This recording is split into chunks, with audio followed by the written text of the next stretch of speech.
Alright, so last time we opened with Soul and Colt having a wonderful time sharing a meal with Sasha and Towns at absolute best steak and potatoes. They had a very nice time talking before they were able to talk Sasha into going to eating at Tommy's at some point. Back on base, the kids were having a great time, except for Ricky, who was drinking an awful lot of beer. Before we could really get too much into that, there was a noise at the teleporter, and Fat Fwedwick and Quewasnuffagus came to have a good time with their friend Benny. The issue was he was still at the ODM Academy, so they just said hi to the kids before leaving. Up in the triple office, Pequod and Samantha came in with a bunch of coffees to deliver to the various family members, with Pequod and eventually Samantha, going down to the headhunter's base with Soul and Colt. At the ODM Academy, Hunk was talking about how he was scared for the future of JJ because he hadn't really found a partner yet. Davine did her best to soothe his fears while talking about maybe restarting their production business. Benny was meanwhile being tutored by Suletta and Elizabeth and doing pretty well, all things considered. Back at base, Tommy was asking Julius for help with someone who had been threatening the same comic shop Julius had helped save all those years ago.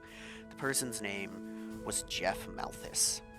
After that, the kids continued to have a good talk until Pequod came in and gave Ricky the scolding of his life. She showed him how to talk to girls before tearing him a new one and explaining all the ways he had been a fuck up. After the undressing, JJ came in with some egg McMuffins for everyone and got to talking with Samantha. They seemed to hit it off and agreed to go off for coffee. The kids rushed off to help stop the comic shop that was under attack by Jeff Malthus. Him and his fat friend Hund had kidnapped a worker and were about to kill him when the kids arrived.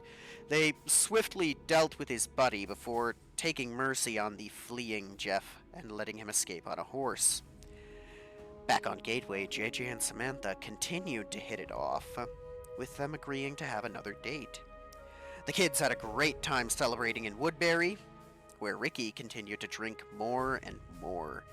He was showing off the car Tommy was teaching him to drive on before noticing he'd run out of alcohol, getting in, and driving off. Carter and Memory Ann got Little Hale so that they could play house together over the weekend, while most of the other kids went to have fun with the Greater Rainfall family. Ozzy and Laz, however, went off to Lorelei's house, where they discovered that the stories of her having the hots for Julius were understated, if anything. And they got to see a little orphan boy that got them thinking about their respective futures. At the academy, JJ got a bit of a pat on the back from some of family members before Fat Fwedwick and his friend came out and seemed to cause the beginnings of an argument before Pequod and Davine. They patched that up, while Carter and Memory Ann had a great time settling in together. Ricky got pulled over by Lieutenant Gorman. He was arrested for drunk driving. He told the truth about his being his idea and was informed that this wouldn't be removed from his record and he would be spending the week in jail. The Rainfalls had a wonderful time golfing or standing around, straddling each other with their clubs and grilling food, just enjoying life. Carter and Memory Ann went shopping with Little Hale and had a great conversation, while Ricky was visited in his jail cell by Tommy, Yuri, and his dad. Ash begged Ricky to give him a chance to actually fix things, and told him that for all of his issues, he could still fix it and have a good life. But he informed him he'd be staying the weekend in jail. We ended on Carter and Memory Ann having dinner with Hale, enjoying life before putting the little one to sleep, and getting ready to bed down and have their good time, and I believe that is everything. Warning, you are in range of enemy artillery. Alright, so it's next Friday. The kids find themselves in Delta Command. They've been training all week with the Delta guys based out of Woodbury. You got Carter on Memory Ann's lap.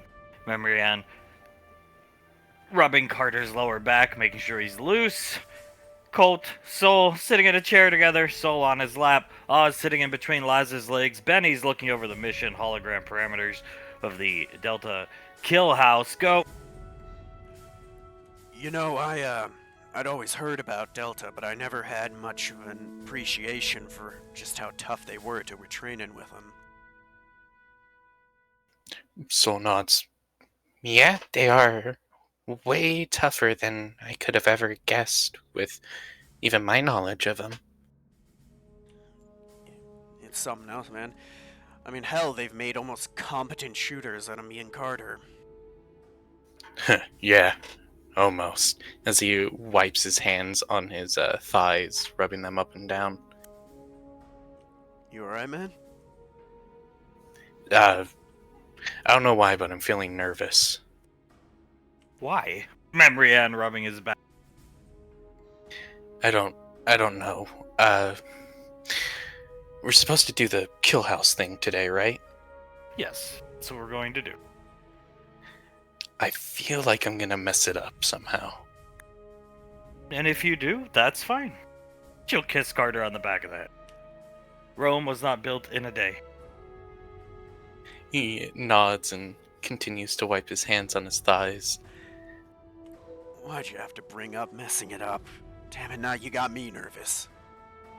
We do these kill house drills a couple hundred times a day, son. If you guys botch it up on your first go, it's okay.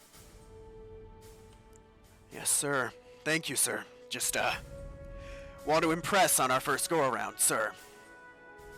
Colt nods, rubbing Soul's head with his hand. You mess up, no big deal. I'm in line with Memory Ann. Elizabeth nods. Yeah, it like that nice Delta Squad member over there just said. It's our first time, Carter. Everything will be okay. Easy to say coming from the one who didn't accidentally try to put their magazine in backwards on our first day training with them. Or the one who got arrested for drunk driving. Yeah, the one who did that. I'm glad we get to fly the bird, love. Sitting in between our legs. Laz nods. It seems a lot easier than having to do those kind of drills. Wonderful bird, too. It is a dream to fly, isn't it? Yes. Very fun. Colt, yeah, little Verdi. Never seen one in person. Yeah, and honestly, that little Verdi packs a pretty big punch. I was reading over all the weapon systems that it could have on it. My, it could have a railgun, missile silos, a lot of stuff. Maybe if we impress the Delta men enough, they'll let us customize our own bird. Maybe, yeah, hopefully. Oh man, you two with something that scary? We might as well not have to get out of the bird any day. Definitely seems strange that we're doing this type of training all of a sudden. Is this not something that most squads do? We've never trained with headhunters, he shrugged. Soul nods to herself, looks at Colt. Has your mom told you anything? Dad hasn't told us anything. Colt shakes his head. No, but we can definitely... You seem to have the I can't say no effect to you, darling, on Mom, so... Later today, I can't believe you got her to go to Tommy's. Memory Ann... Your mom is going to Tommy's. That is shocking. Do you believe that, Carter? Carter just starts to laugh. I feel like Sasha always had a sort of soft spot for both the girls. So, yeah, sort of. Definitely favoritism. Rubbing Carter's back with a closed fist. You guys gonna warn Tommy that she's coming, so he can not panic when he sees her? Nah. Soul shakes her head. No, less fun that way. Second question, can you get me a recording of whatever his reaction is? Colt will nod his head. Hopefully they just have an amicable discussion. They probably will, but I'm more talking about Tommy's gonna lose his mind when he sees her. Mom said she hasn't eaten there in like 20 plus years. Probably since Alpha 9 was still a squad. Yeah, I think it was their hot spot dining spot back in the day. I think that's what Pop said. A lot of their, they ate there quite a bit, or at least got food from there a lot. I'd like to go someday. He looks down at Elizabeth. I can take you. Definitely, I can get us up on Gateway. Memory Ann, ugh, she probably plays favorites with her too. Points at Elizabeth. Carter shrugs. Who knows? Probably. You still have to ask her, Carter, if we can go shopping on Gateway. She'll tilt her head back. Well, we haven't seen her yet. I'll ask her next time I see her, my love. Yeah, how was the weekend playing house? We had fun at Rainfall Lane. He kind of propped Soul up on his lap. A lot of fun. Ugh. Soul chuckles. Yeah, it was a lot of fun. As she sort of imitates a kick. It was a wonderful time. Hale is a delight, actually. You would think a child with telekinetic abilities would be hard to manage, but she isn't that bad, actually. Yeah, I mean, she can feed herself. If she ever wants anything, all she has to do is, float it in front of our faces. She's a very sweet kid. It was a lovely time. I got to fix the stairs, make some cinnamon rolls. It was Got very to do nice. your Uncle Ska impression. Oh yeah, flannel and all. Do you think I did pretty good, honey? Oh, I thought it was magical. Magnificent, even. He chuckles. I'll have to impersonate him more then. Benny, he tried to teach us how to golf. We didn't really learn. He got frustrated, then sat down and just mumbled stuff to JJ. Let me guess, you started to do what all the other people who go to that golf course do. He looks down at Elizabeth. Elizabeth nods. Yeah, pretty much immediately. It's a good course. Best course, in my opinion. It is just so much fun, that course, don't you agree, honey? Best time I've ever had golfing was at Rainfall Lane. I would have to agree, and we didn't even golf that much. I think we hit 2 balls, so there's that. So I definitely did. He starts laughing. Multiple times. Multiple times indeed. It's a good thing Delta Command is such a laid-back type of unit. Clears this. Yeah, I was kind of surprised they let us just hang around like this. I thought it'd be more, uptight. No offense, but uptight military. No, you gotta work pretty hard to get here, so. Pretty laid back, all things considered. Memory and that's our speed.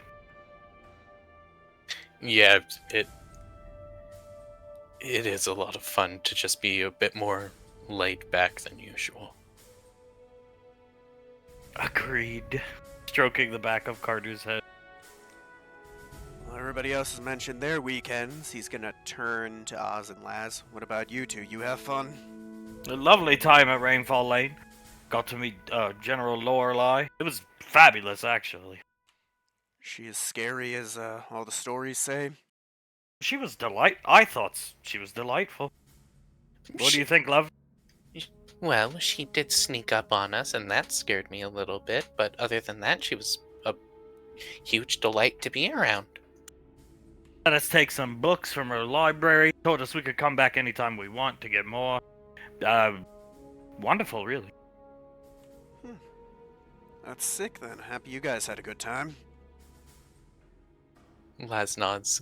Yeah, I even got to see the Dead Sea Scrolls. I got to see the Colonel plastered on her wall. Gilded statues of him, action figures of him, new drawings of him. A surprising amount of new drawings of him. Yeah, the stories are true. Memory and Yeah. Carter just starts to laugh. Yep. Send him the pic. So Lorelei posed in front of the mural, drawn by Stephen Hoshigoshi. Send him the picture, love. Marianne, yes, show up. She pulls up the picture, sends it over to both their wrist computers. Marianne's mouth is agape. Oh! Carter just rubs his face. Oh my god. Yeah, I think she always did kind of like him. I have vague memories of going around in that house and her saying you have to, when you reach 16, make sure you work out a lot so you can have abs like this guy. Huh. You know, I believe you. I don't think I want to see the Colonel like whatever that mural is. New drawings? Yep, yep, quite a few of them actually. Ah! That's just a life-size golden statue that she's hugging very tightly. Out of morbid curiosity, are the drawings by her or commissioned? You know, she did not say. She didn't tell us. Should have asked. I was more trying to shield my eyes from the hand-drawn Colonel penis. Laz starts to laugh. Yeah, I didn't really think to ask. I found pretty much everything else funny. I just did not want to see that. First thing Monday morning at lineup, I saw that man nude as he walked in front of us, inspecting us, telling us what we were going to do that morning. It was hard to refocus. Marietta, I can imagine. That's from a movie, that mural. She really did have the hots for him. It would seem that she did. He put Does. She says he's like a fine wine. It only gets better with age. Uh, no offense to you guys, looks at the different Rainfall kids. I didn't think I'd ever hear that about your dad.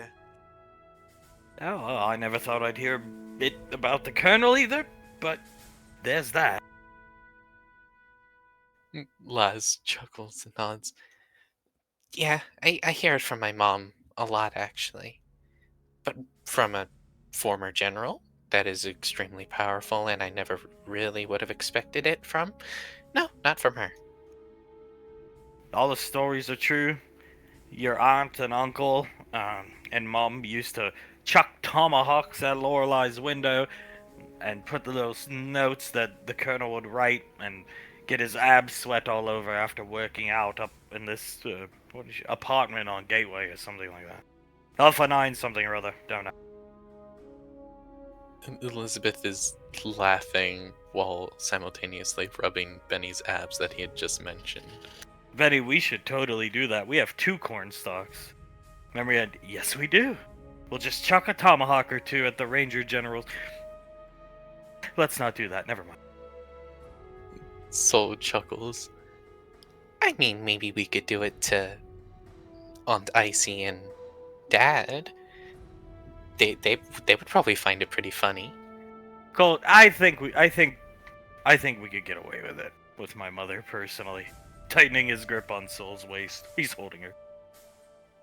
That is true, especially if I do it and then I drop out of the polymorph. What if we get 3? We get Aunt Nicole to do it too? Triple the cornstalk action. No, you should have her be that old lady that was in all those old movies. You know, the one that always said my dad taught her how to fight. Denaria Xanthos, Benny speaks up. Yeah, that's her name. Julius taught me how to fight. I swear, isn't that the crazy chick who was on that other squad with our parents? Guess so. He shrugged. Benny, I don't know. I've just seen some film she's in. I don't think I've seen the movies, but I know the name for some reason. I just can't place it.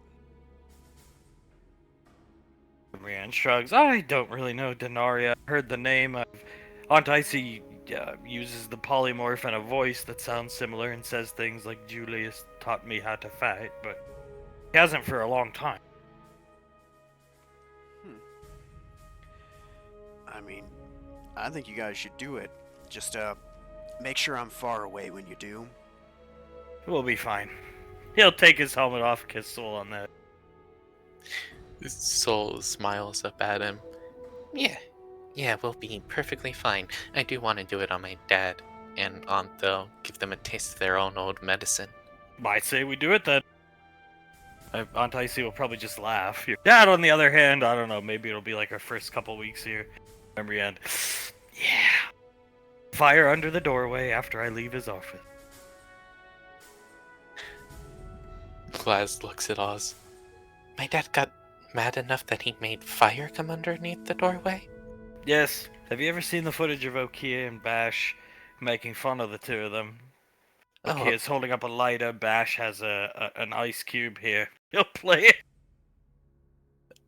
oh, is that what they were impersonating? I was always confused by that. Yeah, I'll turn the audio on.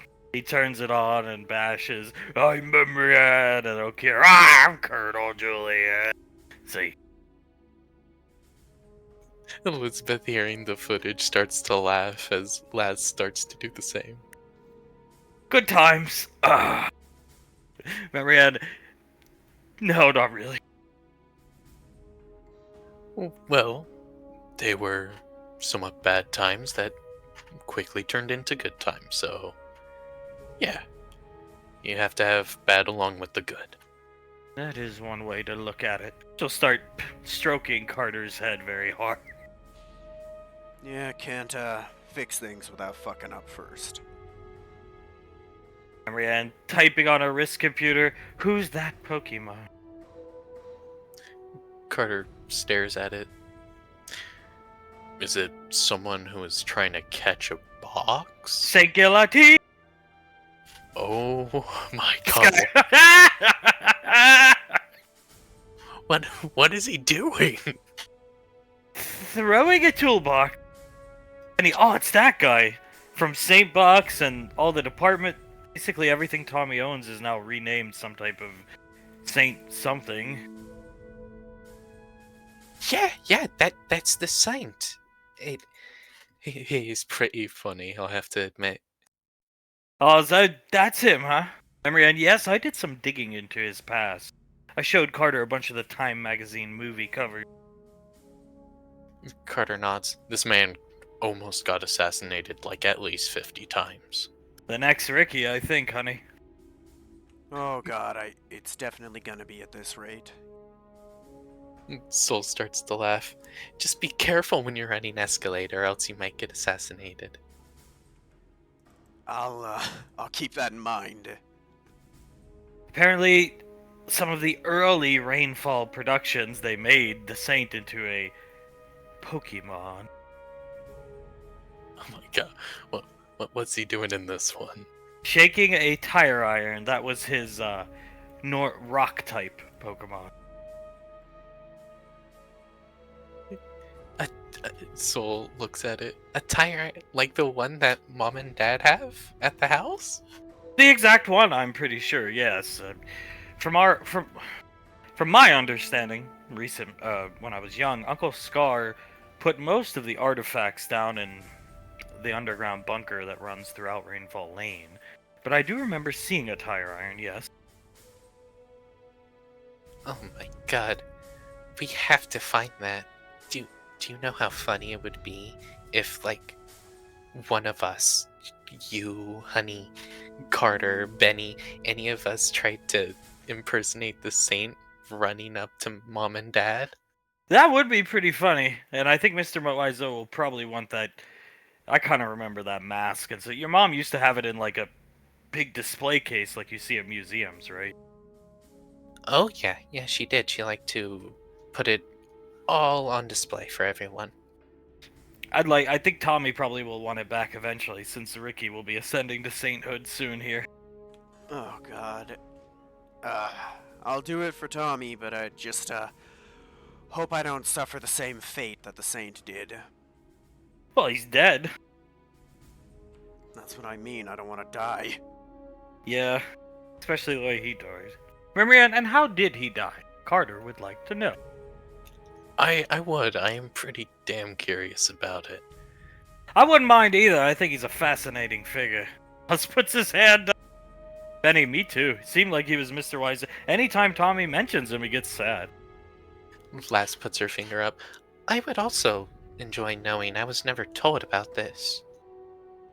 Yeah, I kind of want to know too. All Tommy will tell me is that he died a hero. You want to know what you're up against, Rick? Is that it? Yeah, I want to know how I'm gonna die helping Tommy. Just don't drink and smoke cigarettes. You'll be fine. Well, I'm never touched one of them, and I think it's gonna be a while before I touch the other. Then, Ricky, Yeah. I think you're gonna be A-okay. Yeah, could we not get arrested here in the next, 6 months or so? Is that too much to ask? Nah, plans not to get arrested again. Ever. Thank God. He learned. Finally. Yeah, I know, I'm a boneheaded dumbass. Gotta learn eventually, right? Last nods. Well, it's better than sooner than later, I suppose. Would be nice to avoid the Primarch herself coming down and screaming. Much rather her come down, check out the bike, do her normal things, be happy, everybody's happy, instead of screaming. Memory Ann starts laughing. Yeah, she's pretty damn scary when she wants to be, isn't she? Understatement. Very much an understatement. I don't think I've ever been that scared in my life, not gonna lie to you guys. Yeah, Old shrug. yeah, I mean, fair enough. You should. Not only is she imposing when she wants to be, she also does know how to fight pretty damn well. My father trained her, so all around she can be pretty scary. If you think Samantha's the only one that knows that Kai negation stuff, you're wrong. Yeah, I was gonna say, if Samantha fucked me up like that, I'd shudder to think what the Primarch could do. Just call the dragon down and eat you, probably. Soul nods. Yeah, turn you straight into Desi's mouth. Benny puts his arms up. The dragon's not this big. He's like, puts his arms where he can't go any wider. He's really big. When he breathes at the golf course, it causes like gale force winds, if that's any indication. He had to keep his head turned away when we were at the golf course this weekend for Uncle Scar's sanity. Huh. Well, at least the death would be fast. Elizabeth shakes her head. I don't know. Prequel might make Des spit you out at a high altitude. That would be terrible. Yeah, give you enough time to think about what's about to happen before it does. That sounds fun. Happy Primarch, happy government. Happy Primarch, happy family as a whole. Happy Primarchs stay alive. I did enjoy our weekend alone with Hale, but it'll be nice to go back to Rainfall Lane this weekend. Didn't get a chance to see Mom. Yeah, that's true. I would love to see my family. That and I have to call Scar eat dangerously. Yes, please do. Also, Colt nods his head, and you have something to do. Whispering in her ear, shifting her around on his lap. Soul pushes herself up so she's whispering in his ear. I'm just gonna wait for the perfect moment when he least expects it. He starts chuckling. You all going back to Rainfall Lane, huh? Oz, I plan to. Fair. Yeah, actually, I think this is one of those weeks where we all just go back and hang out with the family. Yeah, we have a late lunch date with Mom, but then we're gonna be going back. That's cool. I'm going home for the first time in a while, too. Nice. Yeah, you're gonna get to see Mom, see Dad, and see how her flower shop's looking now. Take pictures. Rubbing Carter's sides up and down. This guy, you just keeping him warm for the training op. You could say that. Carter chuckles. She's keeping me on my toes, sir. All right, no problem. He's just cleaning his futuristic-looking MP5. Soul smiles over at Ricky. You should be happy that you're going back to see your family. It's nice to visit like that. It really is. Yeah, Colt, Bash and Okir are great, but I don't think they really want you around every weekend, Ricky. I think they want to do their own thing, and they can't really since they have to babysit you. Nah, that's fair. It's no, I am happy to go back. It just is I don't know, a little nervous. I haven't been to the flower shop in like 5 years. Oh, there's nothing to be nervous about. You go in, have a wonderful time. You're not going into Rainfall Lane. You walk into Rainfall Lane, there's how many fucking people? Everybody's got a scarf on except you and whoever else is coming in. And then, you're meeting people, everybody's very nice to you, and then the one-eyed Leogan with the chest hair exposed, and he's just squinting at you, but he's only got one eye, so it looks like he's having a seizure. Colt. No, yeah, that does sound scarier. It just, gonna be weird. I mean, 2 weeks ago I was about to get into a fist fight with Dad, and now I gotta act like nothing happened. Laz shrugs. Maybe you don't need to act like nothing happened. Recognize that it happened, but move on from it. You can't change the past and act like it didn't happen. And she starts to scratch Oz's back. Well said. Well said. He's reaching up, trying to pinch her. She leans in so he can. I don't know how you two always have the answers. It's kind of amazing. We are the more mature of the bunch, I'd say. Man, I'm older, Yes. but not more mature. Yes, you are older. And as my lovely, lovely husband said, not more mature. True. She starts playing drums on Carter's thighs with her hand. Carter starts to laugh as he goes from rubbing his thighs to her thighs. Yeah. Well, I guess I'd be the least mature of the group at this rate, then. What is with, I can call him this now. Grandpa Hunk, what is it with him? He's who you named after, Rick. He seemed like elated this weekend. Just kept hearing him mumble, he's not gay, thank God. Colt. That sucks. I mean, not sucks, it's just, yeah. Soul covers her mouth and starts to snicker a bit as Carter looks confused. Laz leans in. Well, honey, JJ was always like me and was either, he didn't really want a relationship with someone he didn't feel a connection with. So Grandpa always just sort of assumed he was gay. I'm sorry. Man, oh yes. Yes. Poor JJ. Shame on him for being responsible and working himself, being focused on his work, I should say. That... Elizabeth starts to laugh. Yeah, poor JJ. Me and him had a couple talks. Like, you do realize Dad thinks I'm gay, right? And I have to be like, yes, but it is okay if you are, and everything like that. We had a few discussions about it. Poor guy. Penny Shaw. You know, for all the things I'm sure my parents thought about me, I don't think that's one they ever thought. Nah. Nope. Old Shaggy is probably not. Remind me to get JJ a drink if he's ever around again, 'cause that's rough. He'd probably take it. Memory Ann says. Soul chuckles. I think he'd probably take it because he's a pretty nice and laid back guy.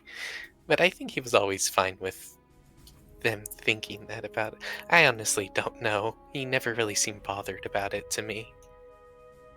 Well, I'm very glad for him. Yeah. Soul looks behind herself at Colt. Has he asked anything about Soul?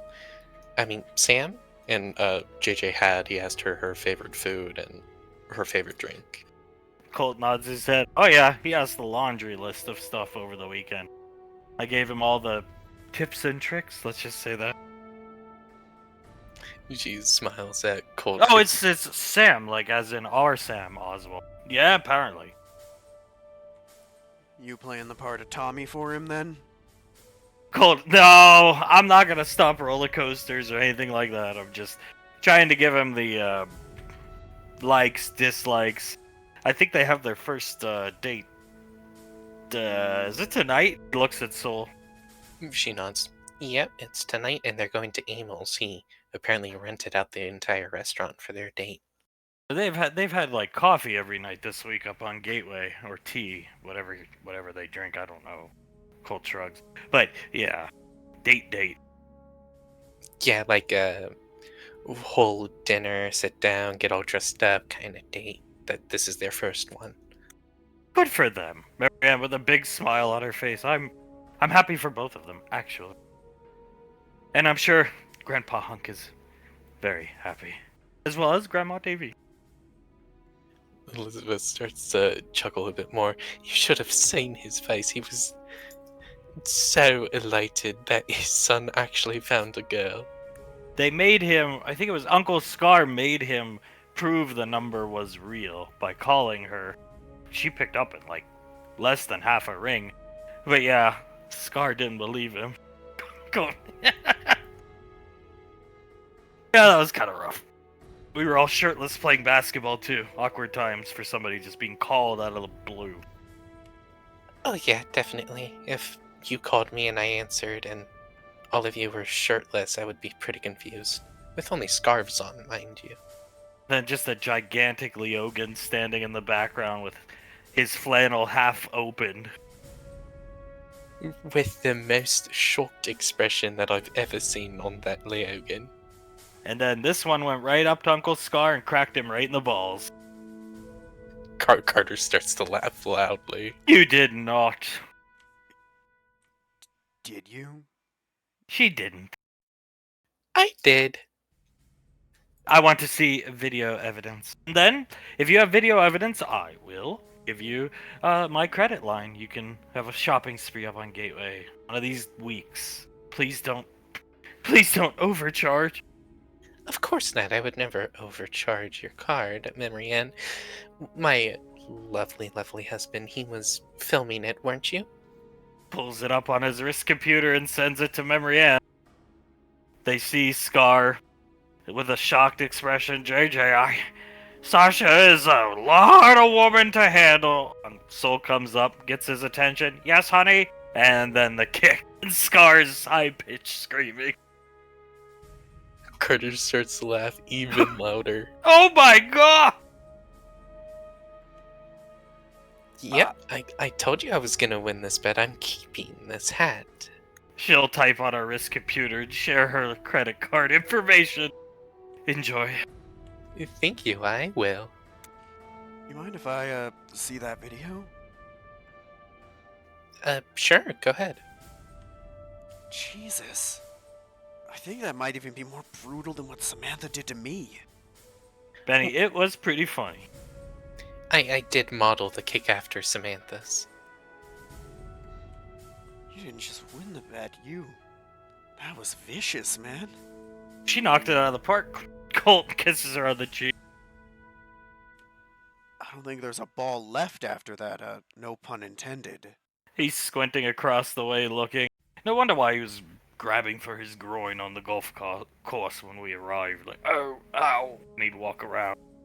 Probably bruised him for months. Lass starts to chuckle to herself. They're probably all bunched up and twisted in there, the poor man. Oh, poor Uncle Scar. Lovable. Yeah, very lovable, very sweet man. Just, oh god, that poor man. He does look like as if he was in shock. Colt, yeah, he was, because they made JJ call Samantha to, like, prove it kind of thing, and he was trying to, and then just, the timing was perfect, honey. Thank you. I couldn't have done it without your recommendation, though. He starts petting her on the head. She smiles, lays her head onto his chest. As Elizabeth shakes her head. It was very surprising.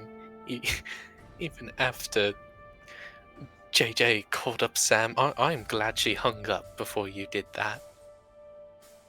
Colt, she probably would find it funny if she understood the context. Without understanding context, that would be a shock. For sure. Yeah. Don't know who'd be more shocked, her or your uncle. Well, you are lucky you are a girl. he does say it multiple times. Carter wiping a tear away from his eye. If I did that, Uncle Scar, I would be dead. You are so lucky, soul. Even his beer rolled across the gym floor. Yeah, he let go of his beer and he was talking in a pretty high-pitched tone of voice for about 10 minutes afterwards. Surprised you could speak at all after that. We missed all the action. Oh, well, I don't know about that, honey. We did get to see my father on a giant mural and a very nice library. That is true. Very true. I mean, you also got to see that a legend was proven true, so there's something in that. It was shocking. Just Lorelei's presence is quite. Was more interested to meet her, so. Les nods. Yeah, she certainly has a degree of, well, presence about her. When she enters a room, you want to look at her. She had this beautiful little boy too. Orphan. Benny. Makes sense. Probably like one of her favorites. Yeah, maybe. She said that he looked like a Jace, but he didn't have a name yet. Par for the course, I picked my own name. Elizabeth looks at him, and you did a very good job at it. Thank you. I can spell it now thanks to my teacher, Aunt Suletta. Memory Sorry. Puts her head on Carter's back. You're joking, right, Benny? Well, my full name is Benjamin. I could spell Benjamin, I would always forget the J. But that's corrected now. Called God bless Aunt Suletta. She is an angel. God bless your Aunt Suletta, man. She's very patient with me. Colt, you'd have to be, yeah. She's doing a very good job, and you are also doing a very good job in your classes. He nods his head, pats Elizabeth on the head. You know, I don't think I ever have met anyone quite like you, Benny. In some instances, you're like the smartest guy I know. And then in other instances, you just surprise me. I try. He shrugged. As long as he knows the medic stuff and other things, I think Elizabeth has the rest covered. Right, darling? Yeah. I got the rest covered. Don't you worry about that. Are you two still saving money? Yes, sir. Yes, we are. We have a good chunk of change saved up, but not enough yet, I don't think. You see, Rick, you can do odd jobs for Mr. Wiseau and not end up incarcerated. Benny, yeah, we do paperwork for Hostess. He just bought his company. That's why there was like 1,000 Twinkies delivered to Rainfall Lane the other day. Henrietta, I actually like Twinkies. Huh. I'll have to ask Tommy if he can get me some of that, because some of those Hostess snacks are damn good. Oh, I'm sure he can. Anything for the next saint, right, honey? Yeah, anything for the next saint who's also Wiseau Jr. This Saint Ricardo II. Oh, God. I'll wear pretty much anything as the saint, but you will not catch me dead in that bathrobe. Whereabout, you don't have to tell us. I'm not trying to push you, Ricky.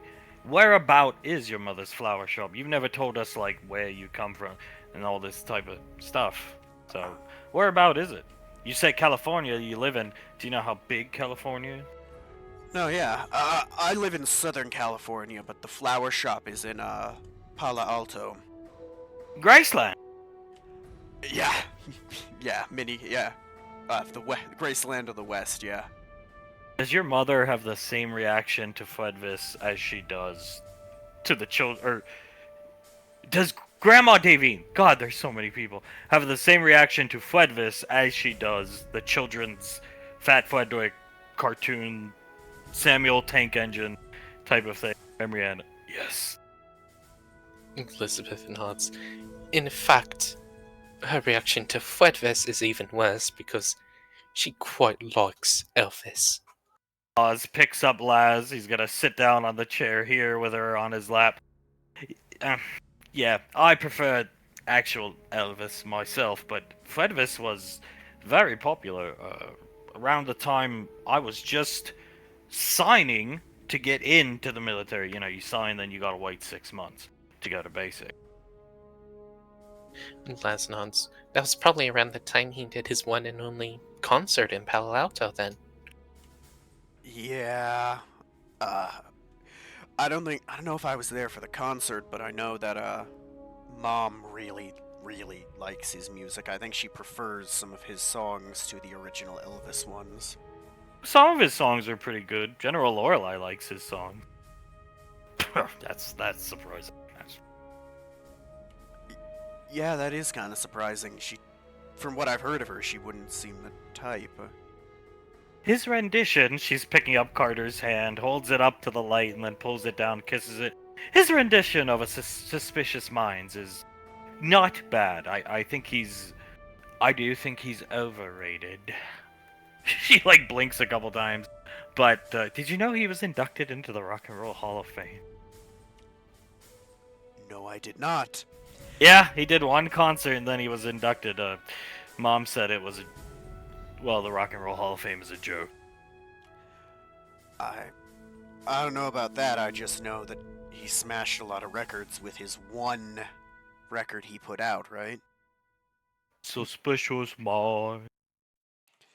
Personally, I think Hound Dog is his best cover. Yep, yeah, Hound Dog's good. Not really. I like the normal Elvis, but I Fredvis in a sequin suit and cape. I always thought it was kind of funny myself.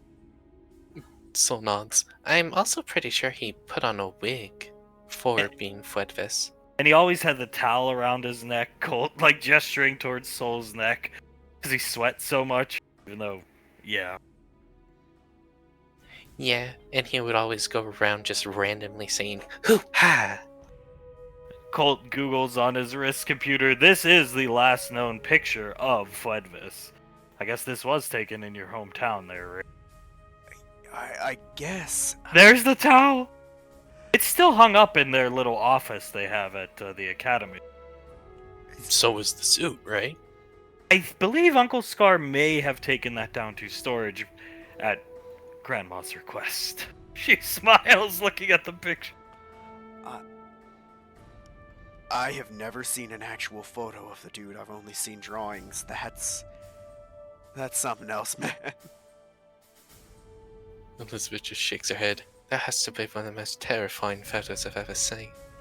He looks like his head is like put on a different body, doesn't he? Kind of. Squinting at the image, he'll pull it back up. The thing that always confused me about the final photo, this photo's at the Rock and Roll Hall of Fame in his like little sequestered off glass display thing, is who was that random woman? Memory Ann, probably some woman who just got in the car with him. She never made it back to Rainfall Lane. Fan, people would throw underwear at him. Women adored him, actually. Panties, bras, you name it. Or it's a polymorphed Krellin or Sam. Carter nods. Yeah, they all used to call him Fuedvis the Pelvis. Fuedvis the Pelvis. Kissing his knuckle. Fuedvis the pelvis. Alright. Laz stares at the picture. My bet is that is either Krellin or Samuel, polymorphed by Aunt Icy. Hoo-ha, Davy, Colt said. You guys can ask the guy, right? Yeah, if we see him this weekend. They kind of keep to themselves, the three of them. Colt shrugged. They do their own thing. Very self-sufficient. Nah, that's fair. I just want to know if that was one of his buddies polymorphed, or if this dude actually was pulling groupies like that. I don't think he was pulling too many things, trust me. Sol nods. Yeah, odds are it's one of the other two in their little Three Stooges group. If they come out of the Razzie room today, we'll ask them. We should see them today. Memory Ann pulls up her wrist computer. We should see them briefly, but Rainfall Productions is starting up again. Aunt Pequod sent me. Pulls up her wrist computer. We're to be back at Rainfall Lane by a certain time. Everybody but you two, since you're going out to lunch with Sasha. Carter nods. Yeah. I'll finally be a part of a Rainfall production as like an actual worker and not a little kid who's just on a set. Cole, he picks Soul's hand up. You want to try your hand at, like, directing? Right? I remember you mentioning that as a kid. I do. I always saw Grandma directing, and I was always like, I want to do that. Being behind the camera seems a lot of fun. I'm gonna hold the boom mic. Uncle Banksy already showed me how to do it. Oh, it's an illustrious honor, Benjamin. I am jealous. I'll just be working on electronics, probably, if I'm allowed to come. Laz holds Oz's hand. Of course you are, and that's probably just about the same that I'll do. Wonder what they're going to do with you, Carter. Carter shakes his head. I wouldn't know if they're handling electronic stuff. Maybe just as like a heavy lift or a PA, something like that. This door opens here. You guys have worked with him all week. He comes in clearing his throat. He doesn't want to interrupt the discussion, but he comes up. All right, kids, let's kick the tires and light the fires. Let's suck some fingers to perk us up. Memory Ann, done. Starts sucking Carter's finger. Done. He starts sucking Laz. Done. Starts sucking Souls. Good to see you, sir. Gets up and salutes. He salutes back. Benny just holds Elizabeth, puts his hand up for a high five. Elizabeth high fives his hand, grabs a hold of it, and puts it up to her mask like she's kissing his hand. I could lift my helmet if you want. She nods. Okay. He'll put the gloved finger in his mouth. Sergeant Satterley, if that's not love, I don't know what is. Alright, gather around, kid. Yes, sir. Get up, Carter. He gets up, walks over to the table. She smacks Carter's ass harder than she ever has before. He just lets out a yelp and smirks back behind himself. You guys are definitely the most, flamboyant group I've had the pleasure of training. He starts chuckling. Thank you, sir. You are welcome. Okay, so, first day in the kill house, HRT. All you do, there's no civilian targets on this one, okay? Here, look down here at the display field. So, Laz, Oz, drop us off in the Verdi. Hot drop. You guys have to drop us off hard and fast. At least 60 miles an hour in landing. Can you handle that? Not a problem.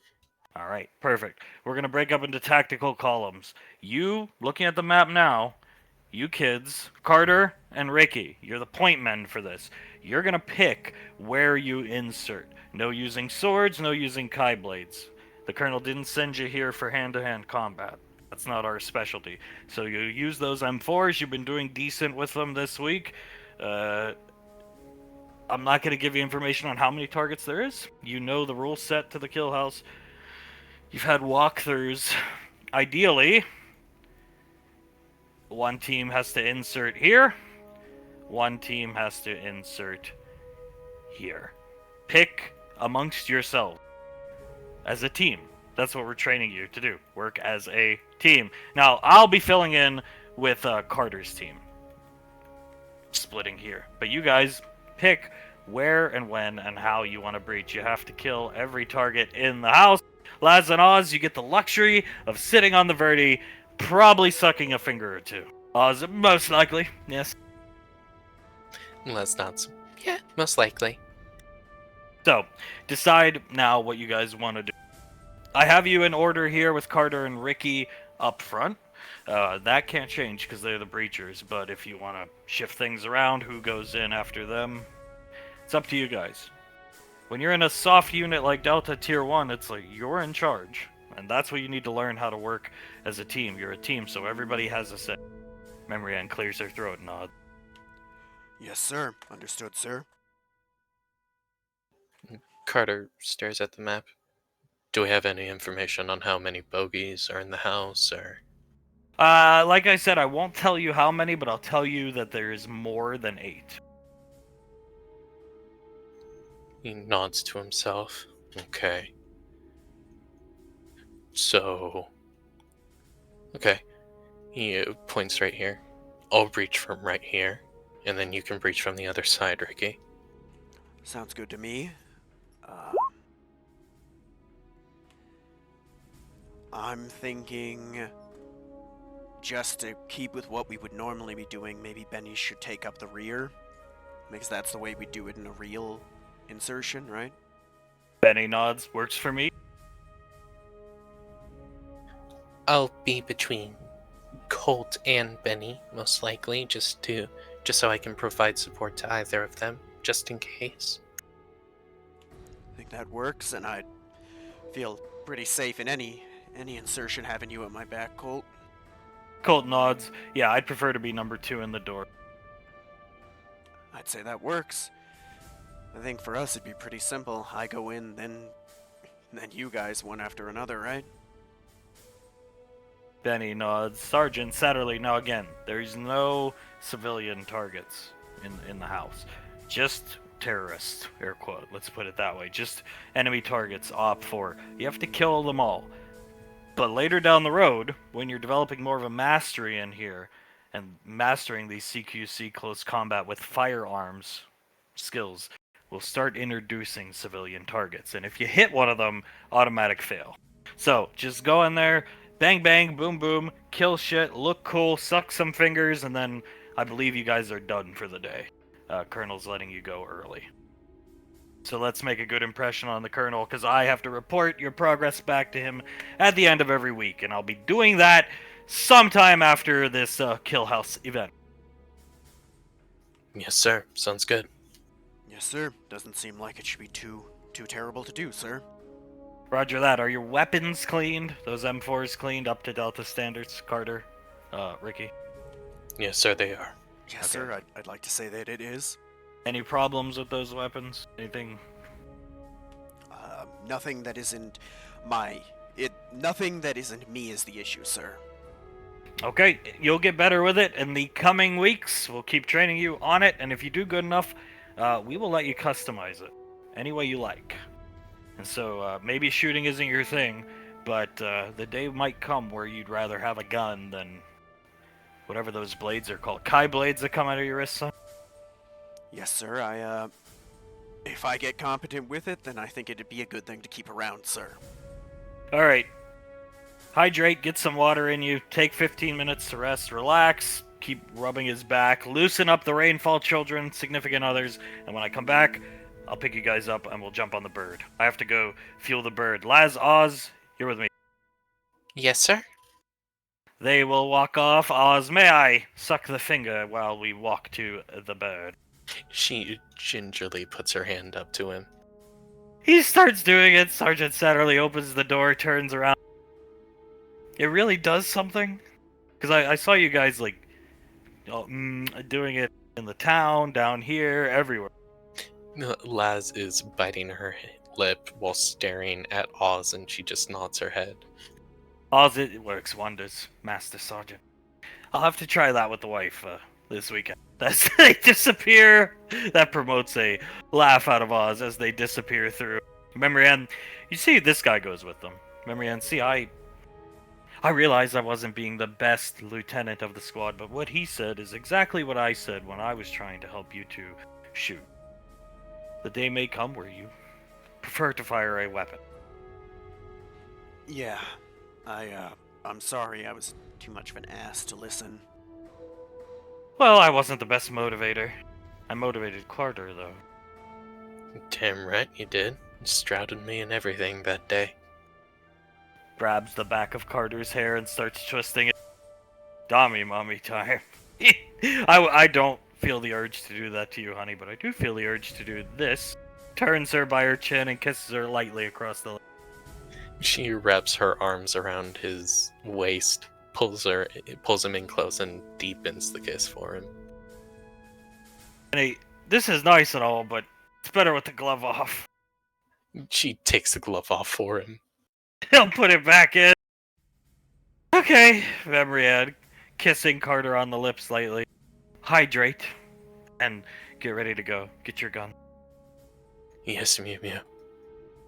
Smacking Carter on the ass again, as swapping up to the office. Pequod's here, sitting on Julius's lap. Sasha's drinking tea. Towns is sitting here, handing a cup of tea to Icy, who takes it, nodding her head, smiling. Sam is reading off some paperwork to the group of here in their seat. Initial reports from the Moog suggest casualty rating of civilians over 80%. Pequod, oh god. Julius rubs his forehead and shakes his head. Jesus Christ. An anecdote from SIS field operatives: there was a small enclave of spellcasters located in the Moog that were studying interactions between... She's going through the paperwork on her wrist computer, really. Going up and down, studying interactions between their spells and these RC crystals, and they were skinned alive. Skinned alive? Jesus Christ. Huh? Is he holding the tea? Sam just nods her head and picks up some real paperwork. Julius just shakes his head, his eyes wide. Any other information? What kind of enemy we're dealing with? Anything? The Op Force seems to be some type of paramilitary unit. She shrugs, shows some pictures of... We don't have all the details yet on command structure. Towns, we're working on it. It's not an easy town to get near. Most of the civilians that... There's what? 10% of the civilians still trapped within the city that are being kept alive to mine? Samantha nods her head. And then the other, we'll just say 10 to 9% escape to the... I would call it countryside, but that would be generous. Desertscape, in which they're probably going to die, since there's not a lot of water out there. Julius just nods his head, rubbing his temples.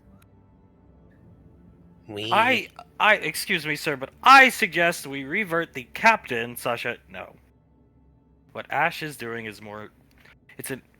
What Ash is doing is more important. I'm sorry, Julius. Go ahead.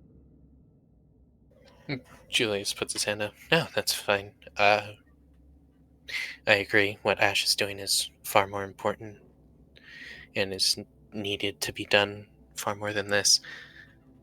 This is why we're training the kids, right? To send them into this? Pequod, we've erased arrest records, puts up a finger. We've erased arrest records. We've conveniently put them all together on a squad. In the Headhunters, when there was plenty of other people that deserve the spot in the Headhunters. If people find out they're just sitting around on easy yeah. Sasha just groans. I mean, we need to do something about it. I would recommend having some rangers go in along with the kids, but I do think the kids need to go in as well. Sasha rubbing her temple. I'll mobilize 4th Ranger Battalion, and we'll go in. But it'll take time. The Rangers are a lot bigger now. More of a bloated organization. That being said, Delta will go in with them, and 1st Infantry Battalion. And... I mean, by the time we get there, most people are probably going to be dead anyway. Sam nods her head. Yes. Julius just shakes his head. I think for now that's all we can do. Wait a bit until the kids are more trained up, more on par with what needs to be done for this mission. And once they are, we send them in. Pequod shakes her head. It's an independent colony. They knew the risks, but... for this to happen out of the blue... I see, it doesn't seem like Max Tech. I mean, Max Tech, even, like... Well, there's like crazy Max Tech with the Void people, and then like normal Max Tech. Alex laughs at her voice change. But they never skinned alive magic users. Or if anything, they captured them and converted them into Voidites, or would experiment on them. Devine wasn't experimenting on them. Pequot. No, it doesn't seem like Max Tech, no. The worst I can remember Max Tech doing was keeping people as like a forced labor type thing, not like you said, not skinning people alive. Sasha, and you still can't read anybody's mind on that colony. You see the civilians, I can. And it's not good. But whoever those guys are, no. Which is strange. Seems like they probably have some type of external a helmet, she shrugs, or something. This is the pictures Sam has of them. They're all wearing helmets. Side blocker stuff, I mean, it's out there. And they're far away, so. Could it just be like RC crystals embedded into their helmets or something? Icy, possibly. That, and if there's really millions and millions of RC crystals under that desert. Yeah. I could be effective on the surface, but. Yeah. Julius nods. Well, thank you for this information, Sam. She looks at you, no problem. Yeah. He just shakes his head, staring at the report. I really hope those kids are gonna be ready for this. Sasha, they will. They will. Training with Delta, they will be fine. And as I said, I'll go. I'll personally lead it. I'm bored anyway. So, I'll go, make sure they're fine. Julius starts to chuckle to himself. Is being the Ranger General not all that it's chalked up to be? No. When I let you two leave early, who do you think stays and actually does the work? Basically, well, I don't mind staying. Yeah, we can stay and help you with work. You just have to. You just have to not let us go early. You have to put the scarf on. Sasha just. Be quiet. Yeah, you know what? If you put the scarf on, Sasha, maybe you could, oh, I don't know, come with us when we leave early? Talon's, yep. I can stay and do work. I don't mind, and then I can leave. And Sasha just, anyway, Sam, I'd like to make a request. I've already cleared it with Ash. He knows you're bored. He's fine with it. I think Julius would. It's Julius's call, one way or the other. Part of the reason the headhunters are so successful is because Nicole and I stay out of it. But I would like her to join their squad, Julius. Memory Ann. She pulls up a piece of paperwork, and Oz have already made the request. Sam, just grow. Julius looks at Sam and nods. Of course, I would love for her to join their squad. Yeah, I have no problem with that. Do you have a problem? She looks at Sam, who, I guess not. Julius squints at her, leans forward. You would still be technically a ranger, I would say, just attaché to my squad, meaning you do not have to live in Woodbury. Thank God. He sighed. Sasha, I don't think she needs to show up at 6 a.m. muster. She can come at like 10, yeah? Oh yeah, of course. As long as you show up every day at a reasonable time, that means 9 a.m. to 10 a.m., everything is okay. And then you can go about the rest of your day unless we have a training exercise. And their musters, they're released at 4 on every other day, but Friday lets them go early every Friday. So you'll still have enough time to go out on multiple coffee dates with JJ. So I think everybody's happy in this equation. She'll put the actual paperwork up over her face and look away. Pequod. Julius starts to laugh. My, you really like JJ, don't you, Sam? I have another request, sir. Yeah, shoot, go for it. I have no interest in teaching Ricky hand-to-hand combat. He seems the type that will probably hound me to teach him stuff, and I have no interest. I want him kept off my six. I'm not looking to be his friend, I will be his squad mate. And if he insists, I will hurt him. I see. Oh my god. Julius nods. That's perfectly fine, Sam. Perfectly understandable. Besides, if he continues to hound you, I'll just tell Okir, who is his actual trainer, to just go hard on him. And then you won't have to deal with him at all. Sasha nods. Yeah, I think you're fine. You'll be lucky if Ricky comes near you after the ball kick. Julius snickers a bit. A beautiful kick that was. Besides, I mean, Ash thinks it's a good idea anyway. You want action? This is the only action you'll see.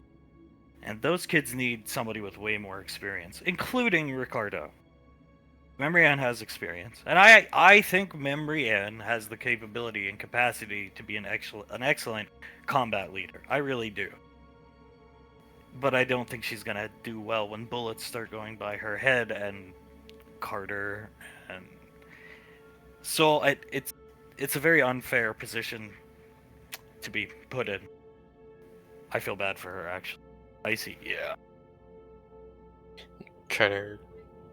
Julius sighs. Yeah, it is a very difficult position to be in.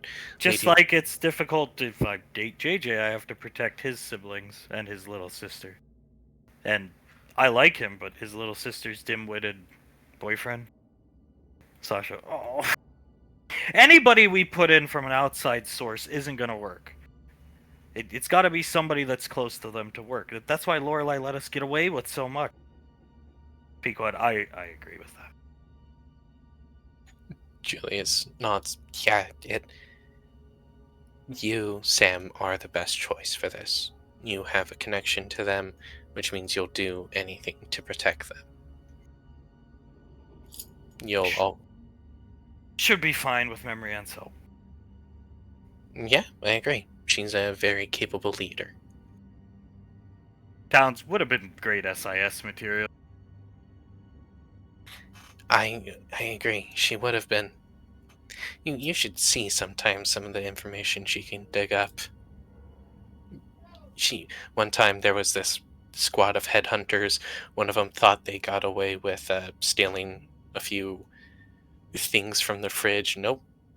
She managed to get a hold of the cameras, recorded everything, and then presented him with the evidence. Scared the shit out of him. Pequod just like her mother. Oh, yeah, I think that's an understatement. Pequod, alright, so where's the date tonight? Casey starts laughing. Doesn't say anything. Julius leans back in his chair, puts his arms around Pequod. I mean, you don't have to tell us if you don't want to. Amels. It's actually a great place. Good food. Smart boy. Very smart boy. I see. You remember when we went there that one time and Dad was like, "Don't walk away from the kitchen," and Pequod like spit her drink out, and I jumped under the table. Banksy, I think, took his helmet off in panic. No, God. I think that was the first employment of the dad voice we ever heard. I don't know. When there was some times before we'd be like, "Okay, everybody kneel down to get on eye level with Nicole." Pequod, yeah. Serious talk. That's what he would say. Yeah, there was the serious talks, but I don't think he ever, yelled or even raised his voice during those like he does with the dad voice. Does the dragon still fly away when he Pequod? Yes. Yeah, the one true weakness of a gigantic dragon that protects Rainfall Lane. Hunk screaming at it. I see. It is kind of terrifying. Yeah, don't get me wrong, it is scary. It manages to scare me each and every time, but it's a dragon, for God's sakes. Sam, yeah. Can I be dismissed? Holding the paperwork still over her face. I see. Yeah, go get ready for your date.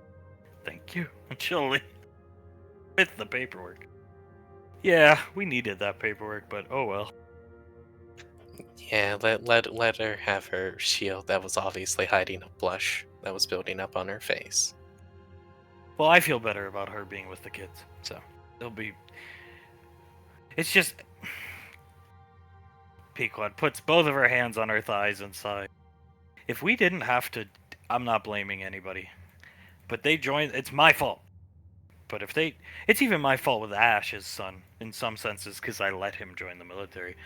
If people find out those kids are sitting around doing nothing, wasting taxpayers' money, and they have Easy Street, and they don't see any action, this is the first. It's not a good look, and not for me, not for my political. It's a bad look all around for the military, and we've pulled from the nepotism well enough, I'd say, when it comes to covering up arrests. Oh yeah, it puts a bad name on the rainfalls, puts a bad name on the military. The kids need to see action. There's no other way around it. I do. Don't underestimate Memory Ann.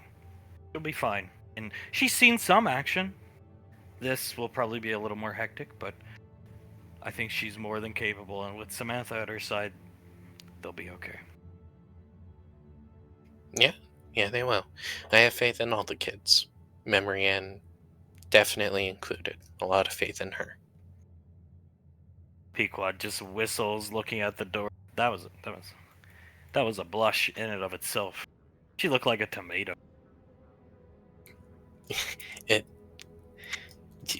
Have you seen Les's face when Oz like sucks on her fingers? That's what that looked like.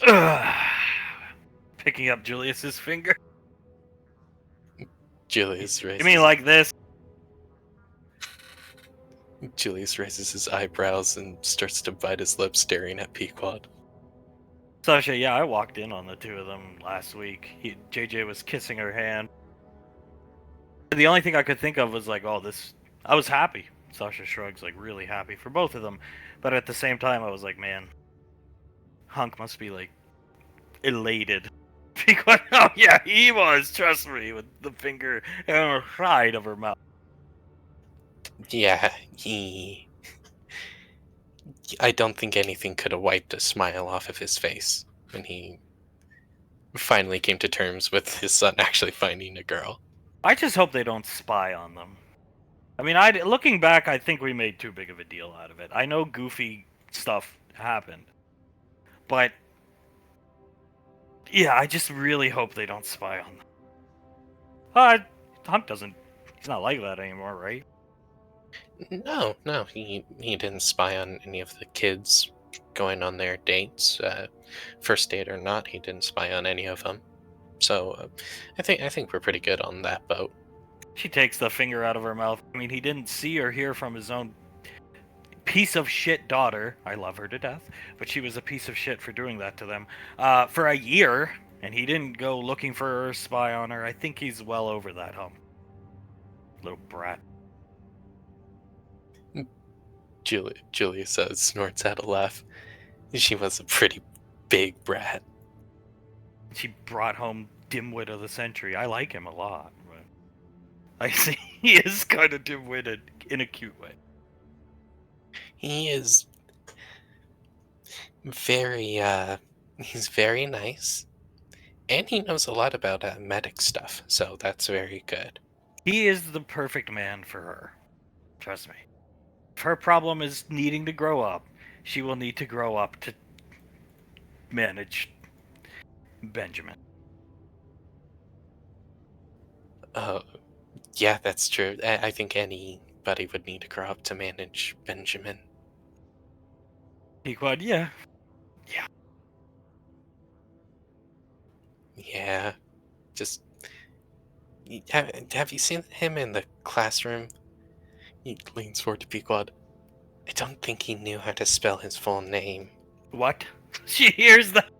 I see he knew how to spell Benny, not Benjamin. Okay. Full name. Pequod, Wow, that's... Oh, that's bad. I thought I didn't pay attention in school. Good lord. He said he would forget the J. in Benjamin. Lest we forget Maurice. Pequod Maurice. I gotta start calling her that. Hey, Maurice. Hey, Card. Oh god, that... I would love to see the look on her face if we all just suddenly started calling her Maurice. Sasha, well, in some of the paperwork he sent up, he signed it Maurice and Mordred, I think, on the last page. Mordred! Mordred? That sounds like a 90-year-old grandma's name. I see. Yeah, it does sound like an old lady name. Like Denaria, the way she looked near the end. She looked like a Mordred. I think we could choose any old lady name to give to Denaria and it would work for her. Pequod, yeah, you might want to polish off your Denaria polymorphs and stuff. I see, yeah. Rainfall Lane production meeting. First one in years! Pequod, yes. Turns to Julius with a mischievous smile. He squints towards her, turns his head a bit. When are you planning? Fat Fledwick 2. Okay. He just nods, looks at Icy. We're gonna need some popcorn, Nicole. I see.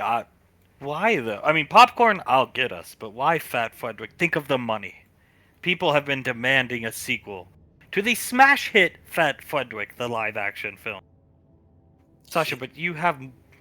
Honestly, I think on paper, when it comes to liquidity, you have more money than Mr. Wiseau, actually. Factually.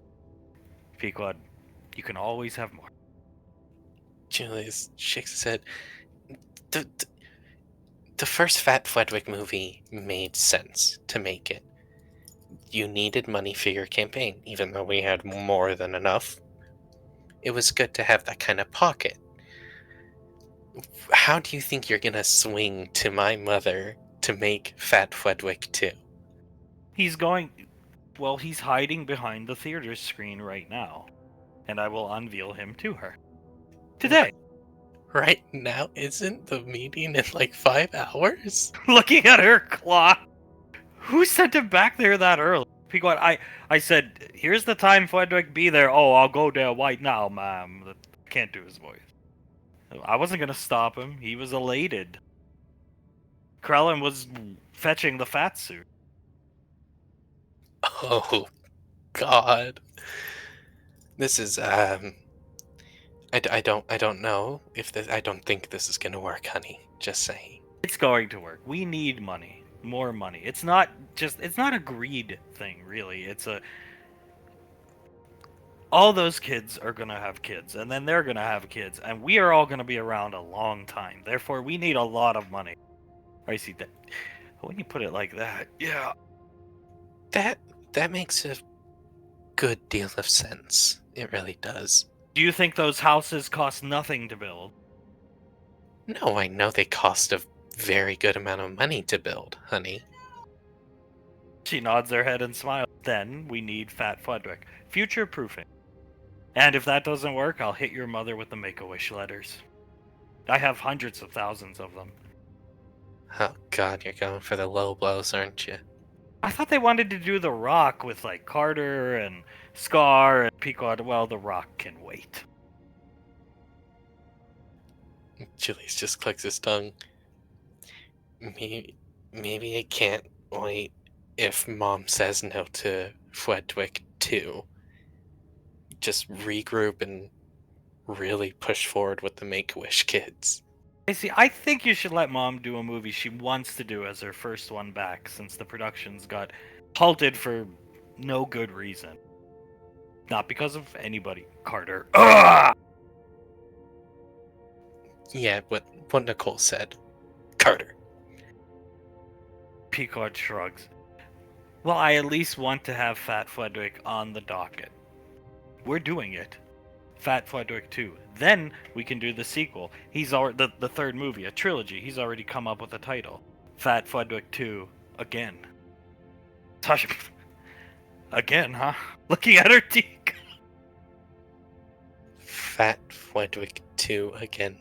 That's the name of the third movie. That is definitely something Fudwick would come up with. Sasha will twist the teacup a little bit. Why not just Fat Fudwick 3?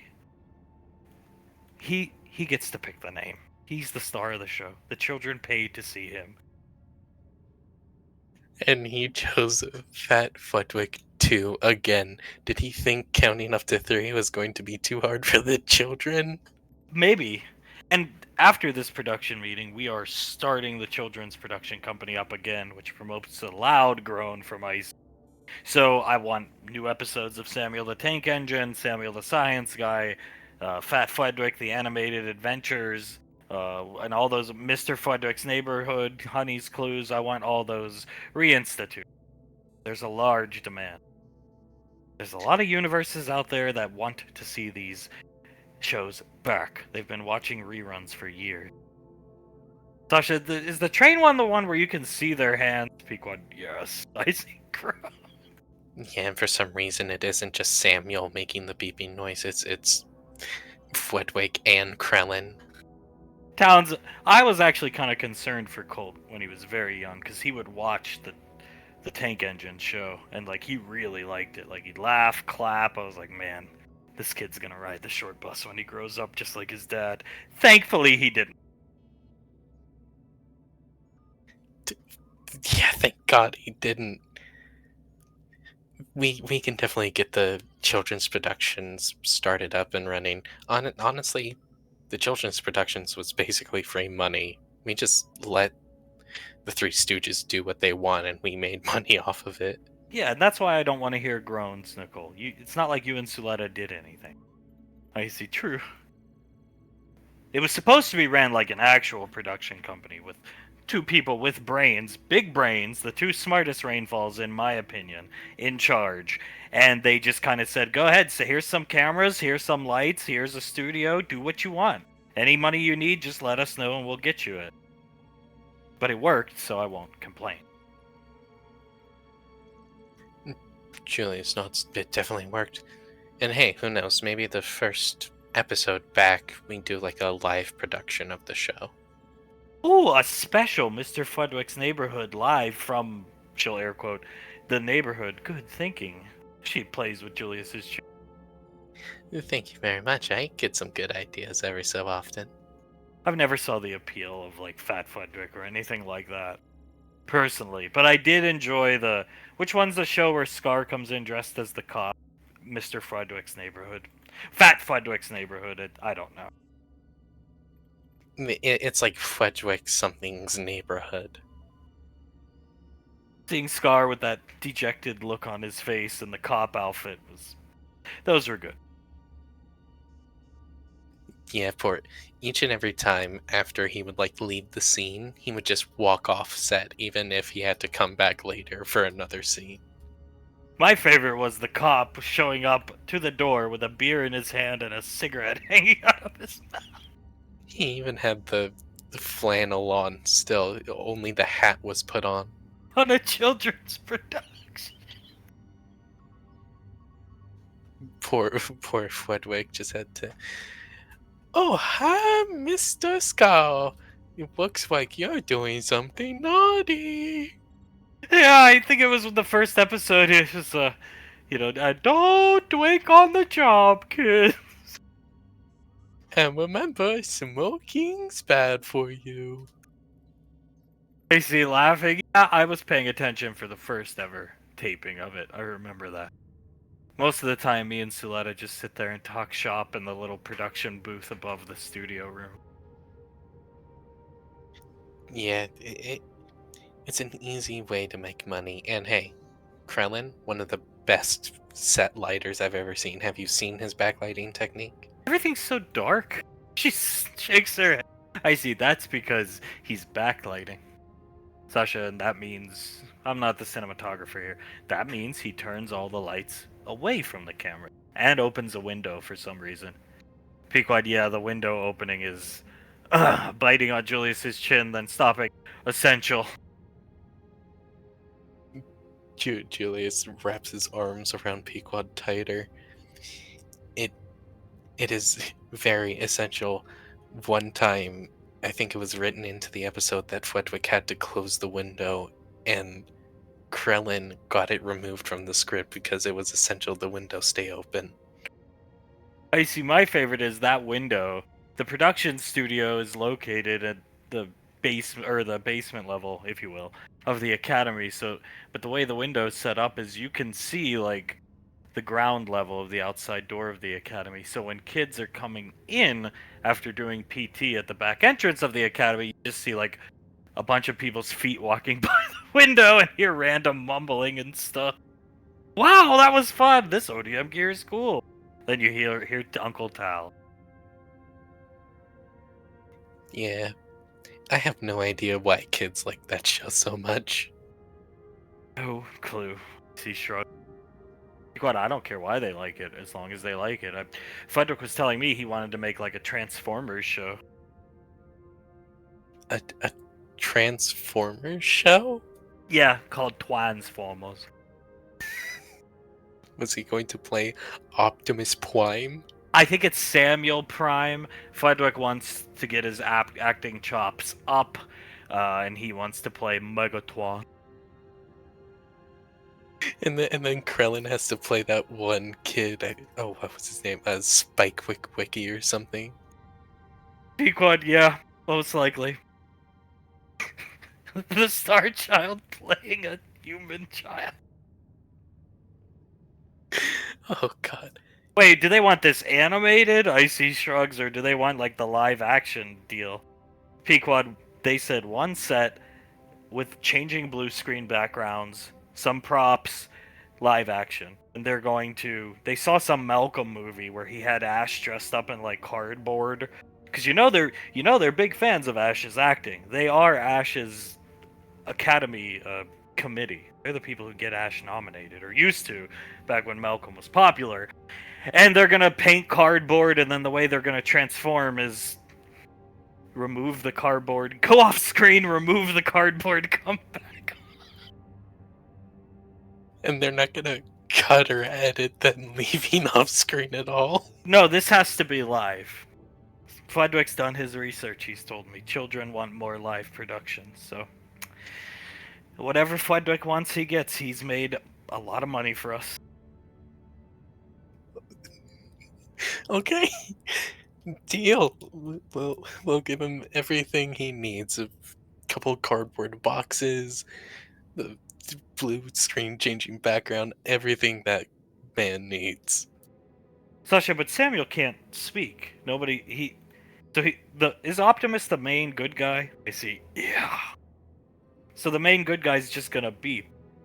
Pequod and Suletta will just dub it over as she did most of Samuel's stuff and most of the things we've done. Dub it over or subtitles, whichever Fredwick wants. Oh god, I could just see it now. Beep beep beep, beep beep beep, as it reads, "One shall stand, one shall fall." Fredwick said he wants to do tie-ins with Fat Fredwick, and so like Fat Fredwick shows up to help Witwicky. So we should have some really radical cuts since they're playing multiple characters on a live production in the same studio. It's gonna be terrible. Oh god, Fredwick saying Witwicky. Witwicky. That promotes a loud laugh out of Sasha. I see, yeah, I'm not helping with that show. Pequod, you don't have to. They're gonna get the cardboard. They've already ordered thousands of cans of spray paint, so... I don't want to help in that show either, but I am going to watch at least the first episode.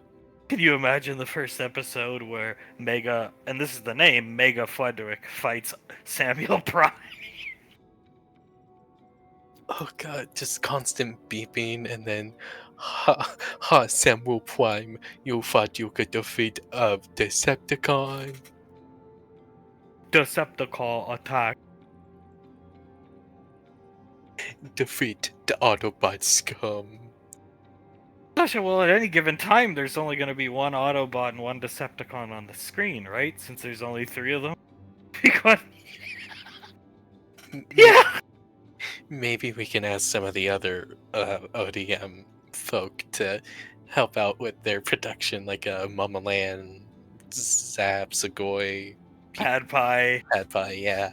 Yeah, because I don't think you're going to get Scar dressed up as Bumblebee. or or anybody else, truthfully. Scar, yeah, Scar would make a good Decepticon, I think. But no, I don't think he'll get him to do that. Instead of Soundwave, it's Scarwave. They all start laughing. He's a robot with one eye for some reason. Lord Mega Fwedwick, I am here to serve you. Can you imagine Scar saying that? Scar would probably say something like, do his voice, Nicole. Over my fucking dead body, alright? Oh, he probably would say that. Why don't you make Carter do that or something? That is true. That is true. Carter's gonna have his acting debut in The Rock, whether we do it first or second, so we get to see his acting chops. I think he's probably gonna do fine. He takes after his dad. Thank God. Julius winks at her. Yeah, plus he has a lot of Oscar-winning actors around him. We could all give him pointers if he needs them. A lot of Razzie winners, too. Maybe Fwedwick, Krellin, and Samuel can give him some classes. He could earn himself a Wazzy. She pulls Julius's face in for a kiss. He kisses her very passionately. They kiss as cutting down here, the chopper landing hard and fast, and you hear Sergeant Satterley, go, go, go, and go. All right. There we go. Sorry about that. Okay, sorry, let me pull up his character sheet. I need to make sure of something. Okay, Carter is going to move the 40 feet he can forward to right about there.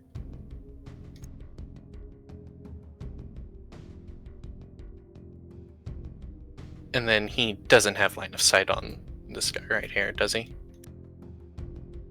No, I will give it. Go ahead, yeah, he has it. Okay. I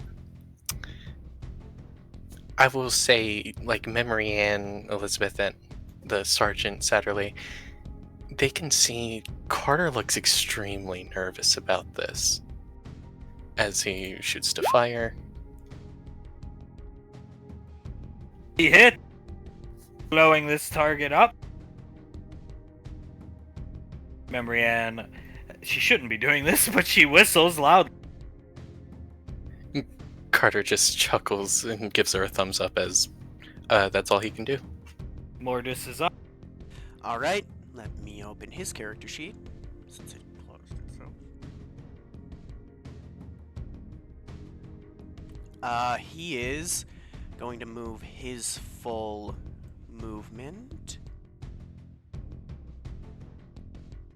Can he see the people in here as he's moving? Nah, nobody. You can't see anybody else anymore. Everybody's inside the building. Oh, he's going to move his full movement speed, turn back, and motion for his group to follow him. Alright, Elizabeth take her turn as Colt will move. And I will move Benny as well. Elizabeth is just gonna follow up behind Carter. And then Sol would do the same. Alright, return to the top of the order as Sergeant Satterley. Nice shot, Carter. He just nods towards Sergeant Satterley. Says, stay frosty, prepare to breach. Yes, sir. You're up, Carter.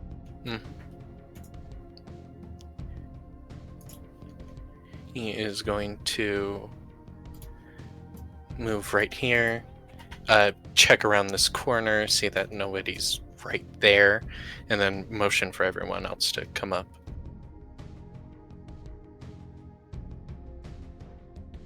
They do. And that's all he can do for his turn since everyone else is inside. Mortis. He's going to move up to here, take a peek around to make sure the coast is clear, move the last bit of his movement speed, and then motion for the group to follow him while he prepares to breach as well. And they fall.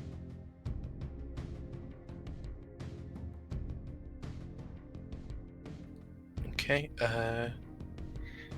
Carter will get into position, look towards Memory Ann uncertainly, get onto his radiocom message to Ricky, in position to breach. In position to breach. On your count, Lieutenant. 3, 2, 1, execute. Carter will breach. And Ricky then- will do the same, but Carter goes. And then as he breaches, Carter's nerves finally catch up to him. His hands are shaking. Sweat is somehow coming through his gloves as he breaches, fumbles with his gun, and it falls to the ground as he quickly picks it back up and tries to shoot this guy. Go for it. Which I'll roll at disadvantage because that makes sense. He just dropped his gun. Sure. Oh, he still gets it!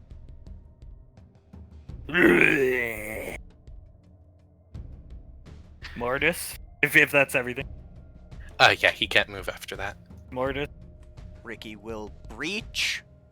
Slide to the corner here so he's out of the way. Can he see this guy? Sure. He'll ready his rifle, and when he goes to move it from safe to semi, he accidentally clicks it all the way to automatic and full sprays, nearly getting taken off his feet because he's not expecting it. You still kill him though. He will quickly look down, notice that it's on automatic, and switch it to semi before... Alright, follow me in. Elizabeth is up. I'll take Colt's turn. Colt goes through clearing the room. He's done this a lot. Looks very, very comfortable, and he'll take this guy out. Elizabeth.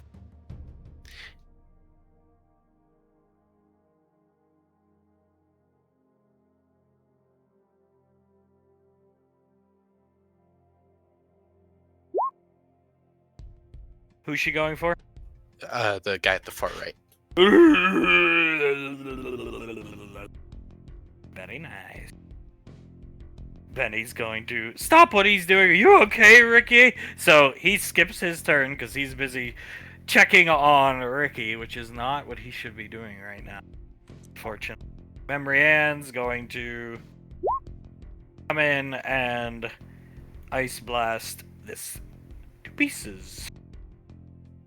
Soul will be up. You said Colt completely cleared this room, right?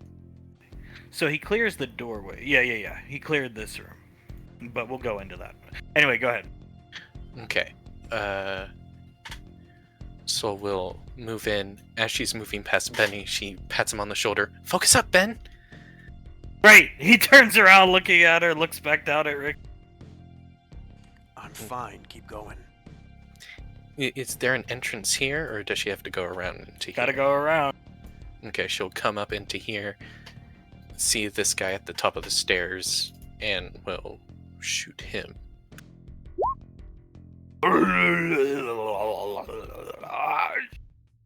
Dead. And that's all she can do.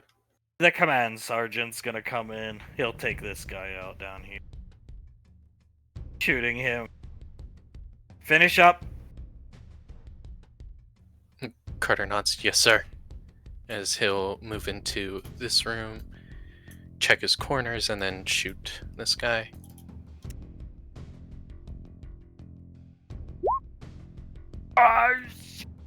Mortis. Benny. Still trying to help Mortis up. I'm fine. He'll get up the rest of the way. Keep going on the mission. Affirmative. He'll move up to here. I'm guessing this is a door right here. Mm-hmm. He'll get against it, count down so everyone can see, and then kick the door in, moving to the side and taking a shot at him.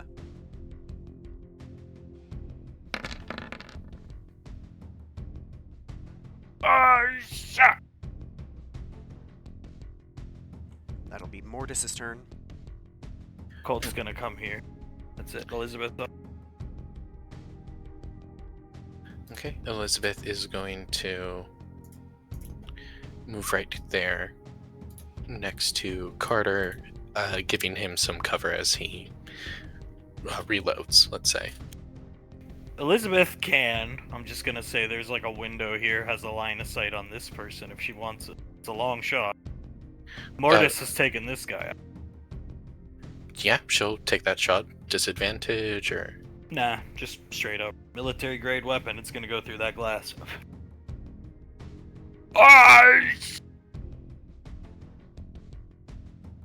Colt! It's not the end of his turn. Colt will over the top shot. And look at Soul. She nods. Oh, sorry. I was thinking about this, but this guy's listening to everything being said. Misty, step us into the room. Oh, right! She walks up to him, puts a hand on him, and will cast Misty Step to get into the room.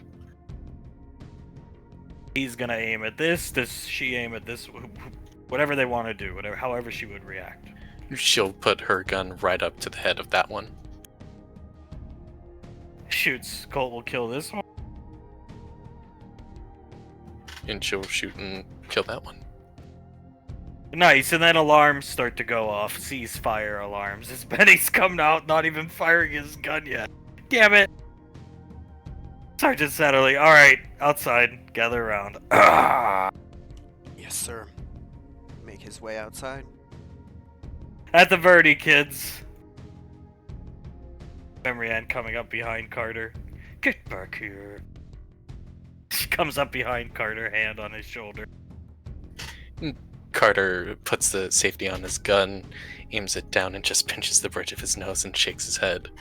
Wasn't bad. Recovered well. Got the target. My god, your hands are so sweaty, Carter. I know, it's... I was worried about doing everything right, and... God damn it. Colt and Soul come out here. He's got her straddled on him in front of him. He's holding the gun, the smoking barrel, trying to look cool for Soul. She is eating it up. She thinks he looks like the coolest thing in the world. She'll wrap her arms around Carter's waist and kiss him on the cheek. He lets a deep breath in, lets it out, and then looks at her. You make a lot of things better, you know that? I'm glad I do. He smiles at her, holds her hand as he'll lead her back out to the vertibird. Alright, let me go get yelled at, I guess. I doubt he'll yell. Come on, it's Benny. I didn't even get to shoot my gun. Yeah, that's a problem. You two having fun? He looks in the cockpit, Oz kissing Laz's knuckle, slowly and very seductively. Sergeant Satterley can see that Oz's hair is messed up and there's a couple lipstick marks on his cheek. They're definitely having fun. Yes, sir. How did it go, kids? Carter shrugs. We got all the targets, sir. Yep, we got them all. We got them all. So what happened? What happened over here?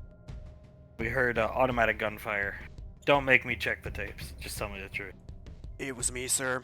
I went to switch my rifle from safe to semi and accidentally turned it too far, turning it to automatic. Okay, and when it came to the fumble at the... do you want me to get you thicker gloves, Carter? What can I do to help mitigate that sweat? Carter shakes his head. It was just purely nerves, sir. They'll get better as I get more practice. Alright, yeah, no. Yeah. Try to just focus on your capabilities, okay? Focus on the mission, and you know you're capable. You know you're capable. You have to tell yourself you're capable. That's the only way you get over this type of anxiety going into things like this. Because if you think about her, he points at Memory Ann, that's just going to make you more nervous. Because the love of your life is coming right behind you into a life or death situation. That is probably not comforting. No, sir, it isn't. But you're more than capable of protecting her. Yes, sir, I am. And that goes for all the couples here, but I'm just saying in your case in particular. Focus on your capabilities, tell yourself you can, and believe me, you will. Benny, I didn't even get to shoot my gun. Oh, he just looks at the ground. Yeah. Maybe shoot it next time, Benny? I am the medic. I had to check on Ricky. Yeah, that's true. I mean, I'm not gonna get too much into that. Other than when you guys breach in deeper. You go through the door, you gotta go in deeper. If you're blocking a doorway, if you're blocking the one entrance to go in, how is anybody else supposed to get in behind you? You know what I'm saying? Yes, sir. Yes, sir. That's it. It went well overall. I mean, sure, some fumbles, but believe you me, fumbles happen in the real deal. My first mission, actually, I blew a flashbang up on my hip because I had pulled the pin without realizing, and not a good sight. Memory hand chuckling. Soul covers her mouth to hide her chuckle. But you know what? Those, they were UIR. You know, the guys who wear the beanie, autism. They were like some elite guard of some autist Zane guy. I don't know. Anyway, they had a couple people hostage, and you know what? I flashbanged them and myself, but I got them. Thank you for telling us that, sir. That does make me feel better. The most important thing about that story is the guys coming in behind me. They got the guys in the room. So have faith in the people coming in behind you, your team. You go in deep, go hard, get your target, and then you know the people behind you are going to have your back. And yeah, I mean, he is the medic, but Benny, next time, just go on with the mission. If you stop to assess somebody and perform triage, that could cost a lot of people their lives. Hostages or other teammates included. Anything I can do for you, Ricky? No, sir, I just need to be more careful, sir. Yep, that's it. It wasn't bad. Don't beat yourselves up too much about it. Memory Aunt C, wrapping her arms around Carter's waist. He wraps an arm around her shoulders and then kisses the top of her head. What was that? What was the little trick you pulled off? He's looking at his wrist computer now. Over the top shot. Colt. I don't know. I heard it in a movie. It was just the first thing that came to mind. Sergeant Satterley, well, maybe come up with a better nickname. That was nifty. I haven't gotten a chance to work with a lot of powerful spellcasters and HRT stuff, but I imagine it makes certain things easy mode. He takes off his helmet, smiles. It's Soul and Colt. I would definitely say so. I'll be honest, it confused me a lot at first, but once you described it, it sounded like the perfect plan. Yeah, I'm not great at naming things. You could just call it Misty Step Shot. Misty Shot? Misty Shot, I like it. They'll pick her up, lifting her up by her ass cheeks. She pushes her chest against him. There you go. Alright, take a few minutes, relax, and then hop back on the bird and report back to base. I assume you're done this weekend. And, for the weekend, I should say. And no worries. I'll report to Colonel Rainfall it went as expected. Better than expected. Couple fumbles here or there, but overall it went well. Did anybody even miss an attack? Did anybody miss a shot? Memory on, my group didn't. I don't know about the other. Colt, no. If Ricky sprayed and prayed and still got the guy. Yeah, I still got him, and I think I got some of the roof too, but I got him. Oh, well, that's what the house is for. Monday, we'll do some more shooting, and we'll do some more breaching, and you guys will be right as rain. Have a good weekend. You too, sir. Thank you, sir. He will walk off. They're gonna walk back to base. They enjoy the walk. As always, well done, squad. Thank you. I blame you, Carter. You got in my head. I'm sorry. I will work on it, Ricky. Nah, I'm just teasing you. It's my fault for fucking it up. You did so well shooting the first enemy on an awkward angle, too. On the, I don't know what you would call that, deck, pavilion, whatever. She tightens her grip around Carter more. Carry that momentum forward, Carter. He looks at her, pushes some hair behind her ear. I will, Mew Mew. And then he turns around to look at everyone else. And you all did really well. I don't know or think it means a lot coming from me, but he looks at Elizabeth. I'm proud of all of you. Thanks, Benny. You gotta shoot your gun though, Benny. I'm a good shot. I'm not like you and Ricky. You two suck. Yeah, that's fair. He does have the third best shooting scores in the squad, I believe. Yeah, that's true. And he didn't drop his gun. He was actually doing his job as the medic, so there's that. Ricky did smack his head off that wall really good. Oh, yeah. Gonna reach around and feel the back of his head. You know, I didn't even notice how much that hurt until now. Adrenaline, Memory End speaks of. It might have got pumping in your martial arts tournaments, but there's no adrenaline high like firing live ammunition. And it's even greater when you're being fired at by live people. Oh, I'd assume so, ma'am. Gonna be, probably gonna be pretty insane when I try to charge into combat with, my keyblades someday. Someday. Playing with Carter's chin. I'm so proud of my Carter.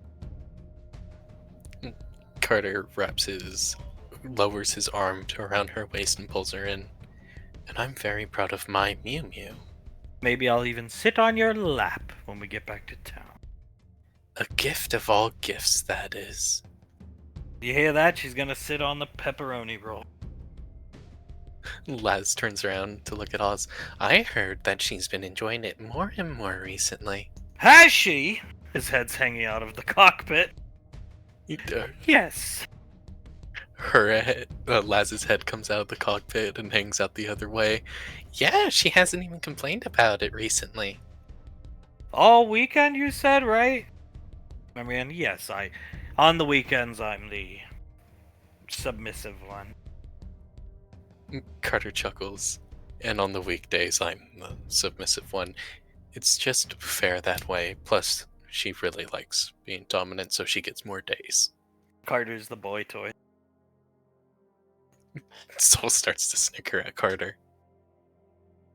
Well, There- I've got to say, it sounded like you did well in there. Go ahead, darling. Oh, no, nothing. Go ahead.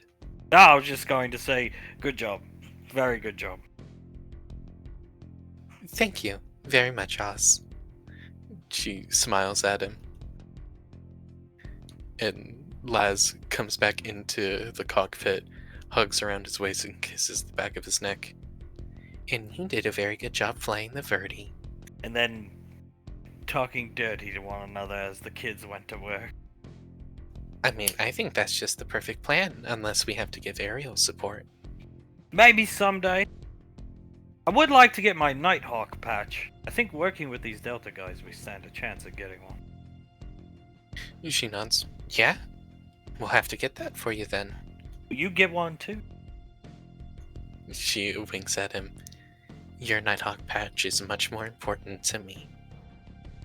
The fact that nobody got hurt is much more important to me. Getting Elizabeth on his back for a piggyback ride coming over here. Elizabeth nods, wrapping her arms around his neck, resting her head on the back of his. Oh yeah, that's very important to me. Setting Soul down on the side of the vertibird. Yeah, beats the hell out of just PT all the time, doesn't it? Yeah, I'd agree with that. I mean, PT's fun. He's stroking her cheek with his hand, glove off. But this is more my type of speed. We were doing this stuff a lot in my Scout Sniper platoon. Way more fun. Carter nods. Oh yeah. It definitely beats doing push-ups and then sit-ups and then jumping jacks and then you go on a run. That definitely supersedes it all. She's come over here with Carter. That was quick thinking, even if you didn't have a name picked or something like that. Combo move.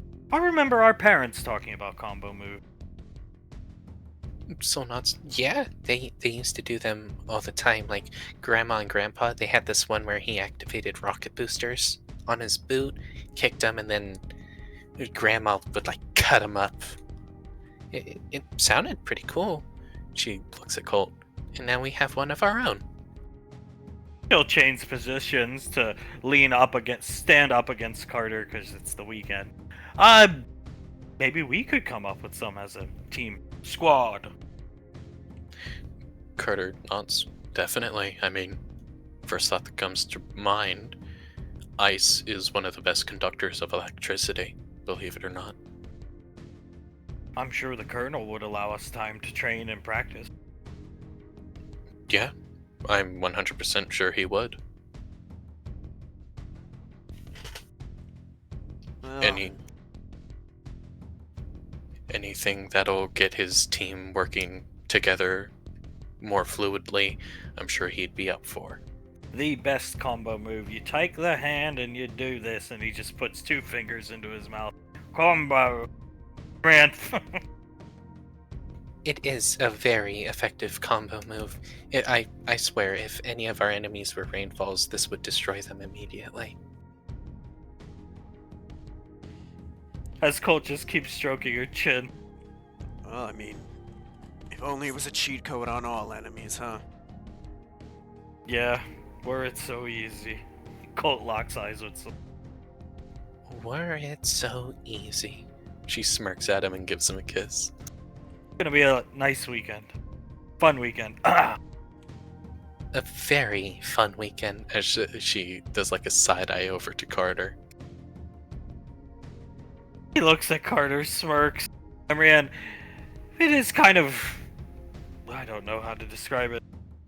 There is a certain allure to combat, firing live rounds of ammunition, seeing Carter holding a gun. It's attractive. Carter looks at her.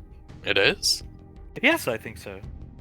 Colton just pose with the gun like this, Carter, and he like lifts the gun up to the air. His barrel's not smoking anymore, but same pose he did to try to get her, impress her.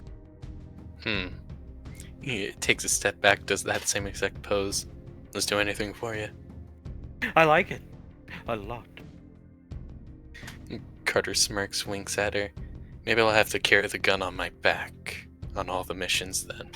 Maybe I'll get to shoot mine someday. Elizabeth chuckles. I'm sure you will, Benny darling.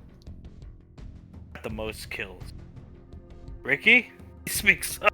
I got 2. Colt, 2 for me and Soul. So I think we're probably tied across the board. Carter nods. I think Elizabeth and me got 2 each. Marianne nods. Yes, I got 1. I was quite concerned when I heard a hail of gunfire going on. She starts snickering. Yeah. Probably for the best that I led, so that I couldn't accidentally shoot whoever was in front of me. You just need to calm down. Both of you. Puts her hand back on Carter's cheek. He smiles at her. I will. I just need to get used to what Sergeant Satterley said, focusing on me type thing. Yeah, for me it's just, guns are so different from what I'm used to. I know exactly where my fist is going and I don't have to prepare for recoil. Hard to remember that and not get nervous, you know? Takes the fingers out of his mouth. Not trying to pry, but I find it really stupid that the son of the top ranger captain can't shoot for shit. Colt. It's kind of dumb, yeah. Betty, when you put it that way, Marianne, no comment. Just sighs and looks at Carter. Carter, Soul, and Soul just both look up at the sky at the same time and start whistling in the same tone. I bring it up because maybe it can be something that you and your father do together. It teaches you how to shoot instead of hating one another, or you hating him. Maybe that might be a good idea. He tried to when I was about 13, when I was first thinking about joining the military, and it just didn't go well. None of it. I didn't really take to any of it. Yeah. Well, there was a time I didn't take to flying, but I'm okay at it now. Laz chuckles. You're very good at it, my love. Better than me on the gun. I'm getting better at that too. Yeah, you're also getting very good at that. Everyone has their own strengths and weaknesses. She looks across the group. That's why a squad is a squad, to have each other's backs. Oz might not be that great on the weapon systems, but I am. And he's better at me than flying. While Carter is very good at running in, taking some hits, having a sword and melee combat, while Sol can back him up with her absorb shields and shooting and her spell shots, everything like that. We're here to have each other's backs, okay? Squad mom and dad. Sounds good to me. Squad mom and dad. Yeah, squad mom and dad, I think that sounds good. Thank you, Laz. She nods and then gives Oz a kiss on the cheek. Putting her finger up. They do make a good squad mom and dad. Yeah, they do. I always feel like I couldn't walk up to them and get orange slices after a particularly hard PT session. Which is weird too, because you're older than them. I mean, shut up, Benjamin. But you don't act it sometimes. Quiet! Elizabeth puts her hand onto Benny's chest and pats it a bit.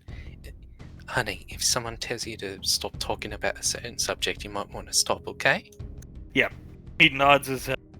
Oz, it's fine. We are the squad mom and dad. Maybe we can get that on a shirt or something. Ooh, I could definitely have one printed up. I say we do. I have to second that, as she writes it down in her wrist computer to do later. Alright, children of the corn, get aboard the little Verdi. We'll take you back to town. Yes, sir. They will board the Verdi to go back to town. As outside of Hunk and Davian's house, this has been gotten out of storage because of recent events. A weekend with Soul and Icy running around as Cornstalk. Scar and Hunk are working on the RV as at Davian's request, and Hunk too. He wants to go camping. Suletta drinking their kiwi green tea made for them by Hunk. Scar's gotten this out of storage. JJ's here as well. He's leaving for his date soon. Again, Hunk and Scar are working together. Go. Davine is just watching Hunk work a bit as she bites her bottom lip. Darling, would you mind coming here for a second? Sure. He sets his stuff down. There's not too much to fix on it, actually. We just gotta clean it up a bit, and I think it needs an oil change as he's coming over. Scar, yeah, it's good to go. Oh, that's wonderful. She has her arm behind her back like she has something behind there as she reaches around, pulls it out, and she has a plate of tacos right in front of him. He looks down at it. Oh! Lunchtime, huh? Lunchtime? Yes, lunchtime. Do you want me to feed you? I could take a... Yeah, sure. He'll sit down. I'll take a break, Scar. Scar, don't worry about it. I got it. Just eat, motherfucker. Davine nods and gives him a kiss on the cheek. Yes, my love, please eat. These are good. You make these? I imagine she's already fed him one. Or tried. Yeah, she has. Yes, I did. I just looked up a recipe on the e-net. I hope you don't mind. No, your cooking, he's got some food in the site. Your cooking's always been good. That mutton stew you made... I mean, you made it a couple times over the years, but... I guess you never really got too much of a chance to cook. Because we have so many, and Julius taught, Banksy, and Banksy's got a lot of free time compared to the rest of us, but... Your cooking's always been some of my favorite. There was a mutton stew at the beach house. That's how much I enjoyed it. I remembered it from all those years ago. Suletta, maybe she cooked it like twice for you. Looking at her teeth. Scar, oh god. Davine glares at Suletta, looks at Hunk. I will make it for you sometime this weekend, okay? Whenever you want. I'm not pushing for it. I'll eat another one. I am hungry. Soul levitating one of, or Hale levitating one of the tacos. I imagine there's a bit. Oh yeah, there's at least 4 or 5 on there. Suletta just watching, so mischievous. Davine watches the taco be floated over to Hale as she holds up another one to Hunk's mouth. I prefer soft shells too. These are excellent. Scar, they smell pretty damn good. He's going around the RV. Oh boy, hands on his hips, looking at it. So what's comes over here, gets a cigar. So what's going on today, JJ? You ready for your date or what? I am, Uncle Scar. I think I'm gonna go up to Gateway in a bit. I have something to discuss with Sam that isn't necessarily date talk. And then I'm gonna go to the date at Amos with her. All right. Listen, uh, you guys are gonna eat and stuff like that, but I've been thinking. You remember when I used to grill out on the movie sets? I would roast us a lamb. Oh yeah, I love that lamb. Hunk, that was good too. We have a lot of good cooks. Looking at Davey, he's got food on his mouth, but he tries to kiss She accepts the kiss.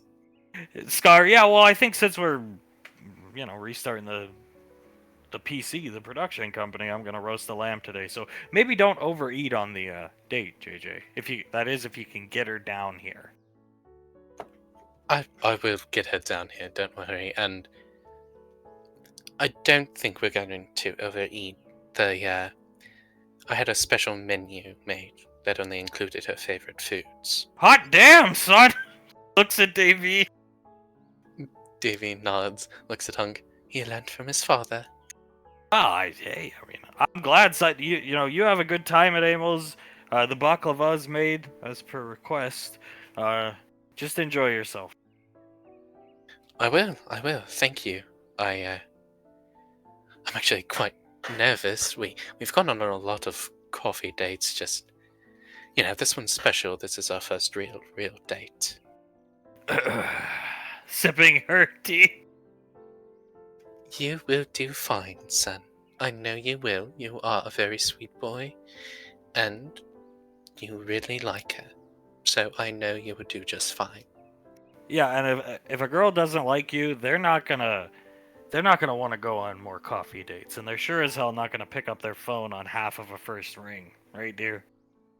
Oh no, they will not. Your father? She cups both of Hunk's cheeks with her hands.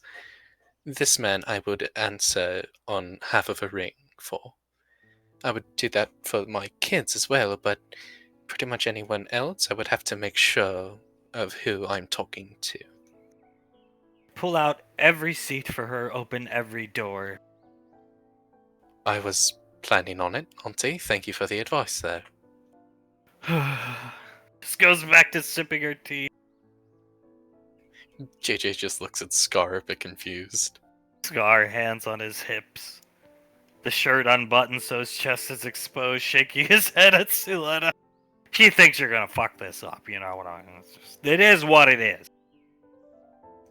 Oh, well. He shrugs. Looks at Suletta.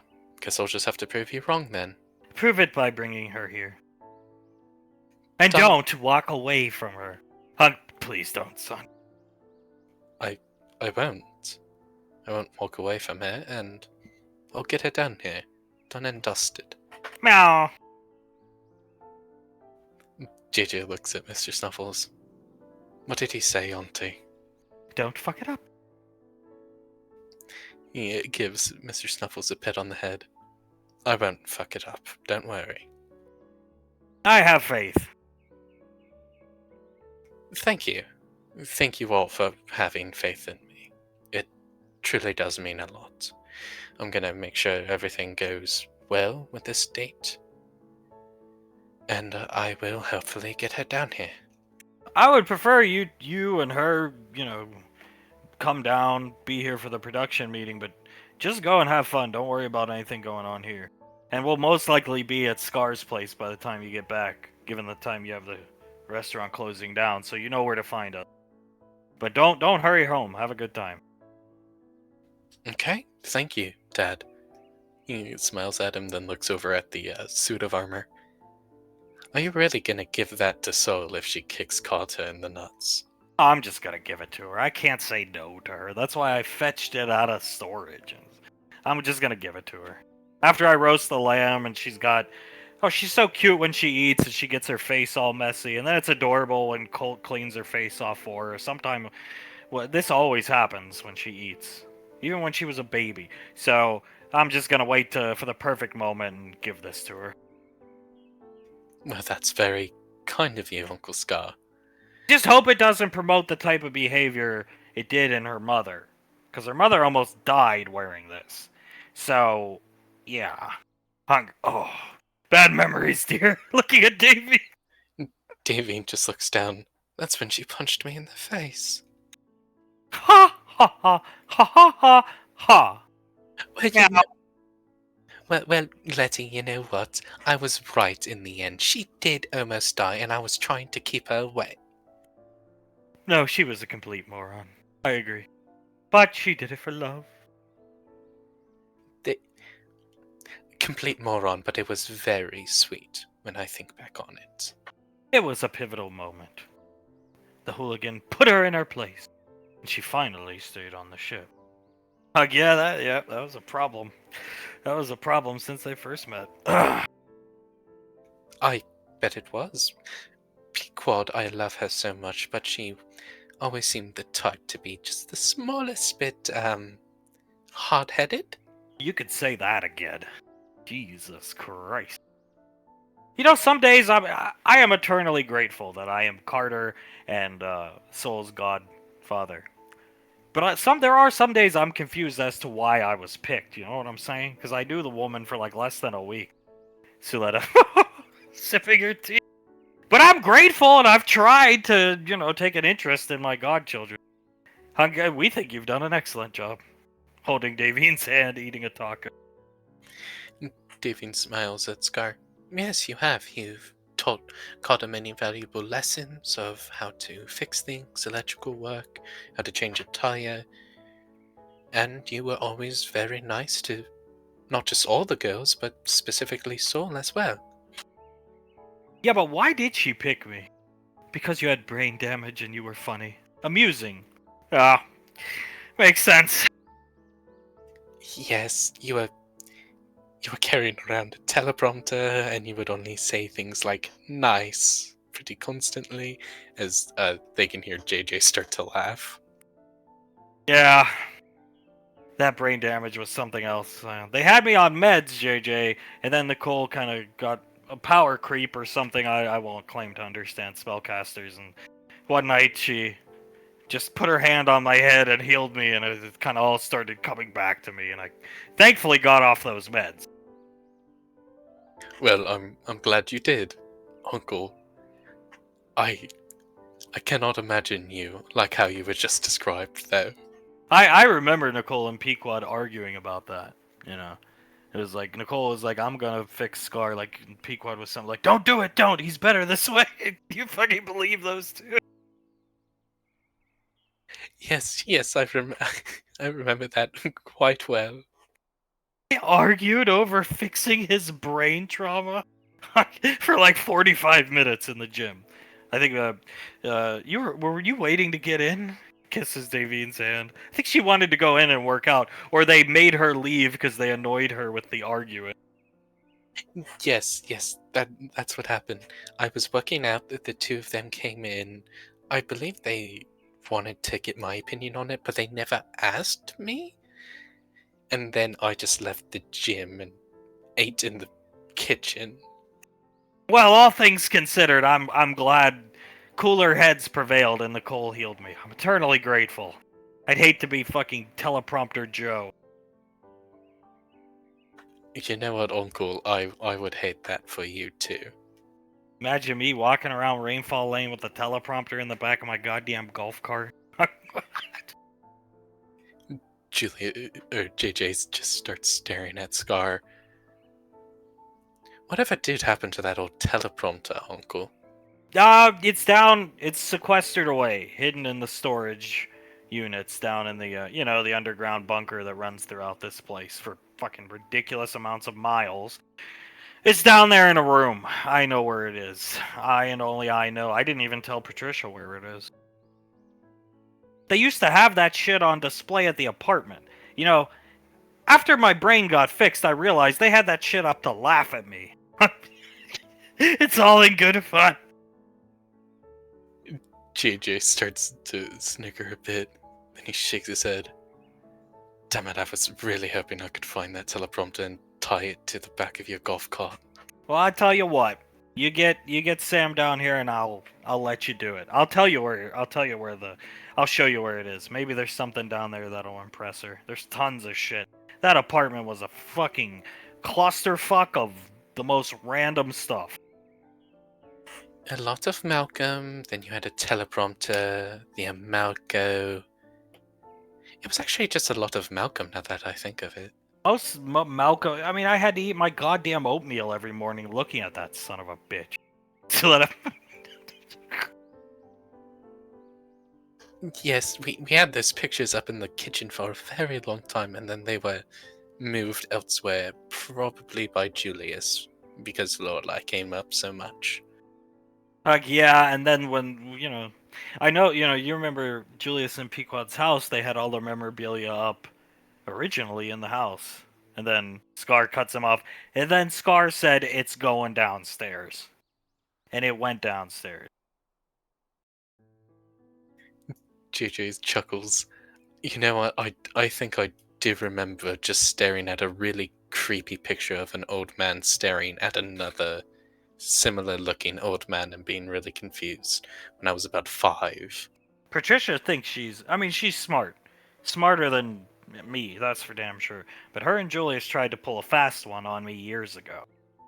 I said, get rid of the teleprompter. They, he air quotes, got rid of it by throwing a box into a shredder, a wood chipper, and then I found it hidden away down in the bunker, the whatever you prefer to call it, the underground complex. They never got rid of it. I knew they didn't get rid of it. I was onto them like white on rice. So I take it you then took the box that it was in and hid it elsewhere in the bunker so they could never find it? That's right. That's why Pequod does not know where any of that stuff is. When Soul wanted this, she even said, I don't know where it is. It's because only Uncle Scar knows where it is. But let Pequod think what she wants. Oh, the teleprompter's down there somewhere. I just misplaced it. Oh, I will. Don't worry about that, Uncle. I'll let her think whatever she wants to. They used to watch those Malcolm movies, and that teleprompter's the same one that asswipe had me read off of all the time. Malcolm. I do have to say, in, I forget what it's called, M-Men or something, you were my favorite character. Sabretooth? Yes, the acting choices you provided were amazing, if I must say. Thank you. Yeah, no, I enjoyed my time in Malcolm movies. I was trying to impress a fine piece of ass named Gonzalez back then. Dr. Gonzalez. Oh, baby. To let him... Oh! Is she the one that played Storm in that movie? Oh, that's right, man. She played Storm. That was a fine piece of ass. Hunk. Just a grandkid. Sorry. Davey starts to laugh as she holds up the last taco for Hunk to eat. He'll take a bite, and after this, maybe we could have a quickie before the production meeting. Oh! Davey just kisses him, stares him right in the eye. I think we can make that happen. I would like to try this legendary mutton fucking stew.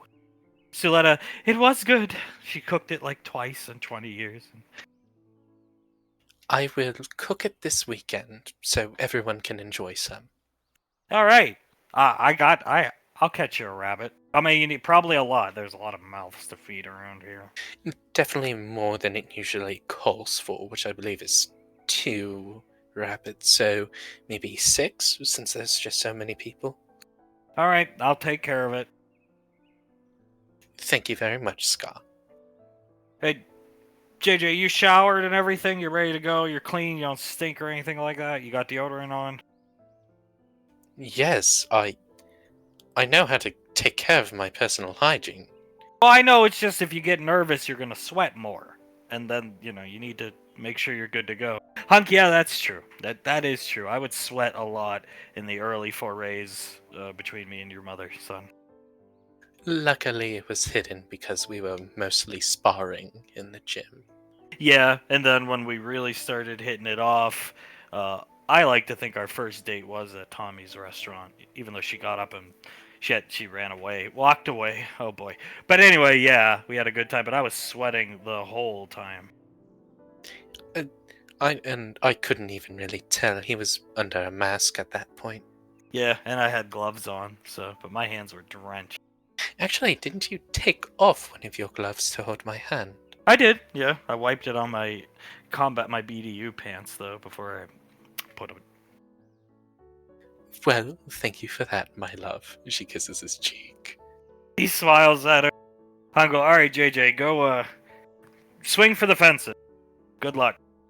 I will, sir. Thank you very much. He gives them all like a 2-finger salute and then walks off. JJ leaving. Suletta, Scar. Scar watches him leave. Is this really a good idea? I mean, just get it out, please. Fine. He'll come over here. Davian watching the two of them talk to each other. What's going on? Noticing, isn't that the jetpack Zach took out the Coast Guard ship or something with? Scar, yeah. It is. I've saved this in storage too. Heck, I thought I returned that to SIS. Scar, no, you kept some of it at the lighthouse, and then Pequod wanted it on display because this is the original shit. Then me going through just to make fun of us, and I kept it and hid it in storage. Oh, those days are at an end. We don't do that kind of stuff anymore. Yes, no, maybe when it was Julius and Icy going on their first dates, but not for our kids now. We don't do that now. Hunk, I love Banksy to death, and I have regrets over the way I treated him, but he was like, I knew nothing about this kid. Why would I, it's like, why would I trust him? Nicole was my, like, baby girl kind of thing. This is Sasha's niece. We don't have anything to worry about. Suletta, yes we do. Your son. We have him to worry about. Scar, unless we forget, like the taking out of the Coast Guard vessel that got us on the news. I crashed through a roof. Plane crashed into a lighthouse. Beating up pizza delivery men and all this type of stuff. Do you really think this is a good idea? Suletta, yes, we are going. Davian looks at Suletta. I think he'll be okay, Letty. We don't need to do this for him. Hunk, what does us spying on them do? If he flubs up and says, like, you're ugly, us spying on them isn't gonna do anything. We can't help him. Suletta, we are going. I don't ask anything out of you. Of you. Ever! We're going. And give me a taco. Hunk will hand her the last half of taco. Davian sighs, gives Suletta a nice hug. Okay, Letty, we'll do it for you. Hunk, I mean, I would like to go. Just see him in action, I don't know, it'd be cool, I guess. I'd be proud of him, see him in action, pouring on the charm. The hunk charm, I guess. The mark charm, I should say. Stroking his chin. And the mark charm it is, my love, trust me. But I don't want to go all crazy about this. I don't want to... I mean, we don't need the equipment. We can just hide in the back kitchen and listen, no? Or we could send Fernando out, the waiter, and he, what are they doing? How's it going? We don't need to go... We don't need that old garbage. Suletta, we're bringing it. Eating the taco. Well, okay, I suppose it is a good idea to bring at least the sound equipment, but is the jetpack necessary, Letty? It's for good luck. He needs all the luck he can get. Good luck, the thing that rammed into the side of a Coast Guard vessel. The thing that put EarthGov on DEFCON 2. Suletta, it's for good luck. And I think it's quite funny. You can still see some of the battle damage on it from when Mr. Track went through the vessel's hull. Oh, God. Oh, man. David starts to laugh and then nods. Okay, we'll bring it. We will bring it. Meow! He's coming too. Devine looks at Mr. Snuffles. We'll be delighted to have you, darling. I mean, spying was kind of like fun. In a strange way, there was some type of a little bit of fun to it. Like, oh, I hope I don't get caught. Scar, Jesus Christ. Fucking knife thrown at me, hitting Zap in the leg. Devine rubs the back of her neck. Sorry about that, I thought you were vamp. Oh, yeah, and then, I mean, God, they fucking leave me to go out on the boat to chase after Dimwit Zab and his jetpack, and I'm left to my own devices outside the damn house, and I'm trying to maneuver around in the darkness, and you're at the kitchen window just staring out at me, and then I was the one with the flashlight that flashed you. So that So it was you. I was ready to kill you, darling. Well, it might have been. I would have been okay with that, honestly. He starts laughing. Given what we were doing with our weekend, I would have been fine with that. Devine chuckles a bit, shakes her head. But I'm glad I didn't. I'm very glad I didn't, Scar. Then we were. I remember we were looking around at the boot prints left in the mud and the sand. Men's military work boots. Yeah, well, that's because Nicole gave me military clothing because I had no clothing back then. I remember the auger going off and me OTM gearing over to it, almost cutting poor Zap's head off. Sitting out on that goddamn boat like a bunch of fucking rubes for hours with this dipshit just watching you through binoculars the whole time. Oh, groans, looks at Davine and smiles. Devine smirks down at him and leans in close to him. I'll put the bikini and ODM gear on tonight. And the aviators. You can't have the gear and the bikini on without the aviators, love. Yeah, she looks so damn good. I know it's been said, but then I told him, alright, dipshit, just ask her out. You won't, bitch. Only took like 5.5 months. Well, you know what? He got there eventually, and I'm glad he did. And you give your son a hard time. Well, I haven't been giving him a hard time lately, so whatever. And I'm not the one that wants to spy on him. But, Devine shakes her head. So we'll have to be there before the two of them get there, just so we can set everything up then. Letta looking at her wrist computer. Yes, given transit time, we have time. She smiles down at Hunk. Very good. I'd like to see Memory Ann. Hopefully they come home soon before we embark, and then we'll be back in time for the production meeting and the rotisserie, or roasted lamb, whichever you prefer. Yeah, it'll be good. Good time. Yes, it will be. Hopefully the kids do get here soon, though. Yeah, I want to see Carter. I want to ask him if the toolbox worked well for him. Yeah, of course. I'm sure it worked wonders for him. And then we'll have to wait a bit for Saul and Colt to come down so you can give her armor. They're going to have a late lunch with Sasha, I believe, but she'll be down here this weekend for you. Oh, she's cashing in on the mother-in-law, huh? Yes, I believe I heard someone say she got her to go to Tommy's. Huh? Looks shocked. Letta, I refuse to believe that. Devine shrugs. It does seem highly unlikely, but maybe Saul just somehow convinced her? It's hard to say no to her, that cute little face.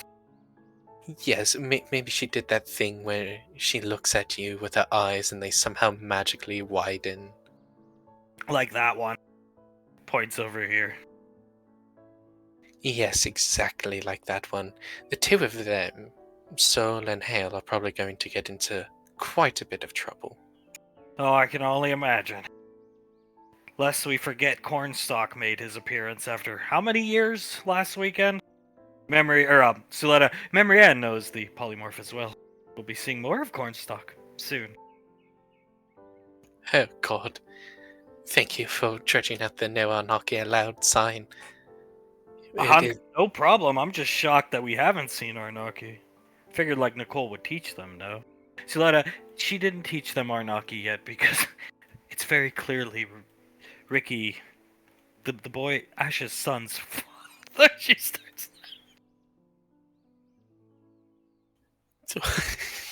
Well, thank God our daughter has not taught them that, or else I'm sure we would have had at least one scare of anarchies. Like, yeah, it makes sense. Nicole wouldn't. Well, I'd take cornstalk any day over the melted face Ash, because that's what it always looked like to me. It didn't look like Ash. It looked like, well, at first it did, but then she just kind of like melted the face, and it looked like, what did he called himself, like tortured Ash, which is true for sure. But with his face like super melted, like a wax figurine. I had to look at that fucking face every day on the fucking Majestic. I'd be coming out of this fucking cargo bay, and there he'd be, just fucking walking around the ship, all depressed, looking at a picture of his wife, or Saris, excuse me. Davy nods. It was not a pretty sight, and then having to see Anaki all over the apartment. It was sort of terrifying. Yeah, I mean, not to dredge up bad memories, but I can't remember, like, how did he get the lazy eye? Scarv, he had that fucking orc that Davine shredded his nutsack throw a plate at him. Oh, God. It hit the side of his head, and then boom, he had a lazy eye for the rest of the trip.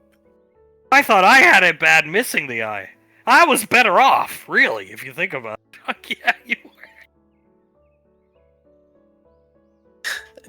Well, darling Scar, you do pull off one eye quite well. I think it helps with the intimidation factor. Personally. That's why I've never had Nicole heal it. I believe so. Maybe you should cut down on the squinting one, though. I think it makes people too scared to talk to you. Honestly, it just looks like you're having a stroke. Cigar, oh? Davey, like, it lets out a very airy laugh, and then looks at Scar and nods. It looks like you're having a stroke, darling. You like that one, honey? It's pretty funny whenever I see it. I'm always sort of worried for you, and then I realize you're just trying to intimidate whoever came in.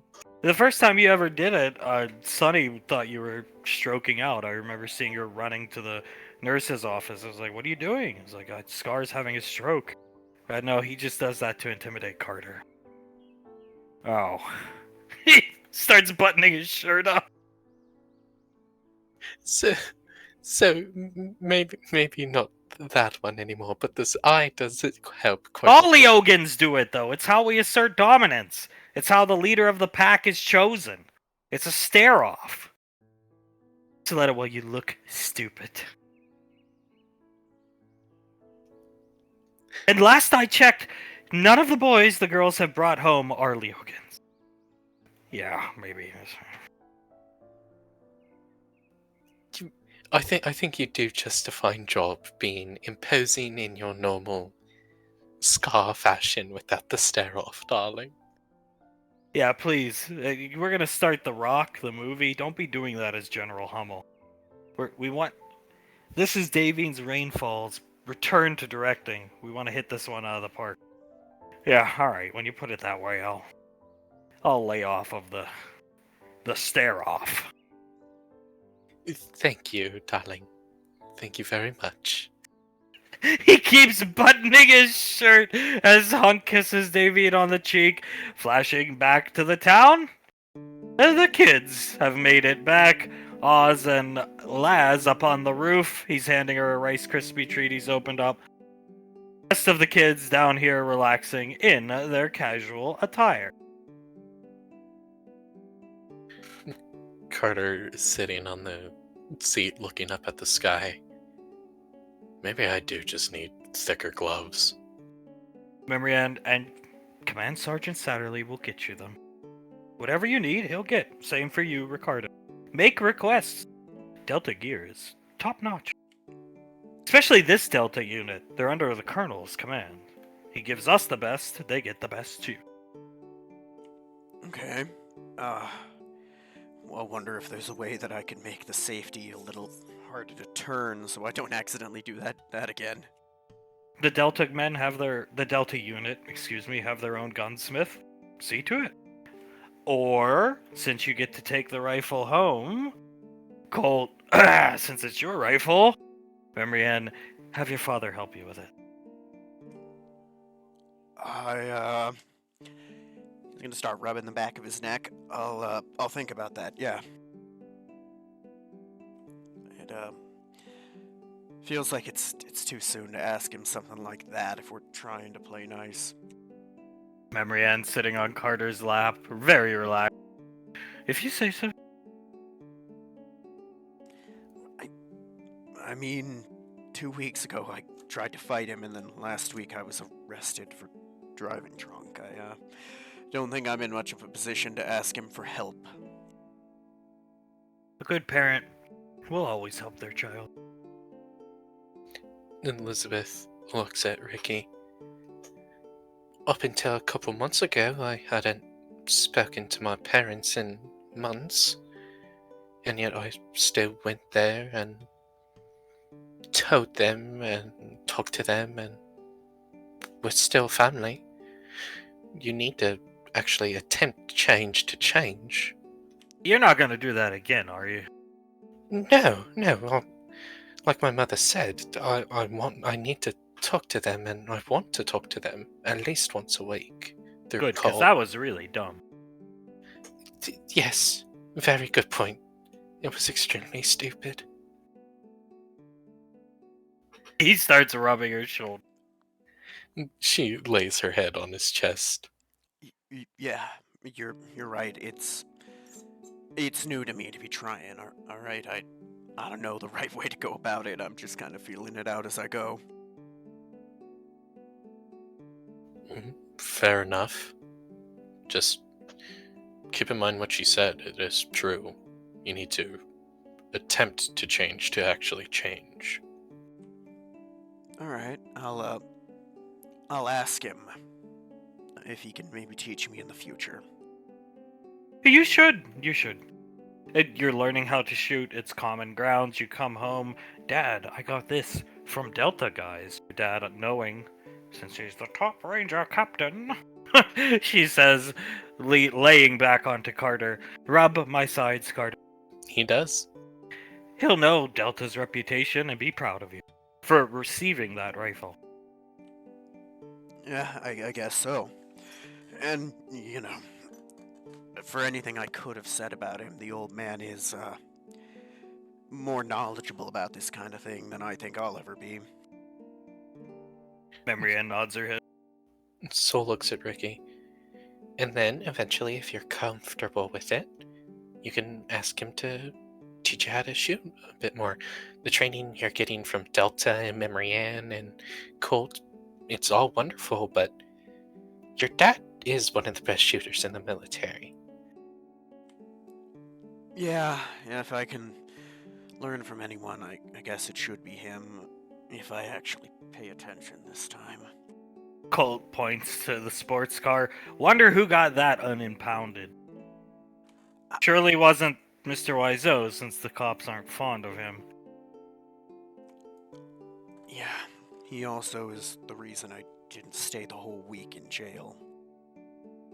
Colt will stand up, pick Soul up.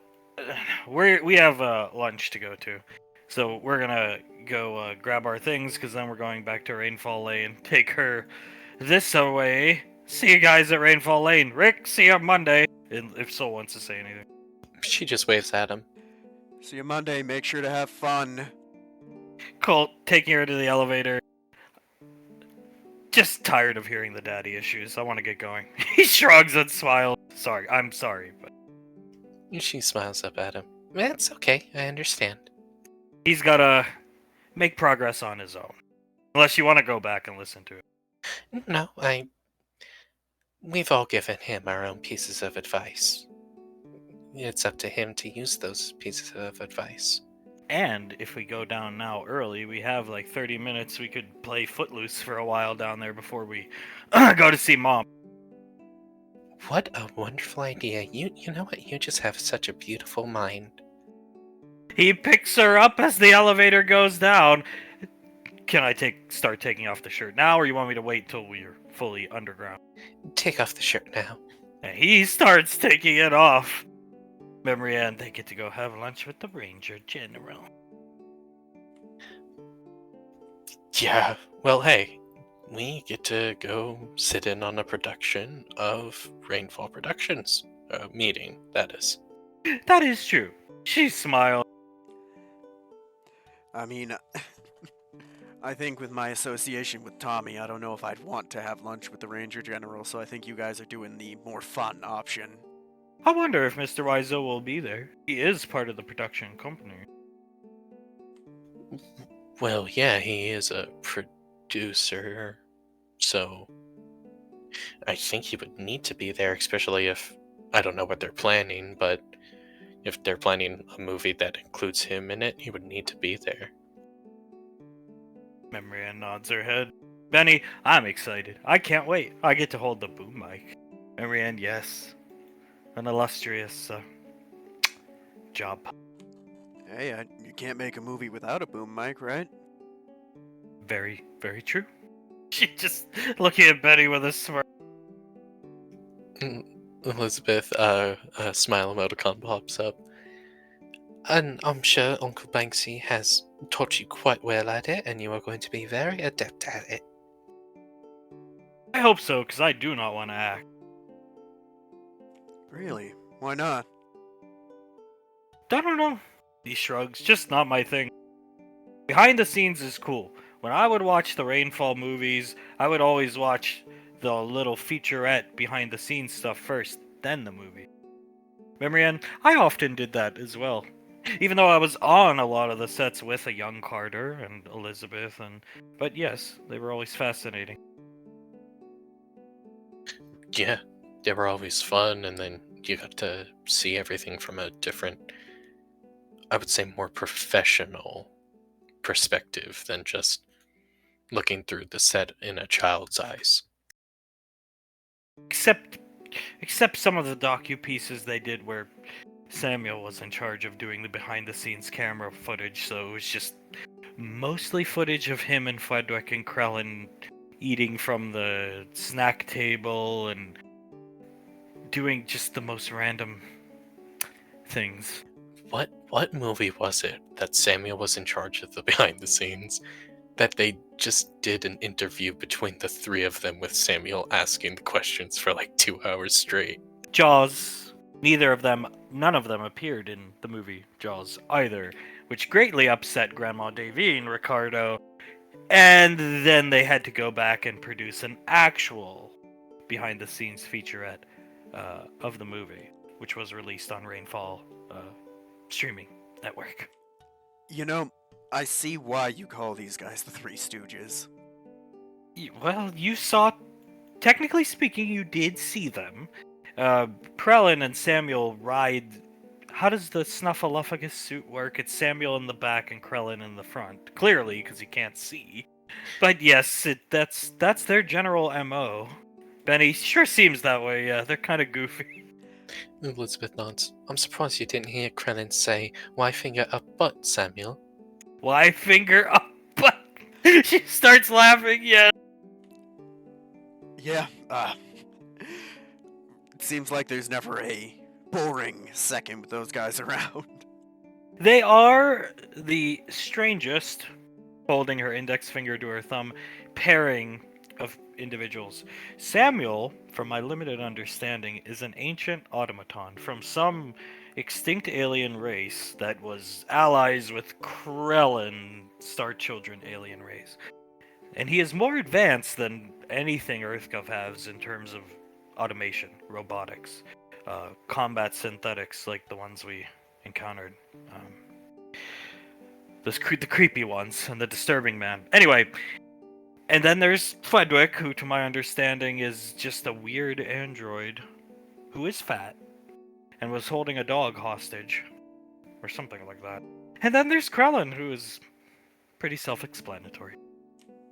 Ricky's just gonna look at her, blink twice, and, you know, if if I hadn't seen evidence of all of that, I'd think that somebody had done drugs coming up with that backstory for them.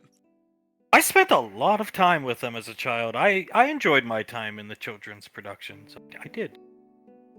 I also enjoyed my mother and Aunt Icy just completely ignoring them up in the production booth, letting them do whatever they wanted, having a wonderful time. That's actually where they wrote most of the good movies Grandma Davine directed. Right, Elizabeth? Carter?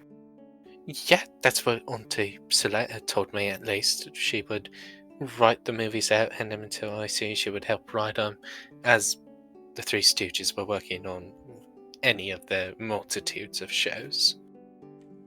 I mean, I wasn't meaning to sound insulting to them. They seem like cool dudes. They're just, Goofy. I was gonna say out there, but I think that's a bit nicer. They are very goofy. They have their own, what's it called, Carter, where they store their worst acting awards that they think are more prestigious than Oscars? The Wazzy Womb. It's in the men's shower, in the ODM Academy, the ground level of it, and there's a portion of men's showers that have been cordoned off, and there's like, a big out of service sign, and they put the awards where the soap should be, like the shelves, and it really pisses off Uncle Scar 'cause it's not out of order. They just become more interesting every time you talk about them. I wish I could see is it Razzie Room or Wazzy Womb? Wazzy. It is Wazzy. You may never call Frederick. You must refer to him as Fwedwick, with the lisp, which is more challenging for some of us, like myself, who prefers to speak proper English. Now that's fair. So, Fwedwick created the Wazzy Womb to hold his awards. Yes. Just thinking back. Yes. Yeah, that's correct. Actually, if you ever do call Frederick, the Three Stooges will get mad at you and give you the cold shoulder for the rest of the day. When you enter the Wazzy Womb, they turn on all the shower heads. I'm gonna regret asking, but do you know why they do that? Spectacle. That's what they told me when they showed me the room, and they have to turn on shower head, Uncle Krellin said. Then they turned them all on. I said, why? Everything's getting wet. And he said, is spectacle, Benny. I guess the steam replaces like a fog machine. Moron. She starts laughing. She's on Carter's lap, but reaching behind, rubbing the back of his neck. He has his chin on her shoulder, giving her neck some kisses every so often. Hand up my shirt. My belly needs attention. Yes, Mew Mew, as his hand goes up her shirt and starts rubbing her stomach. Oz has brought Laz down. She's got the Rice Krispie in her mouth. He's carrying her. I'm talking about the Razzies. Turn on the shower heads. The awards get wet. It makes no sense. Yeah, that's what they're telling me. I mean, this isn't to be a dick or nothing, but they do sound like only one of them has more than 5 brain cells to rub together. But I think Frederick is their leader, yeah. But they obviously can't be that dumb if they've made that many successful kid shows, right? Oh my god, the money they must make. When she gets all businesswoman-like and talks about their take and the productions, I just get instant erection. But yeah! Laz takes the Rice Krispie treat out of her mouth. Yeah, they... Like I said, a week ago, they made about 80% of the money from the last year of production that they were doing. Gross, not net, of course. After taxes, it was only Starts tugging on his collar. It was only about 75% of all money made for Rainfall Productions. She puts the Rice Krispie treat into Oz's mouth. Thank you. Do they get royalties from it? Yes, oh yes. As I said, I got royalties from the show. I have a lot of money. Uh, my mother saved it for me. She put it in a bank account, but Aunt Pequod saw fit that I got royalties. Those three might actually be almost as rich as Tommy then. Maybe. Marianne shrugs. I don't know. Higher, Carter. Carter goes higher, right up to just below her sternum and breasts. That's better. You can rub my rib cages. They're a little sore. A lot of PT this week. He kisses the back of her ear as he does just that. And Soul looks at Ricky. I believe, to my knowledge, which is somewhat limited, I'm not in all the paperwork that my mother has to do for Rainfall Productions. You But should be. maybe I'll ask her about it at the meeting today. She looks back at Ricky. I believe they also get a small percentage of all merch sales that are sold specifically for the children's section of Rainfall Productions. So any shirts, toys, posters, anything like that for any of the multitude of shows they produce through that section of Rainfall Productions, they get a small percentage of, I believe 5.2%. You know, I've got the bed installed in the Vertibird, actually. We are going to convert the Verti into like a live-in type of thing. Would you like to go inspect it? I need to inspect it, make sure everything is okay, just in case we ever want to jump on the bed. Here, she hasn't drank out of it yet. Hands her the, Elizabeth, the, drink. Let us go. We'll come get you when we're done inspecting it, then we'll all leave for Rainfall Lane. So long! She does like a finger wave at all of them as she starts kissing at Oz's neck. Promotes a loud laugh out of Memory Ann. I'll make sure not to ask too many questions like that next time. No, you should. You should. He likes it when she talks all nerd-like. Carter chuckles and nods. You know what? I think if she just opened up one of her college math books and started reading out of it, he would get it on immediately. Benny, take out or make the slit in your mask and take a drink of that, and then give me some, please. She opens the slit, sips it through the straw, and then holds it up to him. He takes a sip. Memory Ann, Oz seemed quite like the roguish type to me when I first met him. And I never wanted to talk too much about himself, but very happy for him. And her! But, of course. Yeah, I'm happy they're happy. I mean, maybe he was just waiting for the right girl. Maybe. I think he's very good for my sister, and I'm happy for my sister that she finally gets someone to talk to all the business and math about. When she would do that to me and Soul, it would make both of our heads hurt.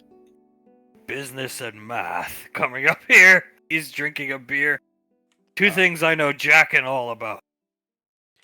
I know enough math to have passed high school, sir. How'd the Delta training go? Drinking his beer? Aside from a fuck up on my part, pretty well, sir.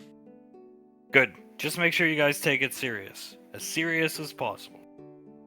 Yes, sir, we do. I dropped my gun. It's alright. I accidentally switched mine to automatic instead of semi, and then let loose a full spray. First time the Colonel handed me a gun when we first met, I shot myself in the foot. So, you know. He shrugs, memory and laughing at it. I mean, yeah, that's about... Nah, even I didn't do that bad when I first tried to shoot as a kid. I was actually pleased with how it went. I'm very proud of the squad. And Samantha will be joining us. Full time. Oh, that's nice. Oz and I put in requests after the... Look, odds are we will never meet those people again, or see them again. I'm sure our parents will handle it, but that encounter creeped me the fuck out, Carter. So I would like some more backup. Benny, good idea, I think. No, yeah, I understand and I completely agree. I I can't feel it as well as you or Soul, nowhere near you two. But I felt something weird coming off that guy, and luckily I was able to keep it under control, talk to him a bit, but yeah, I understand. Benny, yeah, I mean, it was weird, all the robots and the guns pointed at us. But when he demanded I leave the android behind, that's when I really started to get scared. Yeah, the guy, I can't really feel stuff like you can, but the guy just had a vibe that was off. That's all I can, the only way I can explain it. Well, if you ever rub shoulders with him again, and he doesn't have like 10,000 guns pointed at you, that's why you take your training seriously, and you don't worry and stress about girls. So the next time you run into him, and it's an advantageous engagement, cut him in half. Would you prefer it, long ways or across the belly? Whatever's more painful. I don't care. Alright, so long ways starting from the bottom up. Yeah, I'd second that. He creeped me the hell out. Nah, I agree, and it also just pissed me the hell off, because he walked around like he owned us until he heard your guy's name. And he was no SIS agent, playing with her fingernail looking down at Carter. And Elizabeth, looking at Benny, let's be honest here. Until Carter said our name and we all said our names, that man did sort of own us. We were dead to rights. Yeah, we were, and that makes me even more angry. He walked up. When I was doing martial arts competitions, I saw 14-year-olds that acted more mature and composed than that prick. Oh, who's the Ranger General? Oh, Lorelei. Moron. That was good, Carter. Carter looks at her. How do you mean? Just fishing for information from him. It was good. Oh, thank you. He was too stupid to pick up on it. Thank you. I wanted to ask him a question that was one of the easiest questions in the world. I think most people know who the Ranger General is. Because the ID did look legit. Look, from what I could see, from where I was standing. I mean, I'm no expert, but it looked about as legit as ours. Yeah, well, if you ever run into him again, you're gonna have Delta training in your pocket, so you guys will be okay. Yeah, Delta training and, keep on getting stronger with you, eh, Okier? And go home this weekend. I'm sick of babysitting you. Already going. Thank God. Get the fuck out of here. Yeah, I think I should. I gotta make sure to grab the thing I got for Mom before I go, though.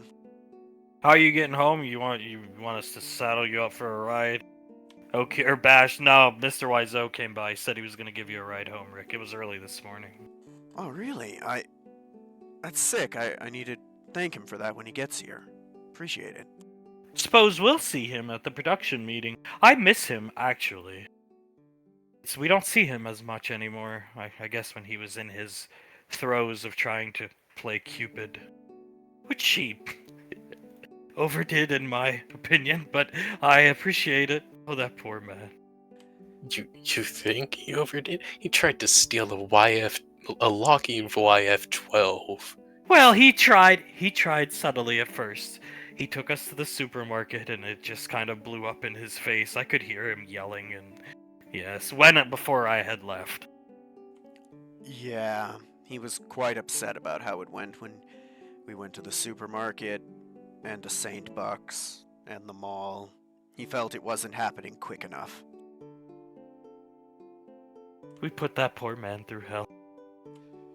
Yeah, we did. Maybe there's a way we can thank him for all he did for us. I'd say you guys, if you want to, you should. He Bro, he was driving himself crazy trying to figure out what to do to get you guys together right about when I started getting arrested. Things got so bad he got his big brother Yuri involved. He starts chuckling. Yeah? I mean, from my understanding, my dad didn't even know he had a brother. And that tells you a lot. Oh, poor Mr. Wiseau. Kissing Carter's cheek. Elizabeth looks down. I did sort of miss Uncle Yuri. He was always fun to have around. They used to be around all the time, watching us from the buildings and coming up and is everything okay? And now he's just like hardly around. Well, you did kind of drive him nuts, like you said. Ricky, babysitting Ricky every weekend drives me nuts. So yeah. Hey, I'm also a good movie partner and I make better popcorn than you. Do that with your mother and father. Will do, sir. But nah, I miss him. I mean, I know I'm gonna sound like a little prick for saying it, but at this point, Tommy's like almost a father figure to me. Maybe we should thank him. Ah, she'll clear her throat and look at Elizabeth at the production meeting today. Elizabeth nods. I'll make sure to give him a hug and thank him. Me too. Carter nods. I don't know if I'll give him a handshake, maybe, but yeah, I'll thank him too.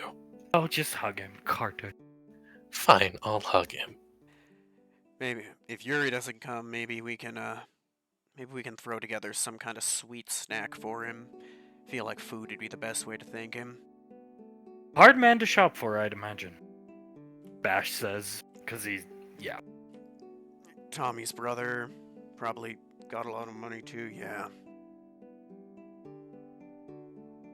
Well, either way, I mean, do you guys enjoy doing your side gig for Mr. Wiseau, Elizabeth? Getting paid handsomely? And they are. Elizabeth nods. We're getting paid quite well. We're getting closer and closer to having what we think is enough saved up to buy that Master Yen card for IC. And yeah. Plus, on top of all that, it is nice to get paid a bit more just for doing some paperwork. You know, my kid brother is into collecting those cards. He's got quite a collection. So I got him. He's keeping an eye on the auctions for you. At least the ones in EarthGov space. So when one comes up, I'll let you two know. Any thank you, sir. Elizabeth nods. And thank him for us, please. Will do. No problem. You guys gonna be heading out after, we saw Colt and Soul undressing on an elevator, and then I saw Laz and Oz undressing walking towards the vertibird, which if you look over there, it's rocking. You gonna be heading out after that? Yeah, once they're all finished up and done, we're gonna head out. Alright, good. Very good. Okay, well, we'll see you guys Monday morning. Have a fun weekend. Will do, sir. Thank you, guys. First weekend in a while, I don't have to deal with anybody. The Colonel or Ricky. He walks. Love you too, Okier. It should be cool to go home. I, like I said, ain't been there in a while. Yeah, it'll be nice to see your mom, talk to your dad. You like planting, so I assume that extends to flowers, so maybe you can help your mom around the shop. It's what I used to do before I started training to get here, yeah. It'll be nice. Palo Alto's gotta be a fun place to pal around, no pun intended.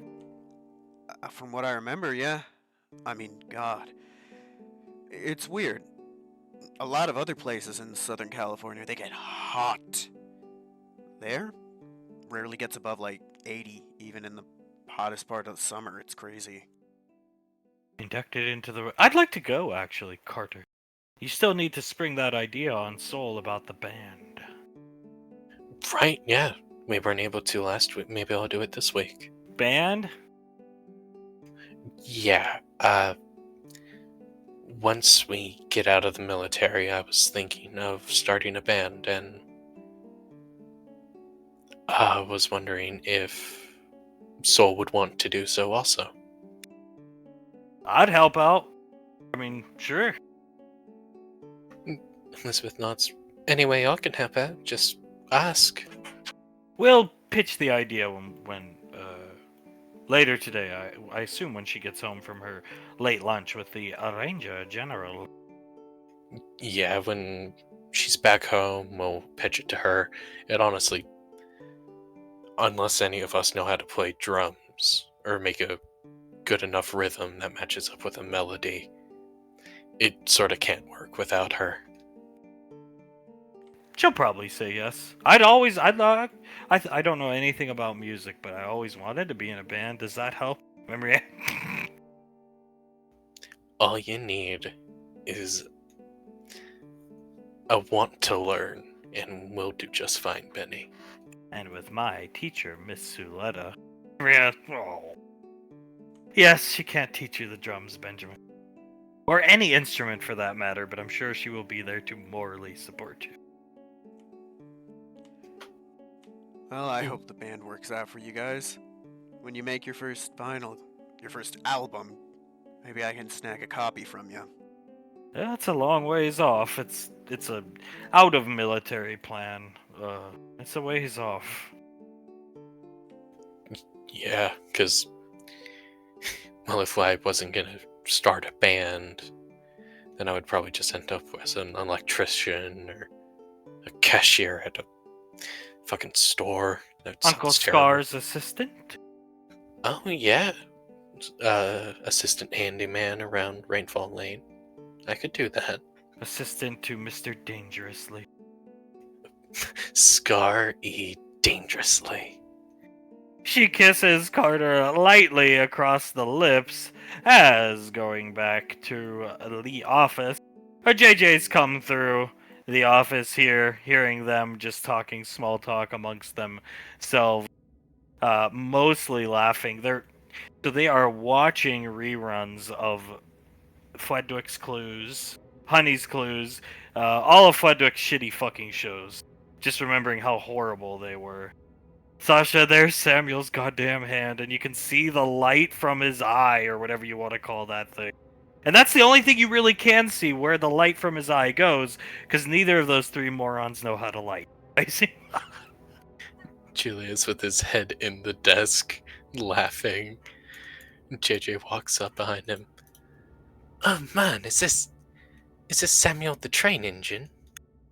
Sasha looks up. Yeah, we're reliving the productions are going to kick off. Quad, yeah, and I want the children's production wing to start up again, JJ. So reliving good time. Hey, sounds good to me. As long as I get to watch Samuel the train engine again. It always looks so terrible to me. I personally really enjoyed Samuel the Science Guy because he would be like just randomly gesturing, and the gestures never matched what Aunt Suletta would subtitle or sometimes voiceover dub over. And my favorite was the one where he was just standing in the bathtub with the toaster and then he dropped it in the water. And Aunt Suletta had subtitled, "And never throw a toaster into a bathtub." Such. My favorite episode of Samuel the Science Guy was when Fat Fledwick appeared on the same show as him, and Aunt Suletta had to match up what Fat Fledwick was responding with to what she was typing out for the subtitles. Oh, I remember sitting in the production booth with her. She would just get so angry rewatching the footage. I have to do this with my free time. JJ starts to laugh. Yeah, I remember watching the Tank Engine show. Whenever I would see one of their hands, I would just start clapping and laughing. It was so funny. Pequod, oh my. And they got him to wear the lab coat, but he didn't have the lab coat on in season 1. So it was Samuel the Science Guy, but it was just this robot. And then one of them had the epiphany to put a lab coat on him. I see. I had that epiphany. Thank you. I just polymorphed it on him before they turned the cameras on. Yeah, until then, he had a goddamn sniper rifle on his back. Thankfully, the lab coat covered up most of the rifle. You could still see the barrel sticking up out of the top of it, though. Sasha, there was the episode where he presented the rifle and they were shooting targets. That was interesting for a children's show. Oh Pequod, yeah, that's one of the highest rated ones, thank you. oh yeah. The subtitles on that one: gun safety is very important, kids. As he blew up an explosive target. Do not ever touch guns, children. Remember, guns are a dangerous thing. If your parents tell you to not touch them, don't touch them. I see, the best ones, those are the only ones I ever really paid attention to were the best in my opinion, because we had to keep Memory Ann safe, but they did a crossover with Memory Ann the Explorer, and Samuel was just mixing random chemicals that he had no idea what type of reaction would come, and you see Memory Ann look down at the thing he mixed, and immediately throw it away and then teleport off screen, because I had to teleport her back to my arm. And that was the final crossover that included Memory Ann the Explorer. Julie starts laughing even harder. And JJ just shakes his head. Man, it is going to be so awesome to see them producing shows again. Pequod, and think about it, they've had how many years of just sitting on their hands, ideas building up? They are a cash cow fucking palooza. Oh yeah, most definitely. What are you guys planning to do for their first episode back? Pequod, I think, well, I can't speak for every show, but I think I'll pitch the idea to them, or maybe you can. She smiles at Julius. We want to do a live Mr. Frederick's Fat Frederick's Neighborhood, Mr. Frederick's Neighborhood. It has multiple names. We all know it at this point. Like a live episode. It'll be live from the children's production studio, which is just a green screen room in a basement. A basement portion. Yeah, whatever. Oh, well damn. I'm sure that'll get good ratings. I hope so. Julius will pitch it to them. Yeah, sure. At the production meeting. Preferably before Fat Frederick makes his appearance. Oh. He's still standing behind that movie theater, this screen, for another 3-ish hours. I didn't tell him to. Wait, what? Frederick is standing behind the movie screen. You're gonna pitch Fat Frederick 2 to Mom, aren't you? Yes. She just squints at JJ while she's rubbing the back of Julius's neck because she's on his lap. Yes, I am. More power to you. More power to you. He just puts his hands up in a surrender. It'll be good for everybody. They deserve a chance to... He will make us so much money, JJ. I know. He is a cash cow of Rainfall Productions. The cash cow, if you mind my saying. He'll make us a good chunk of change. I see. You know, Scar was telling me that Frederick told him originally he was made for corporate espionage by Max Tech. Julius looks at it. I see. I don't believe that. I really don't either. When I read his mind, the only thing I see is like a donut. Because a donut. Chichi just nods. Yeah, I would expect that much out of him. Just literally, like, you know, a donut with like the white icing and then sprinkles, Jimmy's. That's all I see. And sometimes the donut is on a turntable and it's turning slowly counterclockwise. Maybe that's him thinking. I think it is. As of late, it's been doing that a lot, turning counterclockwise, so... Well, maybe a lot of ideas are up there in his head for Rainfall Productions.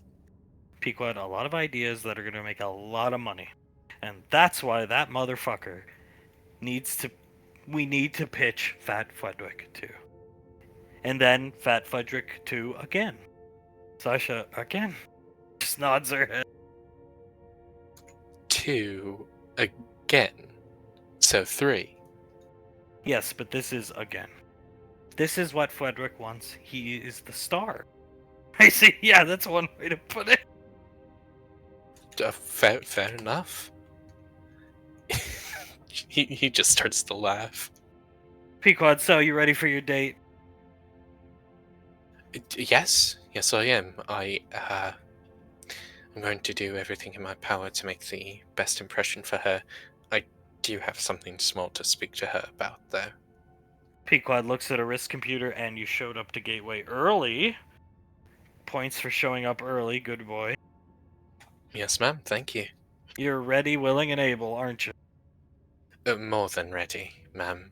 More than ready. Sasha, oh shit. Here, I forgot to give her these when she was here. She's gonna be actually attached to the kids' squad, JJ. But I forgot to give her these because we were talking business. But I wanted to give those. You got them for her. There you go. Oh, thank you. What are they called, just so I can really... You got Joritos. Joritos, if you can roll your tongue. I really can't. But it's guava flavor, that's the pink one, and Jamaica flavor, that's the red one. They're her favorite towns, and they're difficult to find. Like, really, really difficult to find. Those two flavors. The base flavors, simple. I've bought her thousands of them all of her life, but those two flavors in particular, they stopped producing, waiting for Pequod to buy the company. I'm working on it. Well, thank you very much, ma'am. Much appreciated. She'll love them. Yes, she will. You two will have a good time. You're gonna try to get her down to Rainfall Lane, Sasha. I will. Dad recommended I swing for the fences, and for the fences I shall swing. How is Dad taking the news that, she smiles at JJ? What, that I'm not gay? Yes, Pequod. He just smiles, shakes his head. He's taking it very well. He has the utmost faith in me, as he said. Pequod, I vaguely remember Julius telling me, like, JJ is waiting for the right girl. I had the talk with him, like, didn't that happen? She looks at you, Julius. Oh, yeah.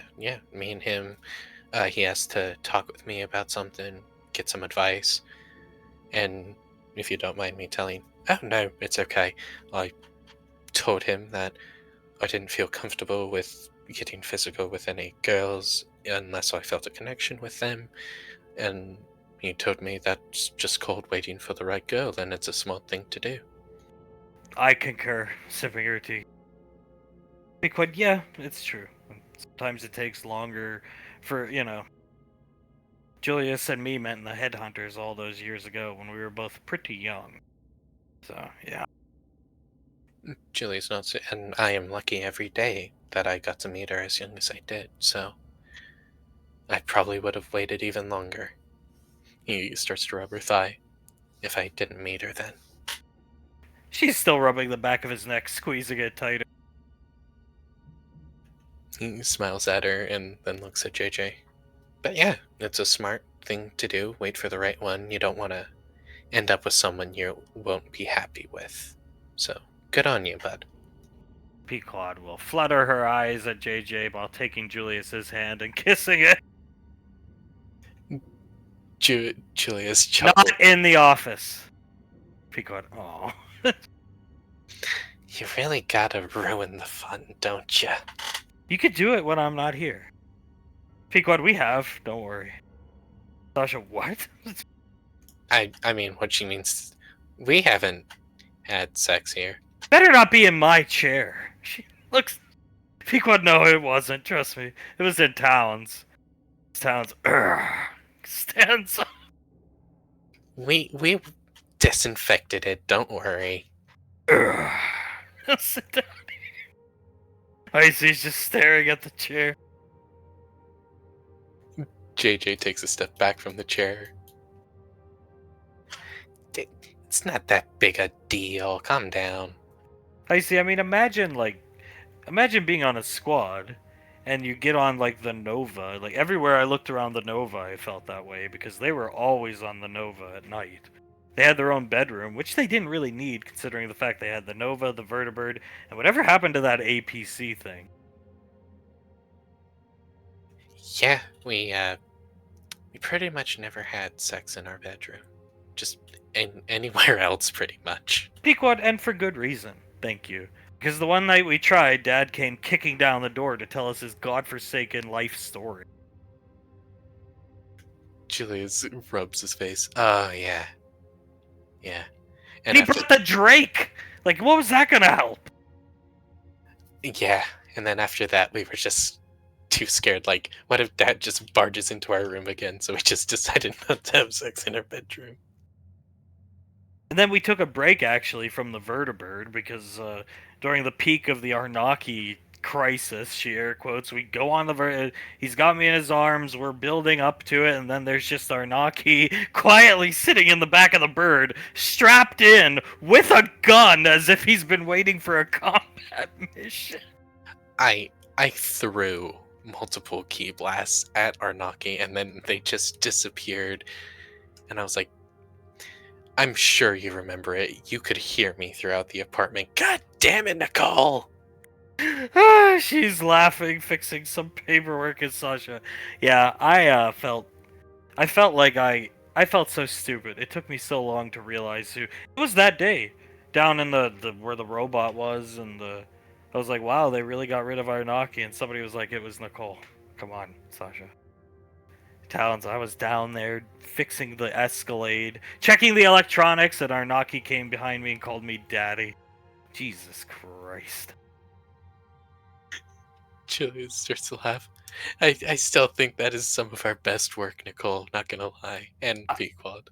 I really do, and if they were on a squad that didn't have Ash's son, I would totally teach them Arnaki. I would have done it before Cornstalk. Pequod, well, they've got to learn. It's a tradition, so just teach them it and tell them not to use it around Ricky. Yeah. You guys see that they put the sign back up? And JJ starts to laugh. Oh yeah, the no Arnaki sign allowed. Huh. I thought, did they make a new one? Pequod, I guess so, because didn't we torch the original one? Yeah, we burnt that one to dust, so either they had multiple copies of it that we never knew, or they built a new one. I see. Well, I will have a discussion with Memrian and Soul pretty soon. And teach them Arnaki. What if Mom and Dad come out of their house one day and there's just a fire on the front lawn while 3 Arnakis are dancing around it, burning the sign? Sasha, why not make it 4? Can't Suletta do it? I see she can. That's true. And she likes it. She has a mischievous side too. Yeah, and she'd definitely do that to mess with Mom. You see, well then, I'll teach them Arnaki. Soon. Just gotta make sure they don't do it around Ricky. Yeah, make that part very clear to them. Pequod, I mean, come on. What's the big deal, even if they do it in front of Ricky, the more I think about it? His father's face is on the goddamn elevator. Sasha, a rendition of his father's face. There's no way he knows it's based off his father. No, Bash told me pretty much. He guessed it pretty much immediately. She just starts laughing. What was the giveaway? It makes no sense. The lazy eye? The guns, the lazy eye, I never asked. I was just surprised he found out. I see. Well, Lorelai drew that out of hatred for Ash, but it is a cool logo, so. It is. It is. Most of the time I'll just tell headhunters that the skull is winking and that's enough for them, but anyone who's in the know knows what's really happening. Those were the days. Walking into Lorelai's office, see her every morning, and seeing her telekinetically throwing darts at a picture of Ash. It's like, well, this is what it's come to. JJ chuckles. You guys certainly got up to some shenanigans when you were all younger, didn't you? Oh, we still do, and we still are, and we're going to today, when Fat Fledwick reveals himself to Mom. JJ just sighs, looks at one of the drinks he's holding. All I'm gonna say is I'm sort of glad that I'm going on a date for this production meeting. Oh, you're gonna miss it? Oh, well, Oh. Yeah, I believe I am. Yeah, you're most likely gonna miss it, but well, I'd like you to be there for some of them. The next one. Oh, of course, not a problem. Speaking of mischievous, Sasha says under her breath when these two walk through, her hair's all fucked up, and so is his. Soul is still scratching her fingernails across Colt's jaw, just biting her lip up at him. Pequod having fun? A big smile on her face. Soul turns around, smiles a very innocent looking smile, and closes her eyes. So much fun, Mom. She'll wink at Pequod. Or she'll wink at Soul. As I see, you guys coming home? Or wait. She looks at Sasha, and Sasha, lunch, and then I'll have them home. So, they won't be at the production meeting either. Pequod, that's fine. The fact you're going to Tommy's is astounding. Soul smiles at Sasha. Yeah, thank you again for letting me pick Tommy's, ma'am. Anywhere you want to eat. JJ just looks at Soul, smiles at her, and starts to laugh a bit. Well, we were gonna go. We have time, Mom. Yes, we're very busy doing work here. Pequod, we're watching old Fledwick shows. We're not really doing anything. Sashi, eventually we'll get. Yeah, you have like a hour ish to kill. Well, we were gonna go see Sam. You want to come, JJ? JJ turns around. Yeah, of course. He'll start to walk up to them. Surprise her early for your date.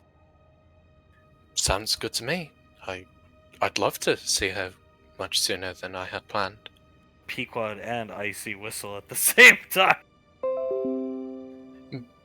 JJ looks behind them, behind himself, chuckles, and then back at the two of them.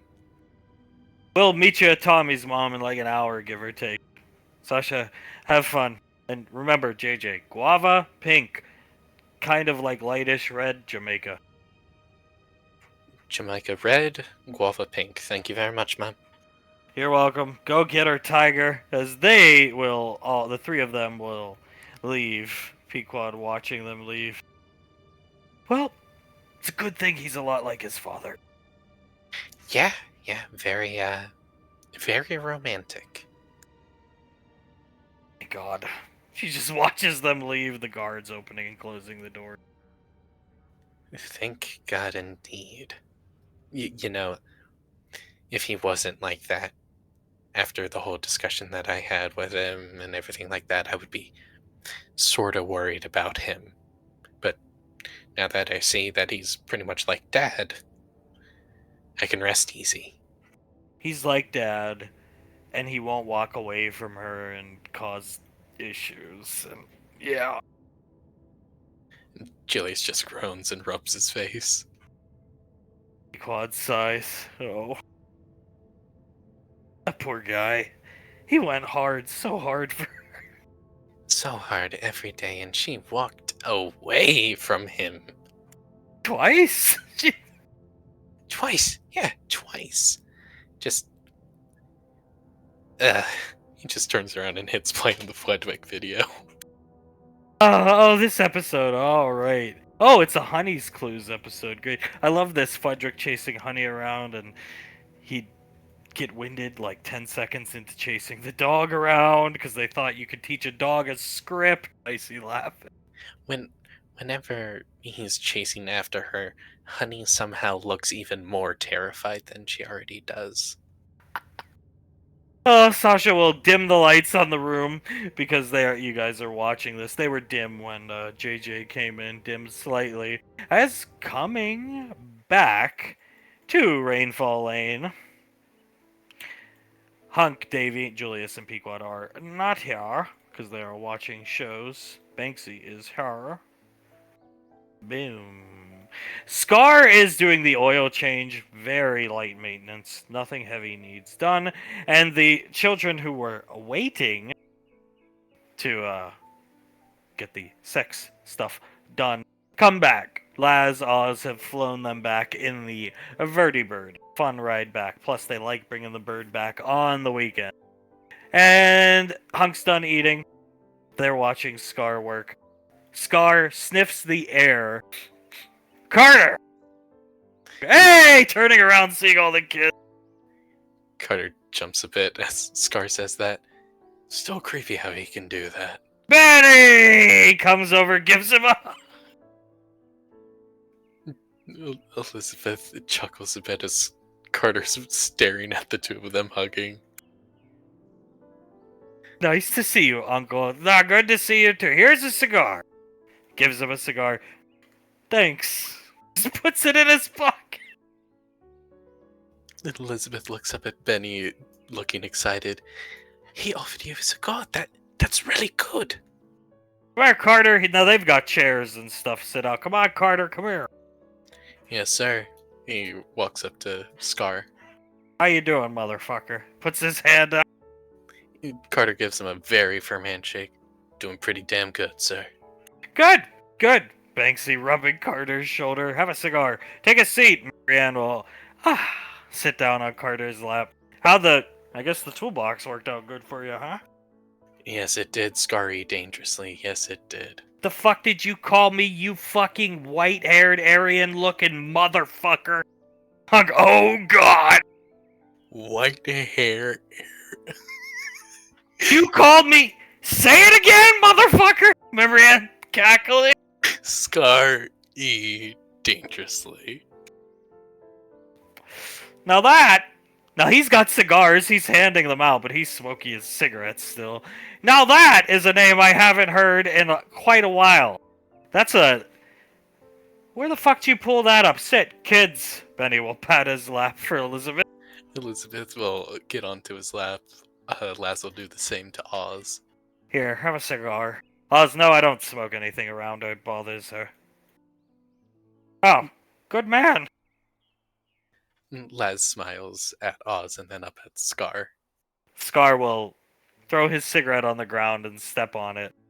Yeah, so where'd you find that nickname out? That's one I don't even know if Hunk and Suletta know about. Only you, right, Davy? He points back at Davy. Sadly, yes, I do. Cough up the goods! Carter's staring up at Scar with just the slightest smirk on his face. My wife is very adept. Oh, she's your wife now, huh? Yes. My wife. She asked me to call her my wife. I call her my wife. Okay. She's adept at digging up old nonsense. Memory, just snicker. Yeah, she is. She also dug up some information on the Saint. Why didn't you guys ever tell us he almost got assassinated so many times? That guy was something else, Carter. That guy was weird, dude. I mean, he was nice, but he was just a strange man, you know. This battle with his son for hundreds of years, a nomadic saint, and he was just a strange guy.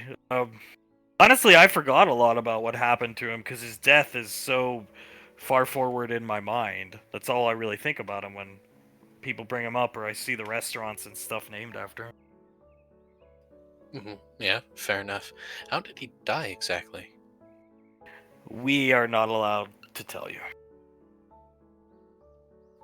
Huh. He looks at Memory Ann. Memory Ann goes to say something and Suletta, nobody here is going to tell you. You can kick, cry, scream, and be a brat all you'd like. Find out yourself. Fine. She smiles at her mom, and then comes over and gives her a hug before she plops back on Carter's lap. Fair enough, Auntie. Fair enough. As Elizabeth leans forward and whispers into Benny's ear so only he can hear. I can always show you the video of him dying later. It is the funniest thing ever. I want to see. I'll show you. I have the video on my wrist computer. How come you know and nobody else does? Because I was there when they first watched the video of him dying. Scar, Benny, okay. Pulls her onto his lap, Scar looking around. So, Scary Dangerously was a a character I played in a wrestling federation that this Malcolm guy had going. I was a manager. And that's because he put me on commentary, and he said I was the worst commentator to ever exist in the history of commentation, which is not a word, I think. So, yeah. Davy nods. He did say that, and I don't believe commentation is a word, no. And then I got in a giant gorilla suit and beat the fuck out of Malcolm and terrorized him for 6 months. Good times. Davy starts to laugh and she claps for Scar. I terrorized that bastard. Laz looks at Scar. In a monkey suit? That's right, yeah, it was a Gorilla Man or something. It's a long time ago, and I lost a lot of memories from back then. And seeing the memorabilia reminds me, and I don't want to remember that stuff, so I don't. But yeah, no, it was a monkey suit, Monkey Boy. He had like a pet monkey who somebody airlocked the monkey, and I came back from hell, air quote, as Monkey Boy. Was that it, Davey? Yes, that was it exactly, darling. And Laz sits up a bit more. The same monkey boy that was under Zanzibar's top hat? Yeah, the same one we have here. Nicole resurrected Monkey Boy, found his remains floating frozen in space, and got him. No, he wasn't resurrected. They had him cloned. That's right. She used military money to have him cloned. Carter shakes his head. Well, if you so wish, Uncle Scar, I won't call you Scary Dangerously anymore. I didn't know all that. No, you just keep this one. He points at Memory and Happy, and you can call me whatever you want. Just don't kick me in the nuts, please. I won't. I promise, Uncle Scar. Good God, your sister gave it to me good. Davy nods. She's very good at kicking, apparently. Yeah, really damn good. And these goofwads are gonna go spy on JJ and Sasha's niece on their first date. Oh. Carter looks at Davy and Hunk, and then Suletta. I don't know how you would do it, but none of you spied on our first dates, right? Nah. No, I mean, a long time ago, Carter, it was me, not anybody else. Not your mother, or not your grandmother, not Aunt Suletta. It was me. Me and Uncle Scar did it, and, yeah. No, we didn't, I promise you. That stuff's behind us. We're not the ones that want to do it. He looks at Davine, and Suletta just, Davy nods. Yes. And then...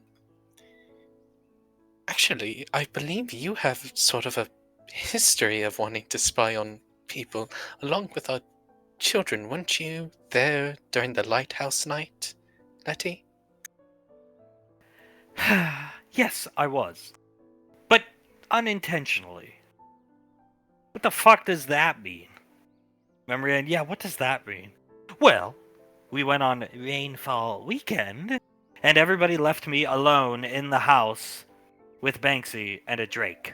And the children. So I went off to see what was going on to, be the responsible adult, not go to a lighthouse to neck somebody all night, and then subsequently walk away from them multiple times. She smiles. Oh. Anywho's, I found the kids and decided to stay. And we left poor Banksy in charge of the children. Then he showed up and Zanzibar was in charge of the children. You all. Laz blinks a couple times. Well, okay. And now you want to spy on JJ to see how his date goes? Just, yes. Some preventative measures need to be put in place so he doesn't fuck up. I don't know much about JJ, but yeah, fine. Elizabeth looking between Hunk and Davine. I don't know if he'd mess it up, though. I'm in the camp that he's not gonna mess anything up. If he's like, if he learned from me and he got it from me, then I think he's fine. But if she really wants us to come, I ask nothing of them. That is true. Davine holds Soletta's hand. And yet we are going to come because we want to spend some time with you, Letty. We will have a good time. Fernando's awaiting. You've already informed him all about us coming in, being in the kitchen and everything? Yes, he's fine with it. He thinks it's a good idea. Hunk, that is because we pay him. Shut up. Sipping your tea, which makes Marianne laugh. Carter chuckles to himself. Oh, hey. All I hope is that his date goes well. And, what's the harm in them listening in on their conversations? As long as they're not going overboard with it. Who cares if they hear some stuff? Yeah, I mean, when you put it that way, it's okay. Banksy, yeah. Just don't do anything dumb that ruins the date. Scar, exactly. Elizabeth nods. Yeah, I... Just give him a chance, yeah? I'm sure he'll do just fine. Scar, it's not like me and Grandpa Hunk here ruined a whole weekend for girls only by making Uncle Scar jump out of a plane with a parachute or anything. Carter starts to laugh. Oh man, I've only heard stories about that, but that sounds sort of funny. You know, there are many things that reference the stupidity that happened years ago. Some of the rainfalls, if you will, funniest and dumbest moments. I am so glad there is no footage of me going through that roof. There never has been and never will be, because all those girls had the wrist computer off because it was early in the morning and they were trying to eat their godforsaken breakfast, and then I came through the roof. Mind you, right in front of General Lorelei. That makes Laz laugh out loud. So, thank God. And then I quickly got did the repairs on the hole in the roof.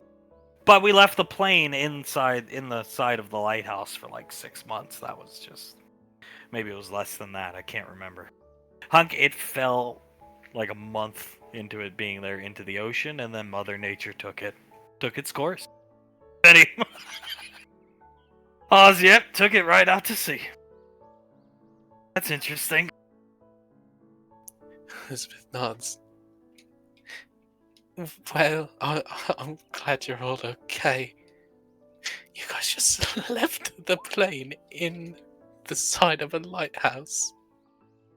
Honey, you know, it was turbulent times.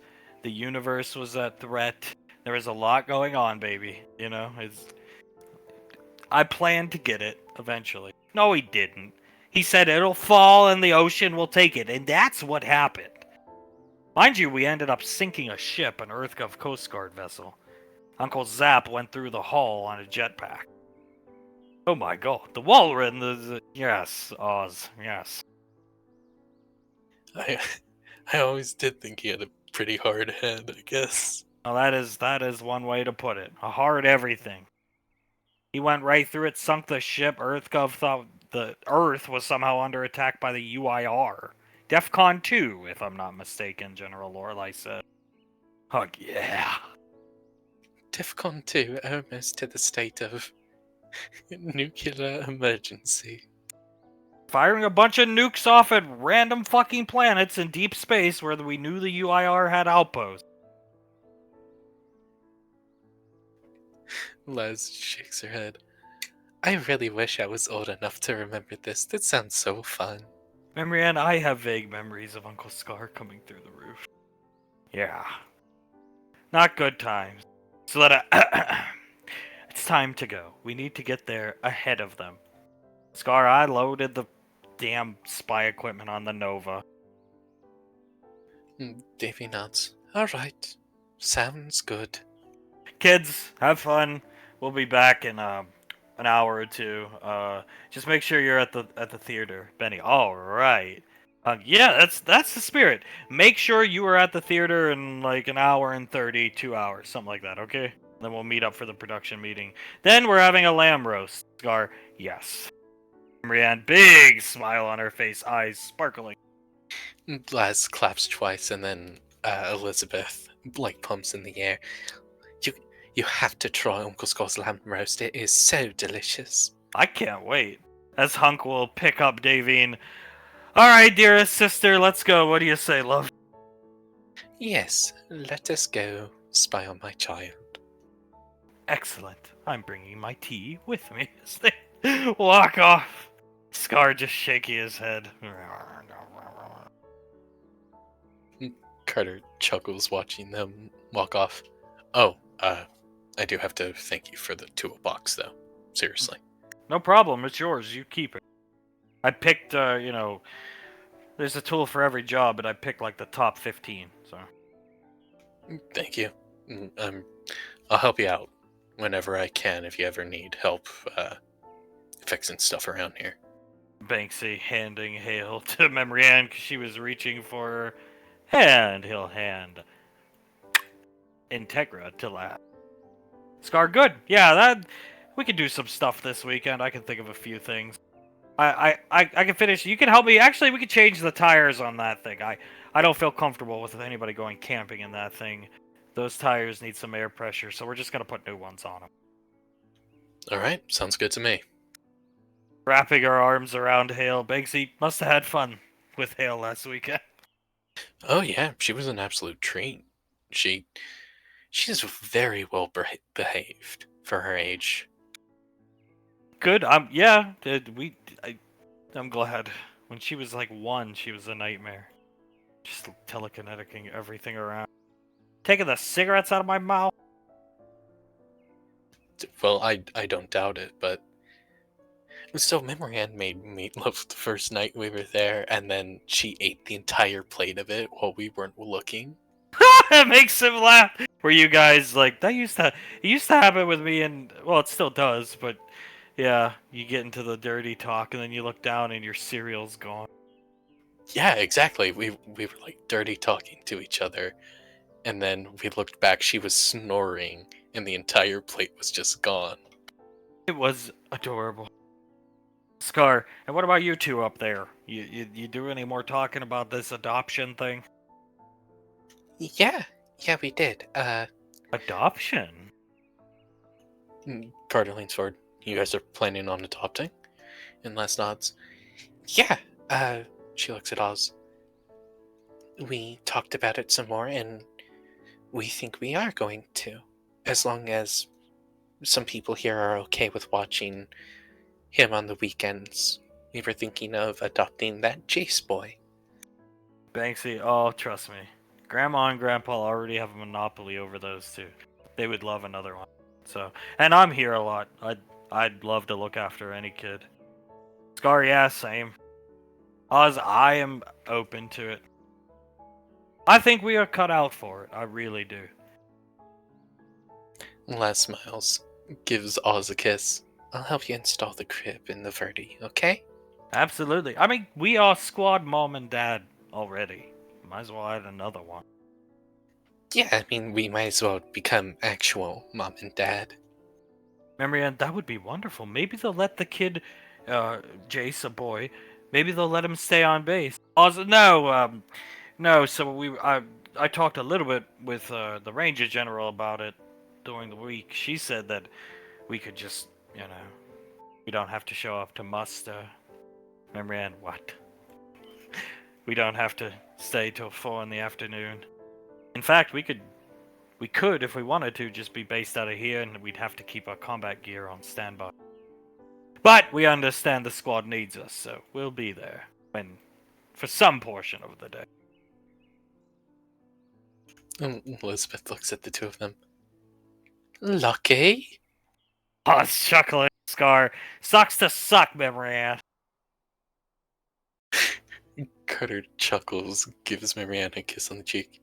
Maybe we should adopt sometime soon then. I said I am ready, willing, and able to reproduce last weekend, and I'd like to, when we are done with the military. Sounds like a plan to me.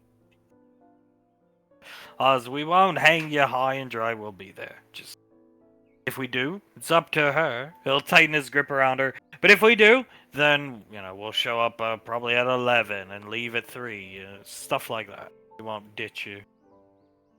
Thank you. Yeah, we'll be there. Don't worry, Memory Ann. We want to be there, but we would also want to be with our child. So we'll just treat it like a job that we get to come home every day from. Well, maybe you can bring him to base to visit sometime. Scar, yeah, every once in a while. I'm sure Julius wouldn't mind, but not all the time. Yeah, every once in a while we'll put him on the Verdi, bring him over to the base, let you guys see him. That sounds awesome. Well, yeah, get him. We need more boys around here. Carter just nods to himself, and Les smiles. Of course.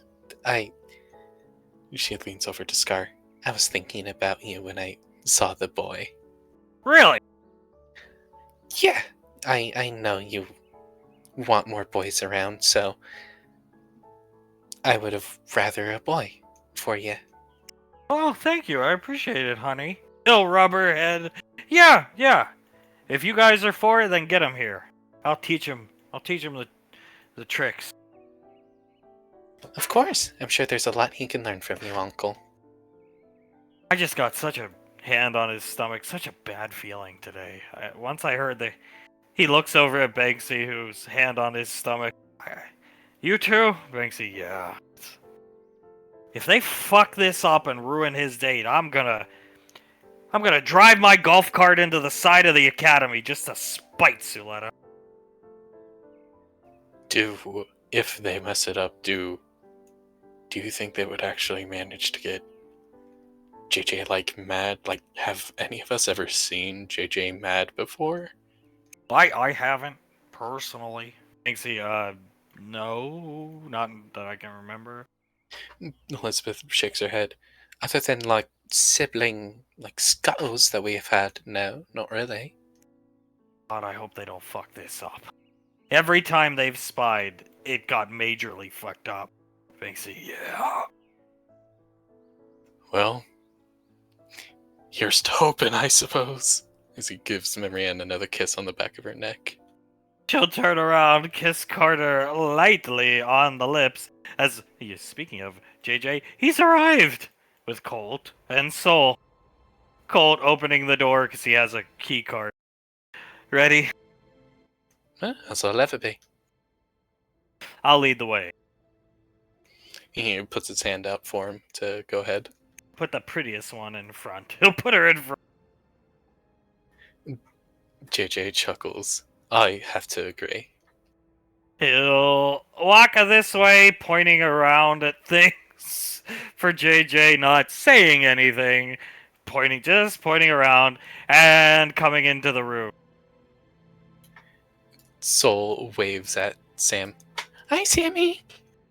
What are you guys doing here? She's got the dog on her lap, short workout shorts, sports bra, and the proctor! The dog jumps off of her lap. JJ, seeing her dressed like that, completely drops one of the drinks, and then gets down on one knee and catches it before it manages to hit the floor. Proctor Rainfall in my beanbag room. Colt, yeah! Pulls Soul over here, arm around her shoulder. Hi! Sam. You look stunning. I am sticky and sweaty and a mess. She'll panic, looking for something to dry herself off with. Just got done working out, Proctor. Like I said, sticky, sweaty. He walks up to her. And absolutely stunning. Wiping sweat off of her brow. Colt, moving back here. He hands her both of the drinks. The Ranger General, she told me that you enjoy these. The guava flavor and the Jamaica flavor. You got those for me? He winks at her. Of course I did. Thank you. Big smile on her face. Starts stammering. Colt, oh, we got.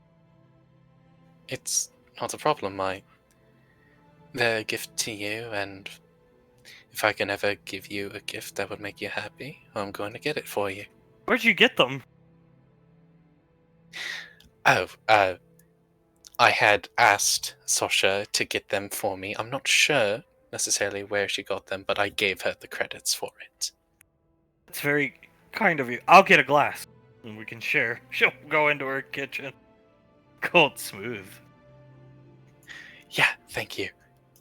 He turns around, looks at Colt, and mouths, I have no idea where she got these from. Colt shakes his head. Dad probably found them on some colony somewhere. As the dog's pawing at Soul to be picked up. And Soul picks up the dog, gives it a kiss on the head, and starts petting it.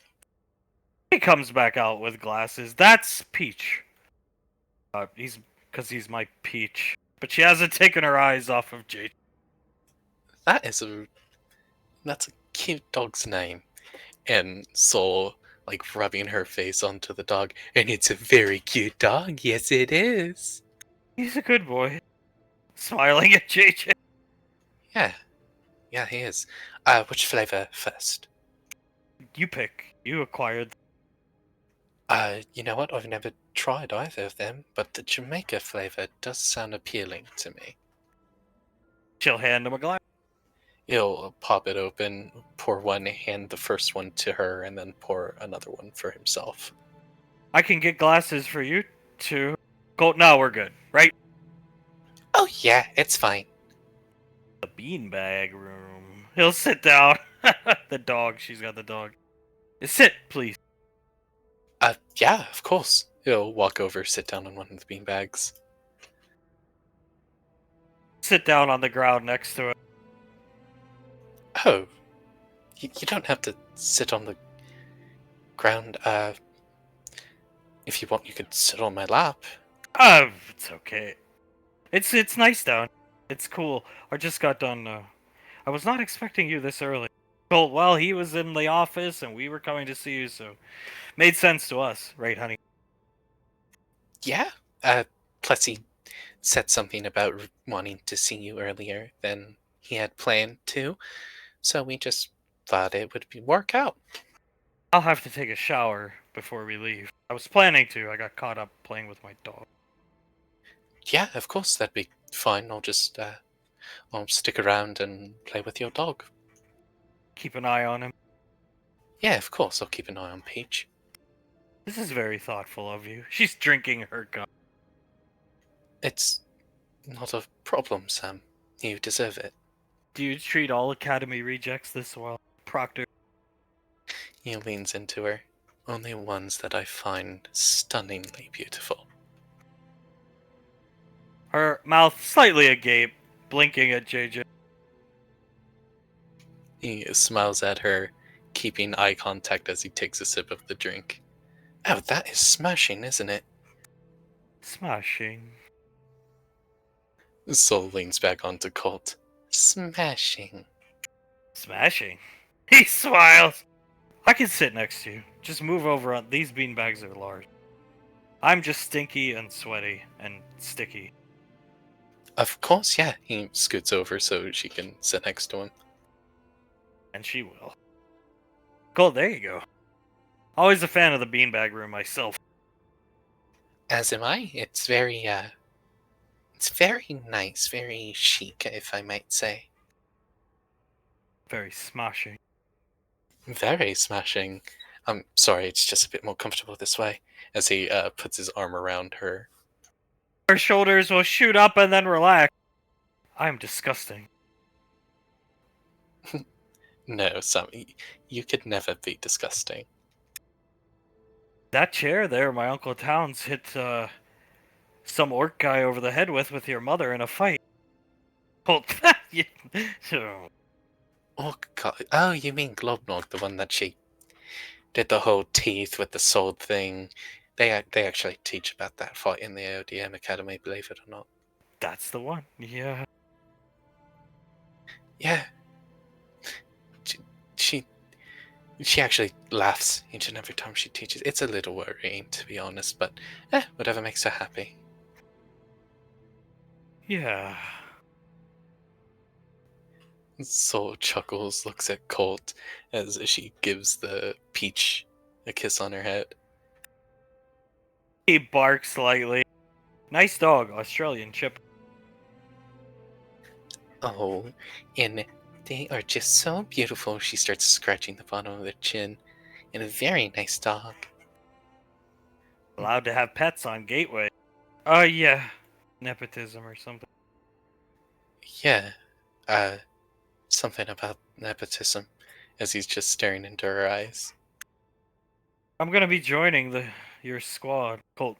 Really? Oh, Yeah. oh, that's awesome. Maybe you can really teach me that kick. My dad taught me how to do it, sort of, but I really want to learn it from you. She'll nod her head while looking at JJ. Gladly. Soul just sort of chuckles and continues to pet the dog. Leans back onto Colt. She is smitten with him. I don't have any fancy clothes. Is it okay if I just come in shorts and like a t-shirt? You can wear whatever you want. I will be happy just to see you either way. Hand on his collar, playing with his collar. Good. He rabbit he takes a chance and wraps his arm around her a bit further. She lets it. He, I'll have to wash your hands. I'm very sticky. I don't mind having you in my arms. It makes up for any stickiness I might incur. Okay. Just staring at it, playing with his collar. You're dressed nice. Thank you. I wanted to make an impression for our date. I'll have to get nicer clothing. No need. I enjoy you in shorts. I'll put on a not smelly pair. He shrugs. Whatever you're comfortable with. Soul leans back even further onto Colt. And he is smitten with her. Jesus Christ. I think what did he say? Swinging for the fences or something like that. Oh, yeah, he did say that. Well, do you think he's succeeding? Oh, I think so. Most definitely. It should be fun being part of whatever the squad's called. I look forward to it. B Squadron, and yeah, it should be a lot of fun. Yeah, wonderful. Just keeps playing with his collar. He reaches up and starts twirling her hair in his finger. Apparently, Memrian and Oz put in the request because of some strange incident. Colt, yeah, we've had a strange run-in or two, but it would be nice to have somebody with a little more experience. And it means more time with you, so I'm down. Are you excited to be working with them? Yes. I guess. He smiles. Well, I mean, you do get to spend more time with Colt, and from what I hear, Marianne and Oz, you two are pretty good friends with the both of them. It's just a lot of responsibility. Watching after important people's children. And in turn, important children. JJ shakes his head. Well, I wouldn't think of it like that, just maybe this is me being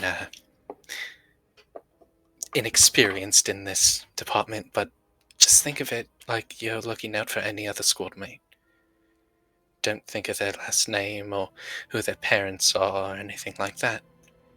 Just look at them and see the patch on their arm and say, that's my squad mate, that's EarthGov. I will protect them like I would any other squad mate. That is a very intelligent way to look at it, Proctor. Thank you very much, Samantha. Very nice outfit. She's looking him up and down. Thank you. I sort of had to dig through my closet to find. I don't have many fancy clothes. I'm more of a fan of casual attire. I could wear my military dress uniform. Like I said, to be honest, I would rather see you in casual clothing. Done. Seeing you in casual clothing, I think it would be far more beautiful than a dress at this moment. Seeing you casual is a treat that I don't think most get to see. Nobody. Only me, as he winks at her. And Colt and Soul. At least right now. Today! She blinks a couple times. Yes, them too. He looks at the two of them, finally breaking eye contact with Sam and smiles. He's just smiling, watching the dog still pawing at Soul's chest. He likes a lot of attention. Oh, I can see that. She just continues to pet the dog every so often, using telekinesis to pet it so she can, like, scratch her nose or whatever. Yeah, a lot of attention. He's very needy. Yeah. That's good, though. He's a good dog. And it's nice in here. Yeah, a very nice temperature. Yeah, I noticed. The humidifiers. Do you like a lot of them in, I don't know, your room, your house? Every room, yes.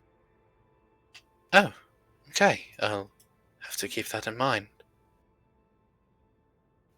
Beanbag chairs, the most comfortable. He leans in just a bit closer. I have to keep that in mind too.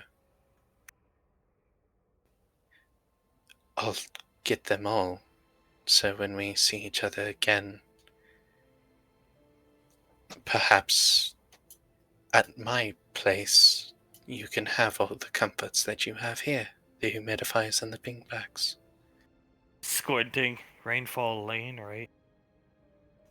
That would be correct, yes? That's where we're going this weekend, right? Yeah, after a lunch date with Sasha and Towns, we're gonna go down to Rainfall Lane. Scar's making lamb roast. I can't wait. Neither can I. It's always really tasty. How was your work week? I know I asked every night this week. My work week was somewhat hectic as usual.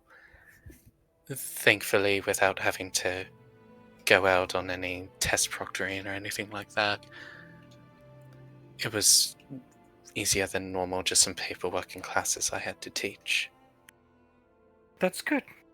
Fixing his collar that she completely messed up. And how was yours? As he fixes some of her hair that he twirled up. Fine. It's long. Very long, actually. I'm glad it's the weekend. As am I. I'll have to make it a good one for you. Oh, I'm sure the proctor of the ODM Academy can. Proctor.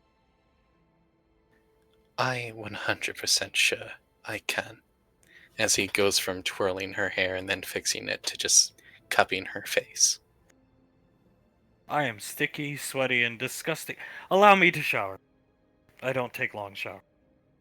Of course, take your time. I'll be counting the seconds till I see you again. Smashing. He smiles and winks at her. She'll get up and run to her restroom. Colt. I just laugh. JJ leans back in the beanbag chair. She really likes me saying smashing, doesn't she? I think she likes the accent, yeah. Yep.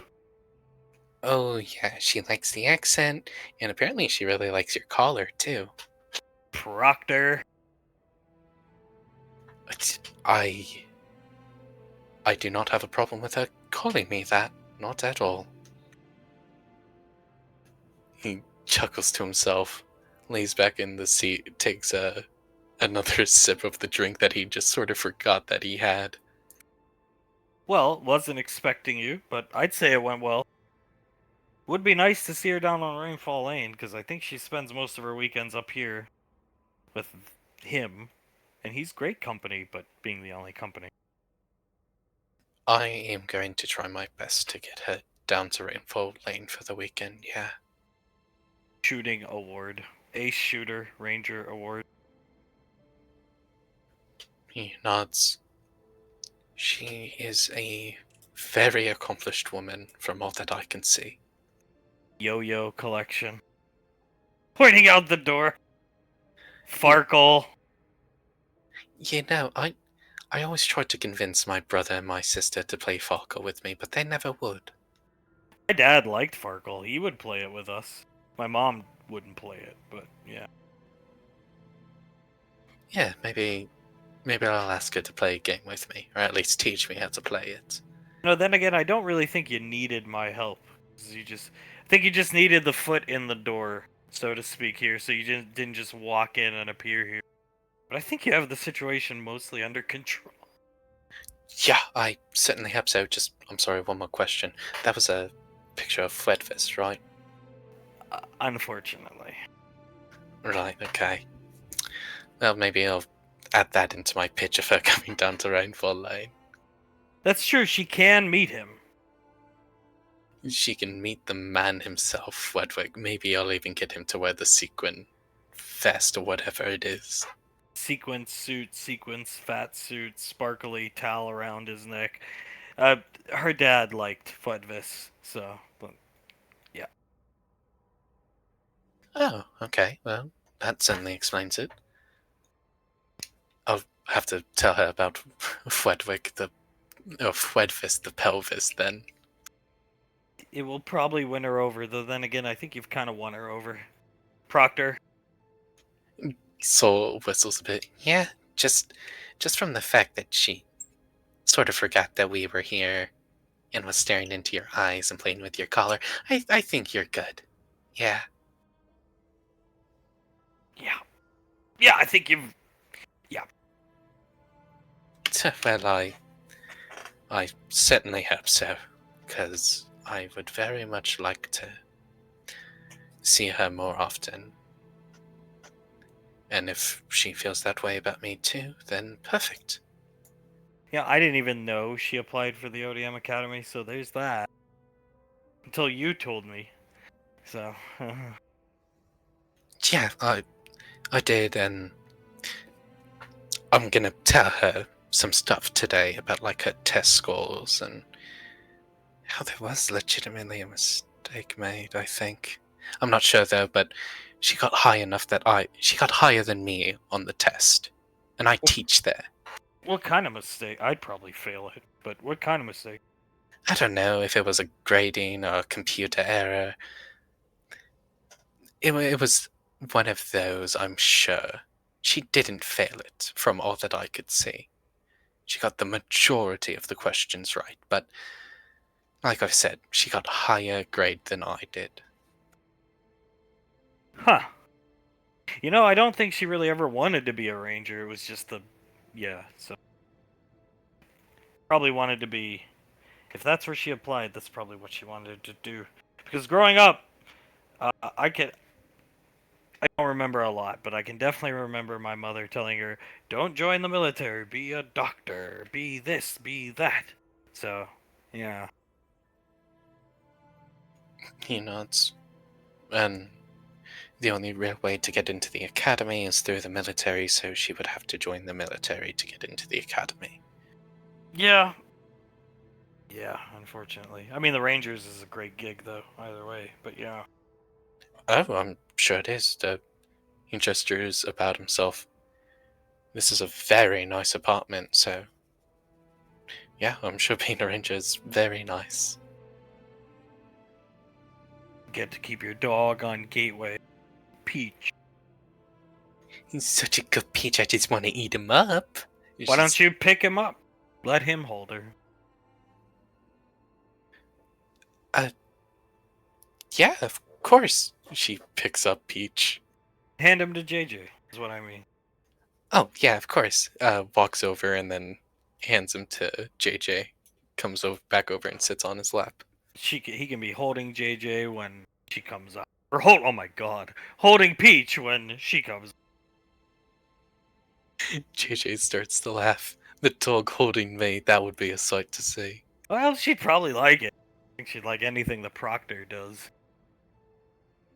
The proctor, all I would have to do is have the dog hold me, say smashing, and then boom, I'm in. You do have a nice accent, just like Grandma, so yeah. Thank you. Not many people compliment me on my accent. You must have employed smashing early on. Left an impression on her, Clara. I did the first time I talked to her. And then right after that, she invited me out to coffee, I believe. For another smashing time. For another smashing time indeed. Zol chuckles, shakes her head. You certainly know how to employ the accent, don't you? Well, I didn't even mean to do it. I normally do just say smashing. Because that's just something I say. But apparently she liked it, and you know what? I'm not going to question it. Keep saying it. Oh, 100%. He leans forward with the dog still in his lap. When I present her test scores and everything to her, I'm going to say she 100% deserved to be there, even more so than I, and then I'm going to put my personal ODM hat on her head as he holds up his hat. Well, you dog, you. He shrugs. I picked up a thing or two from watching my father. That's all I'm saying. Well, it's good. That's good.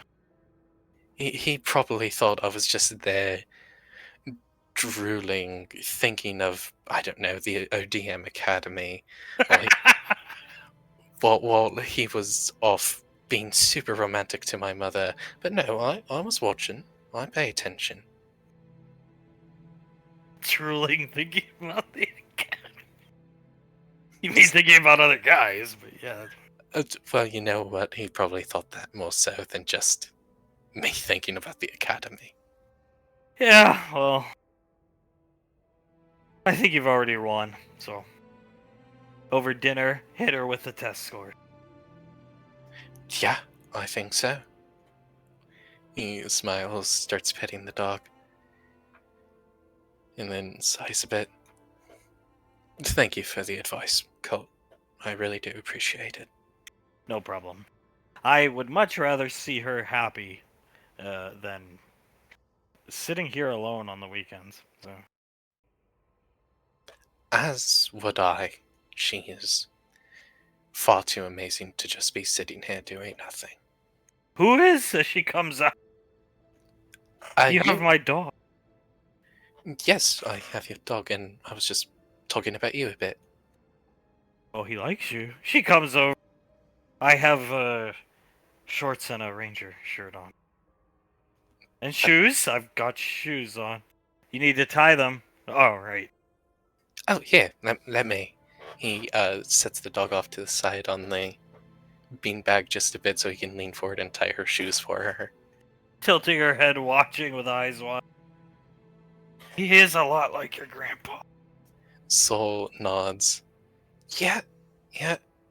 Good move though. As he finishes up, he pats both the shoes, looks up at her. Perfect, isn't it? Smashing, really. Positively smashing. Blushes when he says it. He chuckles, puts the dog back onto his lap and kisses Peach on the head.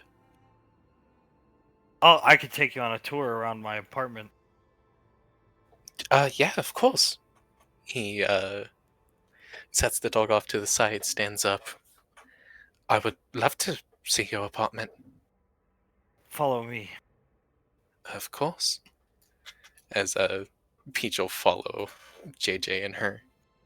We are totally gonna follow, but from a distance, yeah? Oh, yeah, of course. I can even turn us invisible if you want. Do it. She snaps, both of them are invisible. This is a humidifier. Yep, yeah, it humidifies the air. He smiles, then turns around. The CU podcast. Huh? She turns around. He points to the poster. The podcast. Oh yeah. He looks at it. I liked their show actually. They retired 2 years ago, but when I was younger, uh, your aunt was on their show a lot back then. She's squinting up at it. They were like her biggest political supporters. Yeah, they were, and then even before that, basically my entire family was on there quite a bit. I've never seen those episodes. That must have been before, or a long, long time ago. Oh, it was about 20 years ago. They were big. They were big. Well, they were. I can't. That's a humidifier. JJ chuckles. That it is beautiful, that it is. This is my record player. Yeah, and I see Fuedves there. Yeah. This is actually one of the records from the Rock and Roll Hall of Fame they sold. Wow. He nods a bit. Would you like to meet him? One day, yes. I bought all this stuff with my own money, actually. Oh, I see. Well, not only can I give you some gifts of Fuedves merch, I can also arrange you meeting him. I wouldn't mind coming up here. This is the Ranger General. Yes, Sasha. And then this is her when she was younger. She's my aunt. Yeah, she looks between the two of them.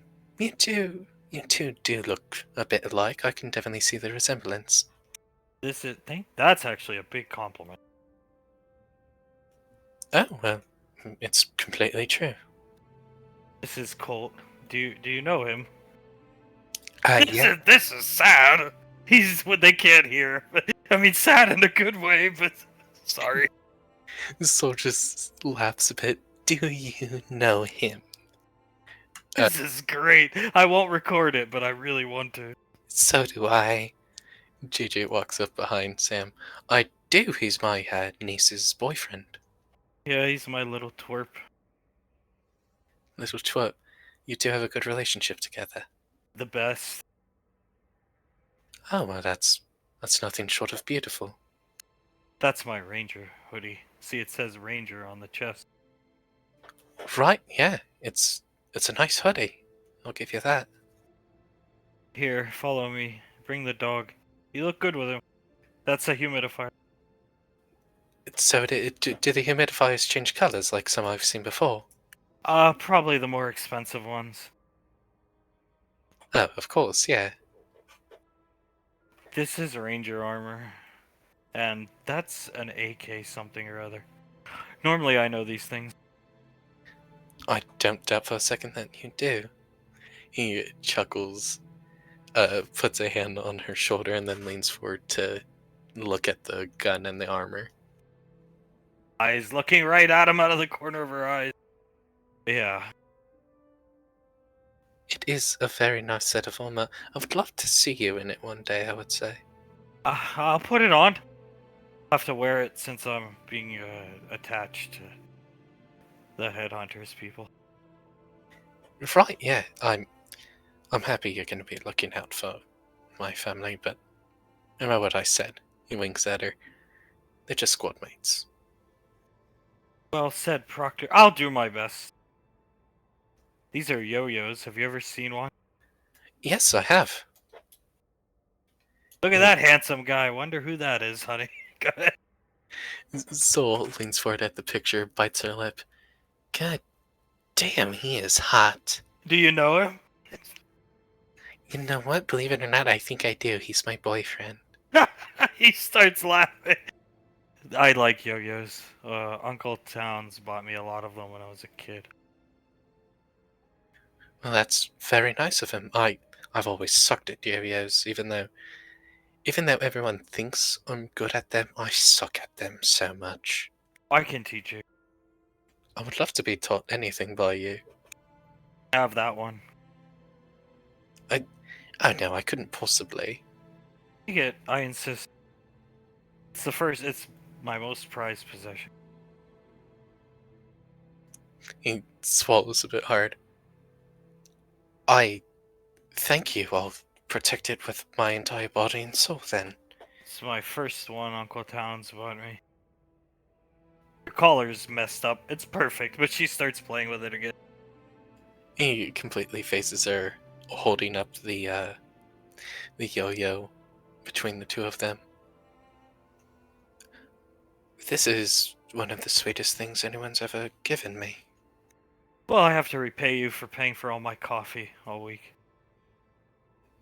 Oh, Sam, your company is enough to repay me. Just blinks with her mouth slightly open. Kind of like the picture. He moves some hair out of the way of her face.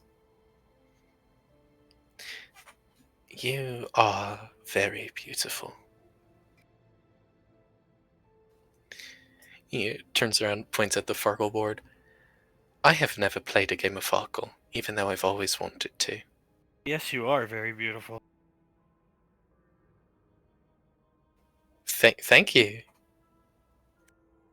Farkle's fun. We used to play it.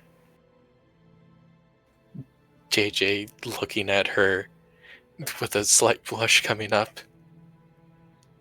I would love to play around with you. Maybe you can teach me sometime. Gladly. I haven't played in a long time. He walks up beside her, purposely letting their knuckles graze each other and just keeping his against hers. I would rather have no one else teach me other than you.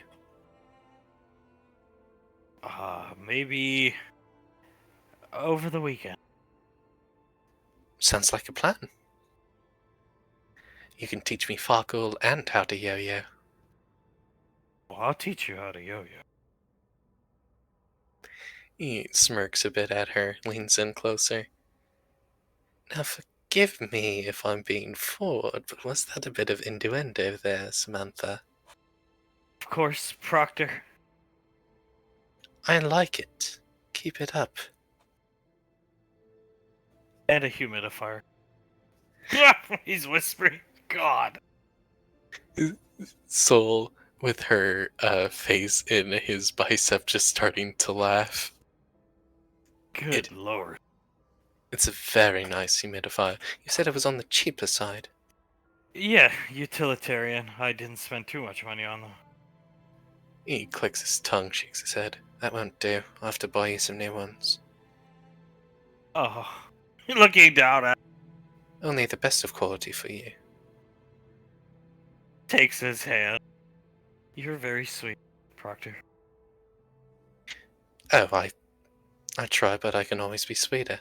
He winks. Are you sure I'm dressed well enough for this rainfall restaurant place? You are dressed perfectly. Let's go. We can take my car. I have a hover Humvee. I'll drive. Of course. Let's go. Tightening grip on her hand. He tightens the grip on hers just a bit more, and then he'll start leading her out of the apartment. Bye, Peach. She just says, pointing at the humidifier as they walk out. Okay, make us uninvisible. She snaps and they're uninvisible. Oh my god, that was so pathetic. Oh my god, she pointed out the humidifiers like 5 times. Poor Peach. Just hung out to dry as he barks up its soul. Soul pets Peach. He said she was beautiful, and then like 5 seconds later, she said that he was beautiful as well. Well, I think they're gonna have a good dinner. I would have to agree. They seem very ready for that dinner. What do you say we make sure Peach's bowl is filled with water and food and then go to Tommy? I Since they think just completely forgot we existed. Both of them! I think that's the perfect plan. I do want to make sure Peach is all good and taken care of as she starts ruffling up his fur. Alright, let's hop to it, honey. Sure, lead the way. And they will, as Ricky dropped off in a place he has not been in years. With Tommy right in front of the Fred Vis statue. Hand on Ricky's shoulder. Well, Ricky, how does it feel to be back on your home turf, so to speak? Honestly, I don't know, it feels like I'm a stranger, in this place, Tommy. Like I shouldn't be here, you know what I mean? Ah, come sit down. Yes, sir. He'll come and sit down. I mean, I don't know, man. I haven't been here in so long. I mean, that thing wasn't even finished last I was here. They were still building it. Inducted into Hall of Fame. One concert. Only person ever. Yeah, he was something special, alright, huh? Yes, it was. Well, it's a beautiful town, beautiful place. You go about your day, have a good time. Doesn't it beat being on the base in the underground all the time?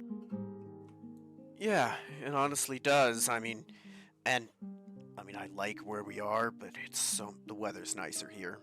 I agree with that. I agree with that 100%. Not as hot, and I don't have to deal with the humidity as much either. Oh. Oh, it's beautiful. He'll cross, put a leg up on his other leg, sit back on the bench. It's beautiful. Things are going well, finally. Yeah, I'd like to say they are. I guess I just had to hit rock bottom, Tommy. Ah, well, DUI. It'll be on the record for a long time. Yes, it will. Is what it is, huh? Yes, and I mean, now you're on probation from learning how to drive for a few months, but soon it'll be over, then we teach you. I think you're ready for a test. You just take driving test. If you could have got down that highway to buy beer and back, you're ready to drive if you could do it drunk. That actually gives a lot of confidence, Tommy. Thanks, man. Uh, feels nice to actually be good enough at something like that. Yes, well, driving is simple. You will be fine with it, but no driving till probation over. Yeah, fair enough. I mean, it is. I did what I did, so I gotta serve the time.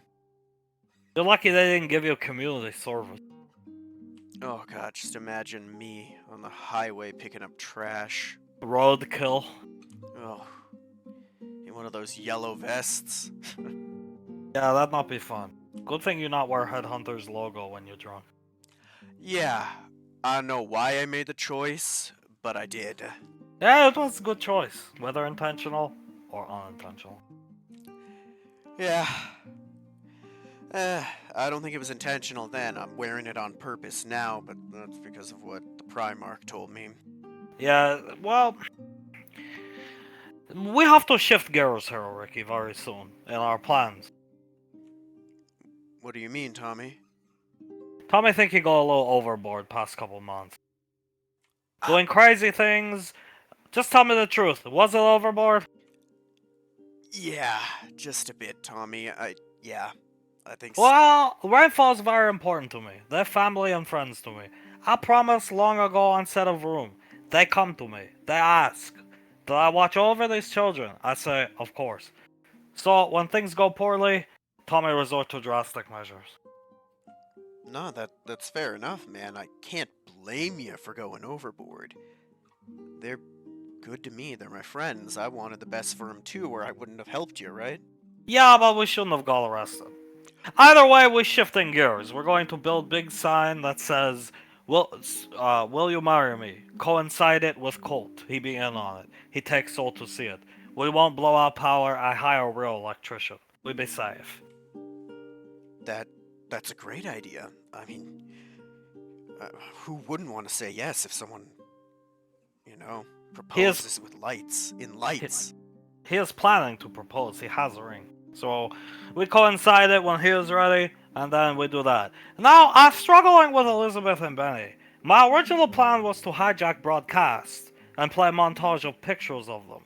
Fake pictures, Photoshop, by me. I think that will get us in trouble. Thus, the shifting of the gears. What can we do? Why don't you That make, will not get us arrested. why don't you make the broadcast and show it to them like on a screen or something? Well, where do you think we could pull this off, though? Has to be somewhere special. And not Rainfall Lane, because they go there all the time, and it is a very special place to them, but what can we do? I don't know, man. They're so hard to plan for. Maybe it... Is there like an expo for their collectibles we could do it at? That's not a bad idea, Ricky. I could look into this. I probably own property Expos is on, if it's somewhere on Earth. I was thinking Blimp, hire a Blimp driver, and have Blimp say something like, "And to the coolest couple ever." Not get him to propose, just nice moment for them. A blimp's not a bad idea either. Both of them You don't know how to fly one, do you? No. Okay, fine. I won't pressure you. I mean, worst comes to worst, we could ask Oz or Laz to help us. Oh, that is thinking on your feet, Ricky. You have bright future with Tommy. I appreciate you saying that, Tommy. Not many people call me, bright. Do you think you'd like to steal a Blimp with me? Just be honest. As much as I love you, Tommy, I can't get arrested again, so I don't think I could steal one. Fine, I will buy one. No fun. I know, I mean, I think my mom would kill me if I got arrested again. Most likely. If the Primarch didn't get to me first. Well, I will just buy one. Maybe we come up with other plans later. There is much time for those two, don't worry about that. And Carla and Memorian, they find. You know, I actually have their wedding cake, wedding invitations, all these things made when Memorian was like 7, I think. Huh. You know, I'm not surprised, Tommy. You've always been special like that. And Soul and Colt shortly thereafter. Did you plan... How long have you had it planned for, Elizabeth and Benny and, Laz and Oz? Laz and Oz, 12 years? Oh, jeez. Ricky, do you know where to get a hurricane by chance? This thing called hurricane in a bottle? No. I'm probably the last person who'd know where... Is that magic, or is it tech, or what is it? A long time ago, I had this friend named Master Yun. Great spellcaster. Teach General Rainfall. The cute one with orange hair, bubbly, that one. She was his last student, all these things. He would make these hurricanes in bottles. But never to use to hurt people. But it just come in a little bottle, and you take the little cork thing out and produce hurricane. And if you get like 80 of them, strong enough hurricane to make everybody leave the bunker and go back to Rainfall Lane. Just saying. Huh. Well, I've heard of that Master Yen guy. I think Mom and Dad talked about him. Wasn't he on the Arcane Council when that was the thing? Yes, very nice man, good friend, reason I'm still alive to this day. Well, did the Arcane Council have somewhere that they, like, kept artifacts and stuff like that? It is all on Gateway now, which is the domain of one of the most terrifying women to ever exist. That is true. Maybe we don't go with Hurricane. Maybe we do Hurricane, but I will see. Maybe have some people in the black market. You could do that. I mean, you might be getting some points with her at the moment, man. Not only are you, did you know, help set her son up with Soul, but I think she's warming up to you at least a little bit. I would hope so. Always fond of her. Amazing set of legs. I'll take your word for it, man. I haven't, had the balls to look over the Ranger General like that. Nah, don't do it. Won't end well. Yeah. Sometimes she see me looking in a gym at her up at the apartment all these years ago. Yeah, that's fair. Oh, what? I don't know why I didn't think of this. You're really good friends with all the Rainfalls, right? Yes, going to production meeting soon today, actually. And you said Miss Icy, the general, was Master Yen's student, right? Yes, the final one. Why don't you ask her to see if she can help you get a hold of one of his hurricanes in a bottle? That's not a bad idea. I will. Hard to find time with her. Very busy woman. No, I'd expect that. She's a general, right? Or the equivalent of one, right? Something like that. Military honestly confusing. Honestly, I don't know, man. There are generals, there's Primarchs, there's hurrah. It gets all mixed up sometimes, Tommy. It does, it does. Oh boy. And Benny and Elizabeth, really, that was General Lorelai. She picked him, not Tommy. So, She picked damn well, man. They are perfect. I think so. It was low off my mind because it was like, who do you pick for the dollar of Davine Rainfall? So, No, that's fair. Although, tell me if I'm wrong here, but there are times where I don't I don't know if they realize how like deep into their relationship they are, man. no, he takes off his glasses and starts cleaning them with his shirt. No, I don't think so either, but that's okay. They are very young.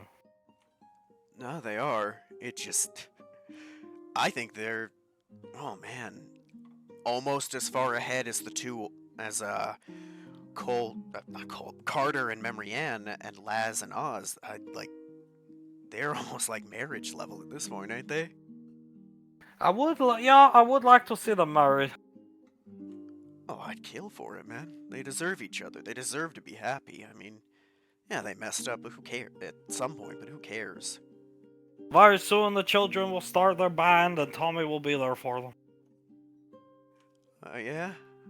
Well, I'll have to see them if they're ever around where I am. I don't think they'd be welcome to play here. This is home of Fledvis. Maybe do the opening for him. Maybe. Hey, what a way to start out, opening for a Hall of Fame level rock and roller. That is one way to put it. Personally, I think his music is shit. Eh, I grew up kind of listening to it. I mean, it's alright. I used to watch Elvis play in Vegas. Really? Yeah, it's a long time ago when I leave Eastern Europe, come to New Orleans. That's really badass, Tommy. I prefer the real Elvis. He is joke. But people like him is fine. Elvis's music is great, what I've heard of it. It's good enough. No, it's one of those things where sometimes the cover isn't quite as good as the original, but it's alright in its own right. You know what I mean? What do you think about being the next Saint, Ricky? Do I have to wear the bathrobe and mask? Yes. This man wore this gear for hundreds of years. Yes, he did. I'd only do it for you, Tommy. He did not wear it in his leisure time. You wear it at ceremonies, weddings, stuff like that. I said only for you, Tommy. Good, I think you will make a good replacement. Soon, I take you to see his grave. I'd be honored to see the grave of someone like him. I'll take all the children, all of you at once. It's a Zona Nova. First time going there for you, probably. Oh yeah, I know a lot about like the plants there, but I never been there. Well, bring a basket and you can pick some things. Lots of plants grow around his grave. I think I see the general lady. General Rainfall. Too many ranks! But yeah, I think she make it that way. Sounds really sweet.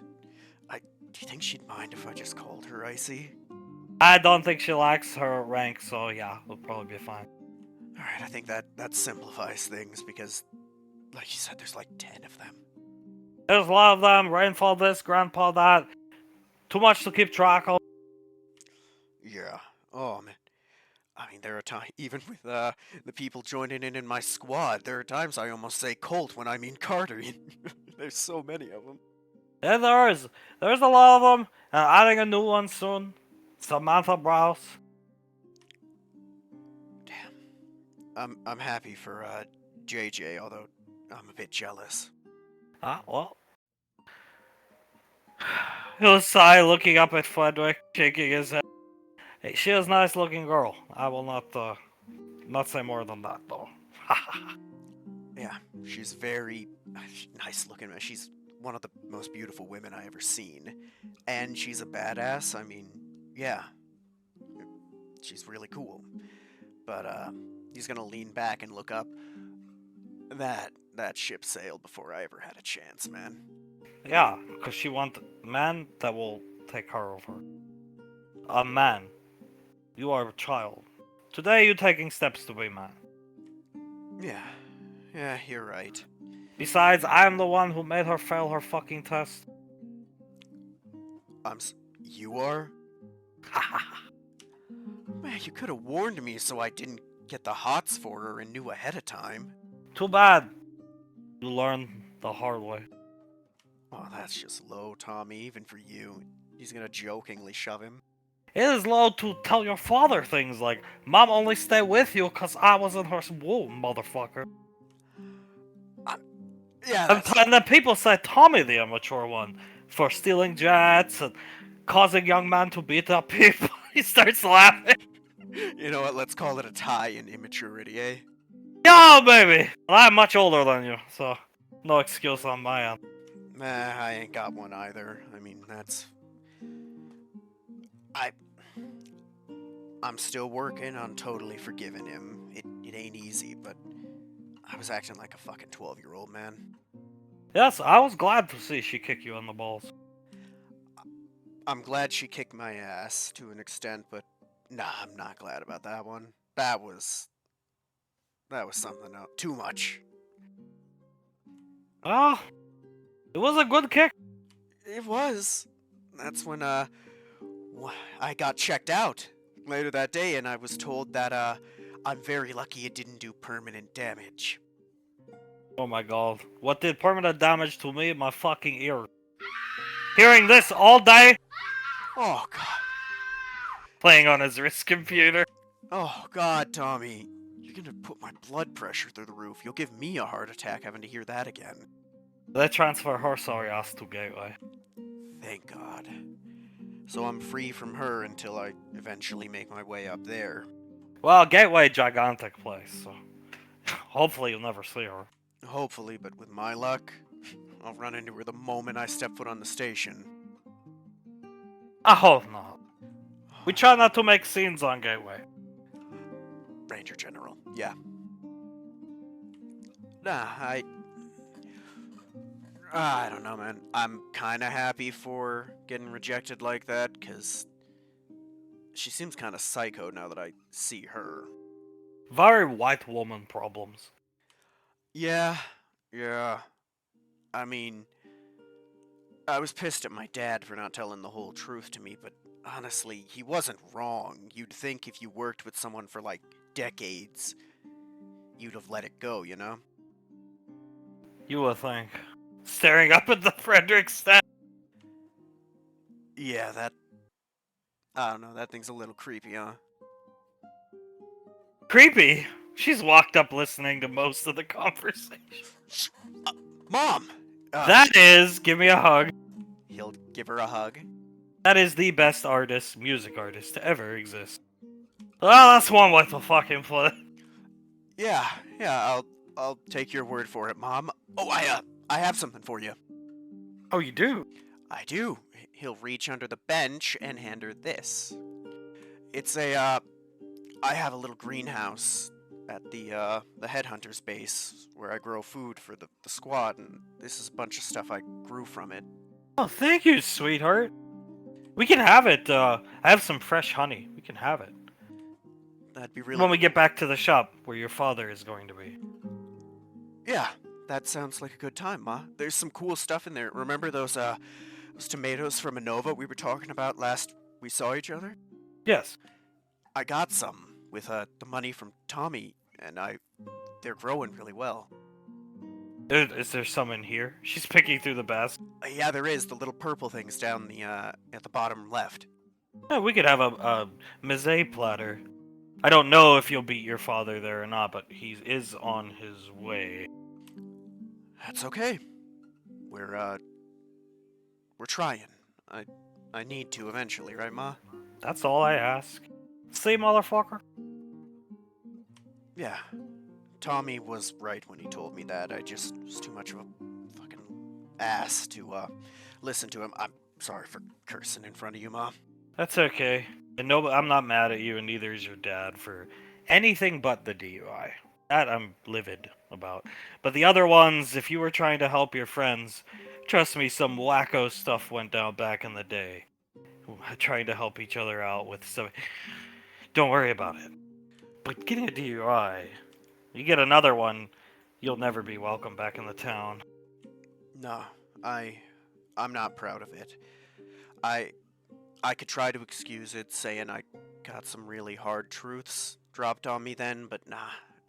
It's an explanation, not an excuse, right? I was an Just idiot. drinking out of boredom. If you had just come home. I should have. I was too proud, all right? I couldn't admit that I was the one causing the problem. Man, we had to stay on Gateway back in the day until the colonel. I'm not gonna call them by their rank.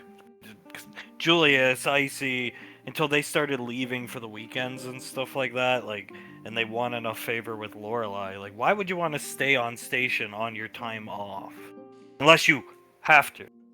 You don't have to. We had to until we basically proved we weren't all complete screw ups with the fate of the galaxy on the line. That's true.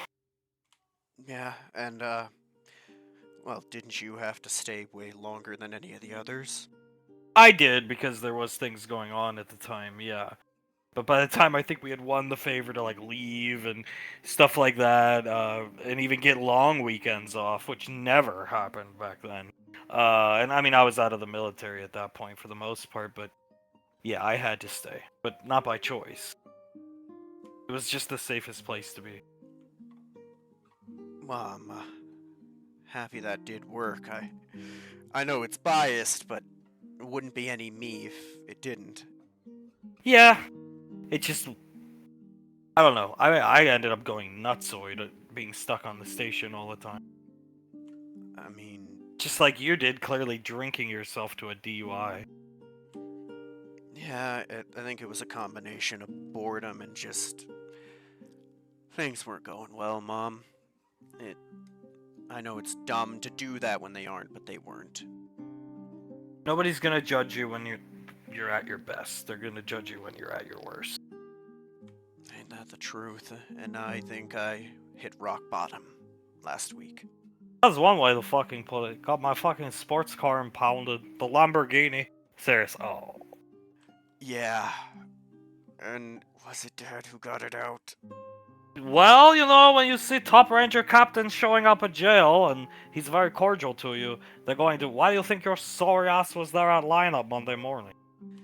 I know. I'll need to thank him again. And, he put out the olive branch first, so I guess I gotta take it. You should. You really should. Picking through the basket. Yeah. You know what? He fucked up a lot, and I think... Well, I can't just think it, I know at this point. I think the Primarch could kill me if I didn't get the message. I fucked up my fair amount, too. Everybody does. It's about what you do after, and getting a DUI is not what you do. No, it's not. Can I ask you something, Mom? Mm-hmm. People have kind of hinted at it, and it's been bouncing around in my head, but am I the reason that Grandma died?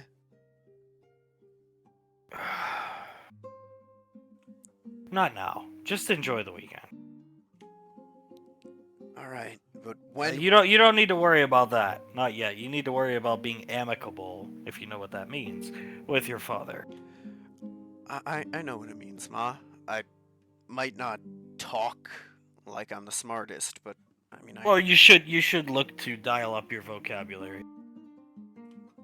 I'll try. I don't know, I've always thought actions, right? That's what matters, you know? They don't matter. Okay. I'll listen to you. Do they matter now? She'll look around in a city. On the battlefield? Absolutely. They matter. But we're not on the battlefield. Alright, What action are you gonna do with your father that solves anything? Besides maybe hugging him or something like that? Some problems have to be talked out. Agreed. This fucking statue, I'm tired of looking at it. Yeah, okay, Mom. I'll try to talk a little smarter. Is that the right word? You dial up that vernacular and that vocabulary. We'll help you with it if you're home more. And extend my thanks to it's Okir and Bash for looking after you all these weekends when you weren't in jail. Tommy, well, 2 of those 3 were because of me. Yeah. But I will. They're really good. I don't know if you've met Okir. I think you've met Bash, right? Bash a long time ago. Okir, I've never had the pleasure, but eventually, I'm sure. He's a really nice guy. Blunt and out of touch, maybe, I guess would be the way to put it a lot of the time, but he's helping me actually get stronger and figure things As out. long as he kicks your ass when you need it, I don't care. Oh, he messes me up sometimes, but I like it. It's nice to, have someone who can push me like that when I'm training. Somebody who actually cares. Don't give me the routine about she did or she didn't. I don't want to hear it. I don't know. Did I not just say don't? Okay, sorry. You want to come to the shop? No, I have some things to do. Very busy as per usual. I'm going to leave. Ricky, you're on your own. Make sure you're on time Monday morning. Will do, sir. I'll find my own ride back, I guess. I'll come pick you up. So you'll be ready at 3 a.m. I'll be ready as soon as before you're here, Tommy. Okay, very good. He'll give Ceres a hug. Alright, very good. And next time I see Ricky, please, tired of hearing of these daddy issues. It's like dealing with fucking teenage girl drama. Ceres starts laughing. Alright, shape up, Ricky, and no wearing the glasses this weekend. I'll do my best, Tommy. He gave you glasses? That's right, huh? Yeah, just like his. Yeah. I had them on, I think, when we came to see you. I did. It's a special gift from him, you know? Yeah. Come on, let's go. Yeah, let's go. You guys will walk back to the flower shop as JJ finds himself here. She's gotten out of the car. She has her pack. JJ walks around to her. I can carry a pack if you want. It's on her back. Sure. Okay. He'll gingerly help her take it off, and then he puts it on, slings it over his shoulder. That's very nice of you. Yeah, of course. It's the least I can do. He puts his hand out for her to take. So this restaurant, she'll take his hand. Where is it exactly? I've never been here. It's just down the street. We'll come to a crosswalk, and then it's just past that. It's only about a block or 2 away. Okay. Okay. He'll start walking along, holding her hand. Following, holding the hand. As he comes up right here, the cars, passing by, he looks to his side and spots a bush of white roses. He points to them. Those look very pretty, do they not? Yeah, they do, actually. She'll lean in and smell them. This is clearly an upscale type of city. Yeah, I suppose so. He smiles as he reaches down, pulls out a knife, cuts one of them off, and then quickly and very deftly with a knife, dethorn it completely, cut off its stem a bit more, and then put it right into her ear behind, or right into her hair behind her ear. Oh, her hand is up to her ear. Pretty good with a blade. Yeah, I only learned for the best, so he puts the knife away. And you look quite beautiful with the white rose behind your ear. White roses are my favorite, actually. Really? They are now. Under her breath. He chuckles, cups her cheek and boops her nose with his thumb. Well, I'll have to get you an entire bouquet of them. Well, you don't have to. Oh, honey, I do believe I have to for you.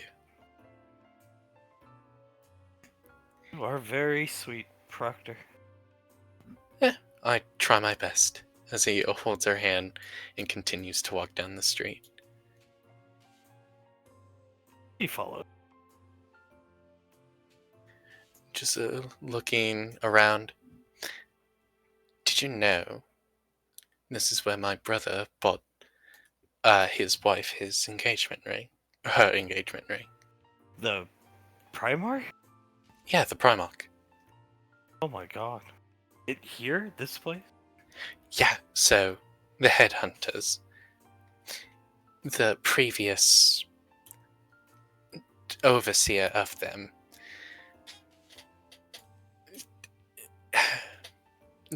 she would let them go away, off to certain places if they had someone with them, which they always did. And one day they came to the mall. It was for a meeting for the Arcane Council. He turns and completely faces the mall. He went into this mall and bought her an engagement ring, which, don't tell him I told you this, but it was originally meant to be a promise ring, and he has vehemently told me to never get a girl you're interested in a promise ring. It's a stupid thing to do, JJ. So, Promise ring? yeah, promise ring. A ring that you give before an engagement ring, but like, why don't you just get an engagement ring, you know? Were they like early admitted into the millet? Were they like 12 or something? Oh, no, they were... I can't remember their exact age. I don't think they told me their exact ages, but like early to mid-20s, I believe. Like, it's almost as bad as getting like a mood ring. Right? He chuckles. And then, I believe, don't quote me on that, but I believe on that same day, he holds her hand a bit further. At this exact spot, they first met the Saint. Is he the fat guy in the hockey mask that's like featured everywhere, right? Saint Bucks. Yes, exactly. Saint Bucks, pretty much every single thing Tommy Wiseau owns. It's like Saint, you know? This is where they first met him. He was fighting his son in a battle to the death, and my brother had to kill his son, who then came back, and it was a whole thing, really. You don't say. Starts fucking with his collar. Yeah, it was. He's looking at the crosswalk sign, waiting for it to turn as he rolls on his feet, holds her hand a bit tighter, and rubs his thumb on her knuckles. You look good with a popped collar. Well, I'll have to wear my collar popped from now on, I suppose. It does look good on you. I'll fix it before we go into your fancy restaurant. Oh no, don't. If you'd like me with a popped collar, I'm wearing a popped collar. He smiles at her as the crossing man comes up instead of the red hand. He goes to take a step. Does she follow? Yeah. She follows as JJ suddenly takes a step back, puts his arm around her waist, and pulls her in close. She comes back. Her concentration broken. As a car just runs past, running a red light. Only the fastest reaction times from Proctor, Rainfall. Jesus Christ, there's always one fucking Muppet, isn't there? Muppet. Hand on his hand around her waist. Yeah, Muppet. I apologize for cursing like that. Muppet. He chuckles. Yeah, he just stares into her eyes, tightening his arm around her waist, bringing her in a bit closer. This, she'll kiss him on the chin, is for protecting me. Well, Mom, gifts like that, and I will always protect you. Always? No matter what, thick and thin, heaven or hell, tsunami or tornado, I will be there to protect you. She'll put her hand on his face and run her thumb across his lip. He smiles, leans in very close, and gives her a kiss. Smashing. Eyes crossed. Absolutely smashing. I believe, please tell me if I'm wrong, but I believe it is imperative for me to protect you further, and the easiest way to do so is if I pick you up and carry you the rest of the way to the restaurant. That would be smashing. Then I will have to do so. As he picks her up, their faces very close together, and he carries her the rest of the way to the restaurant. Alright. They will go to La Restaurant. She just has eyes kept locked on him as flashing up here. Sasha's outside the door, arms crossed, just groaning. Are you okay, ma'am? Your stomach feel alright? I'm fine. Chicken quesadillas. Towns walks in. Soul covers her mouth, snickers a bit, and then holds onto Sasha's hand. Okay, what do you think you're gonna get, Mom? Chicken quesadillas. That sounds wonderful. I think I'll get a chicken quesadilla too. Colt? Chicken quesadillas. They are good from here, as much as I hate to admit it. Towns, my friend! One of our best customers! Best customer? Soul looks into the restaurant. Oh! Hey, let's just go in and get a seat. Come on. She's got one of her hands. Colt will take the other. Oh, and you bring your wife. Wonderful. Soul starts to laugh a bit more. He sounds terrified. I have always wanted to die at the hands of a beautiful woman. We should just sit down. Come on. Takes. She sits down, still holding on to Sasha's hand. She even rests her head on her shoulder. Thank you for coming with us, Mom. Put her arm around Soul. I will do anything for you. Thank you. She sits up, looks at her. Do you mind if I ask you a question, Mom? Yeah, as Towns has placed the order and come back, you're, oh god, walking off. Yeah, what's the question? It's not that the entire squad doesn't enjoy or appreciate training with Delta. I think we all really needed it. But can I ask why specifically we're doing it? I'll give you the best answer I have. Which is not very good, because we don't have the full picture yet. But there's a colony. She'll look at Towns, and Towns will just tell her. You're going to be seeing action. Relatively soon. Real action.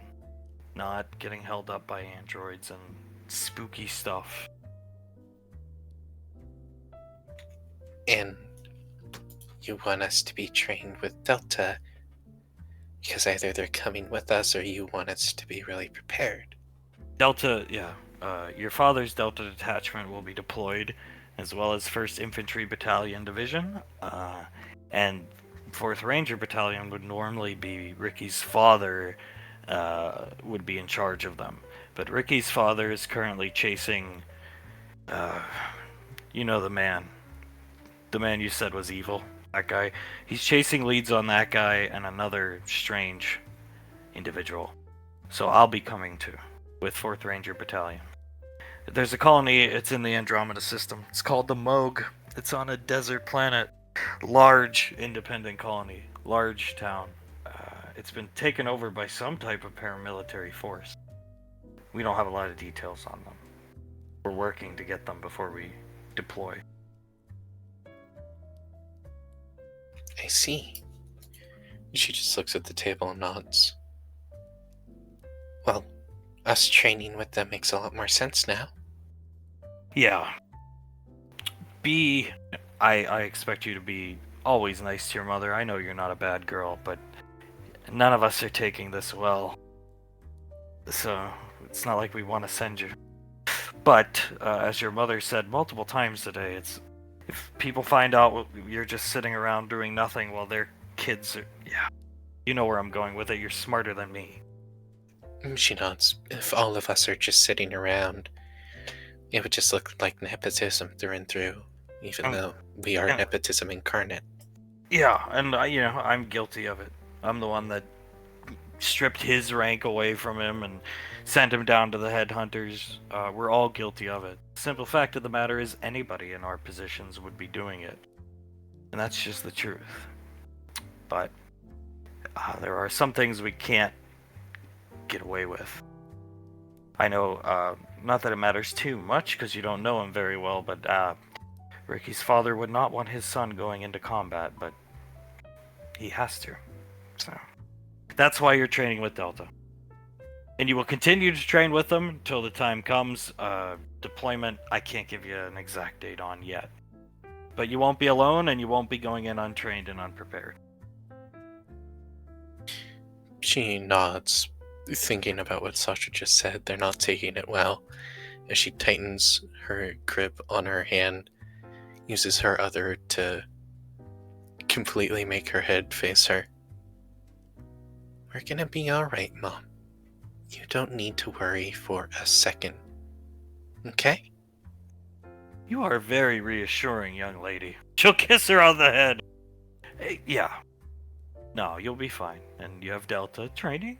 And that's why Samantha's gonna be attached to you guys. For this deployment and after, just with the weirdness that went on at that satellite array. I would like somebody like her to be with you guys.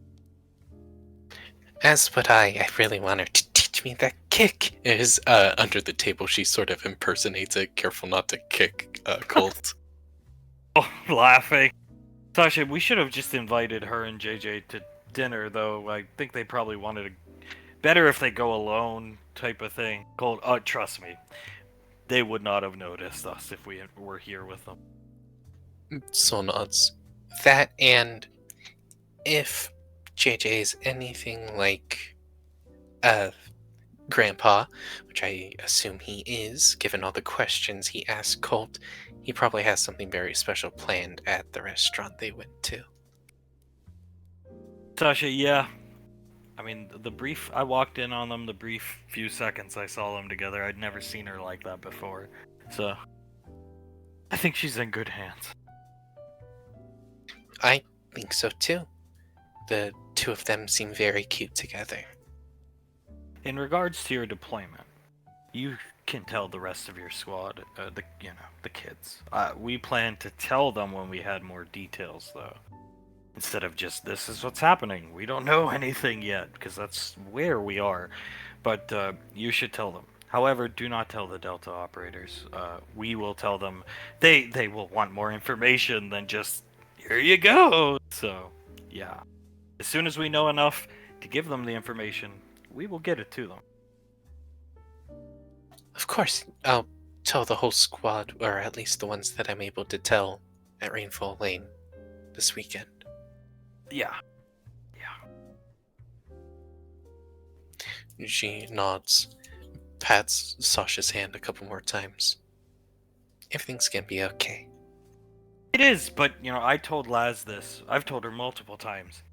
Use your time in the military to figure out what the military should be teaching you, what you don't want to do. If you do want to do this forever, then by all means, please do. I enjoy it. I think your father and your aunt, there's a part of them that does enjoy it, to an extent. Powerful individuals, the first line of defense to protect the galaxy, their family, their people, let's just say, the citizens, whatever. And I think in time you might come to enjoy that as well. But you're young, as they were back then. We were. You're young, and there's not a lot of places for you guys to go. Because thanks to your aunt, we are all going to be around a lot longer than most people. So figure out what you want to do with your life. Both of you. Soul nods, looks down at the table. I've never been very good at many things in my life. Other than spellcasting, and I've always just sort of wanted to be a drummer, as stupid as that sounds. Sasha will shake her head. Wanting to play instruments isn't stupid. You can make money doing it. You can make a living doing it. You have Mr. Wiseau in your pocket. Sorry. She looks at Sasha. That was a full-on gag when you said his name. Are you okay? I'm fine. Yuri has come out with drinks and the chicken quesadillas. He passes them out. Please enjoy, and if you find anything wrong with them, I will be in the back to be shot. He walks away. If we find something wrong with them, we're not going to shoot him, right, Mom? No, I'm trying to be nicer to Mr. Wiseau and company. So it just will take me some time. Either way, it's not any dream you have is not a stupid dream. It's stupid to give up on them. Yeah, that is true. It's always just been pretty fun. My mom, I'm sure she's told you about it, but me and Carter, we always had terrible headaches when we were younger, right? Got her super worried, made her think we had brain cancer or something, but no.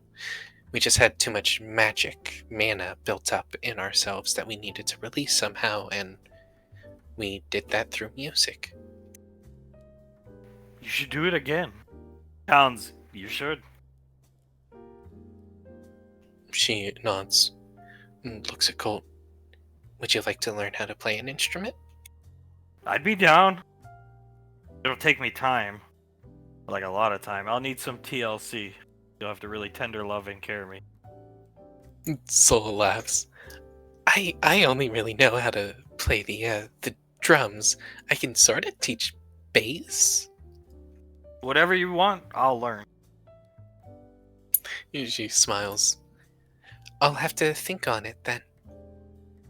I mean, why not? You make your little band, you play some places, and you go from there.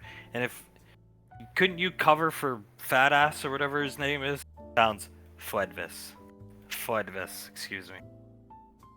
Fat Ass! I mean, yeah, we could definitely cover some of his songs. We might even be able to open for him. Open, that's what I meant to say. Open for Fat Ass. Fat Ass! I'm sorry, I can't think. He has all these. He's Fat Fledwick, Fat this, Fledvis that. The science guy. They're such cornball. The science guy, Samuel, Mom. Oh, right, the robot. It's, yeah. I don't get down to Rainfall Lane as much as some people, so. And I didn't spend that much time around them. But yeah, okay, Fledwick. And you must say it with the lisp, right? Yes, you have to say it with the lisp. Fledwick. Krellin, I know, Krellin, he's great. I honestly thought he'd be more useful than producing children's shows, but that's fine.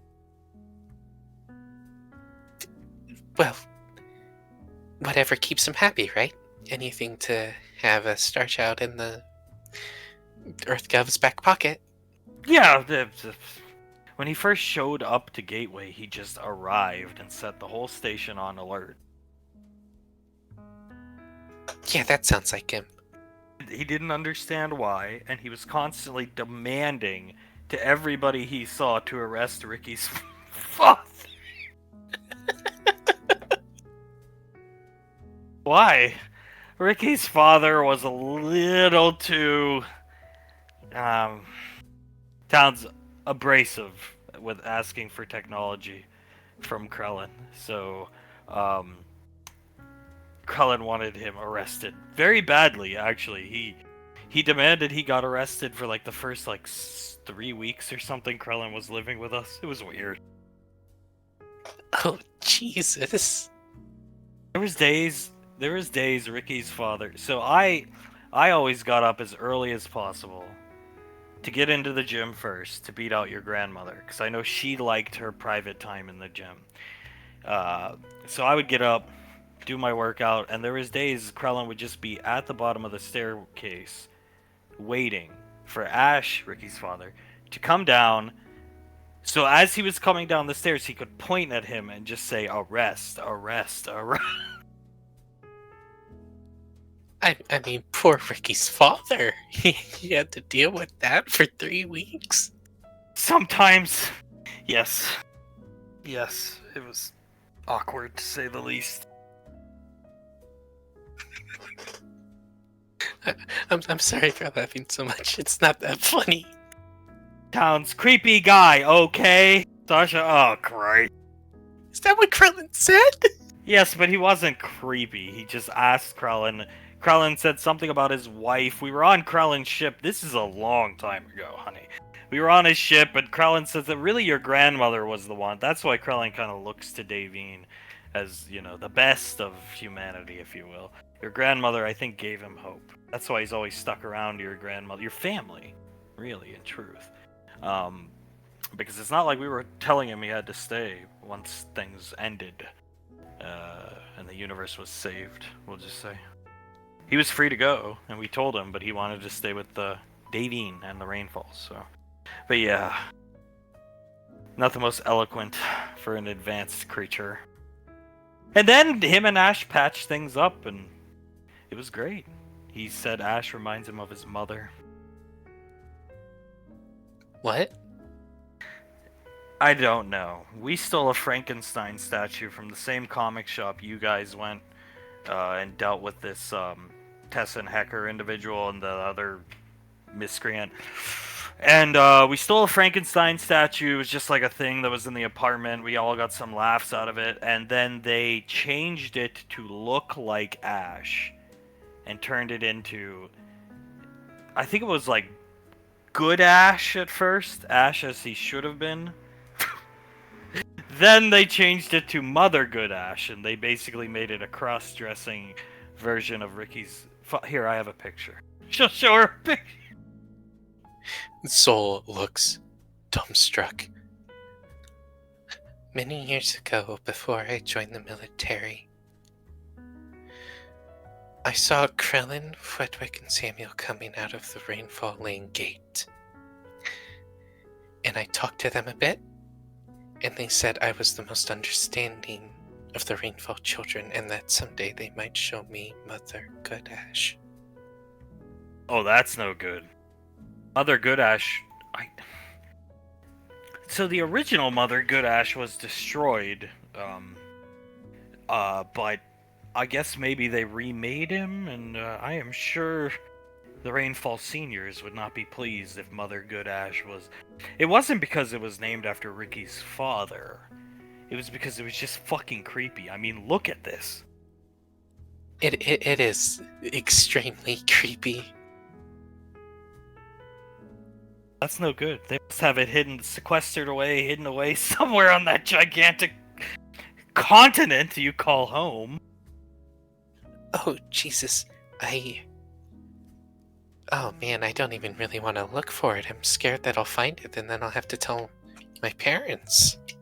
Towns, I monitor a lot of the air traffic, excuse me, radio wave traffic around the planet, and occasionally I would pick up them doing broadcasts, and the Fledwick guy would be like, "What do you think about this, Mother Godash?" And then there would just be like 45 seconds of silence. Then Frederick would say, "Astounding," or something like that. Sasha, and you waited till now to tell us, husband Townsend. They're goofballs. Who cares what they're doing? It's not until she said that I started to really think about it. Oh my god. She looks at Colt. My love, would you like to go on a date, a little hike through the woods and try to find their shack with me? I think we can. Yeah. Most definitely. Hell, we can follow them if you want to tail them into the woods. I've got ghillie suits. They will never know we're onto them.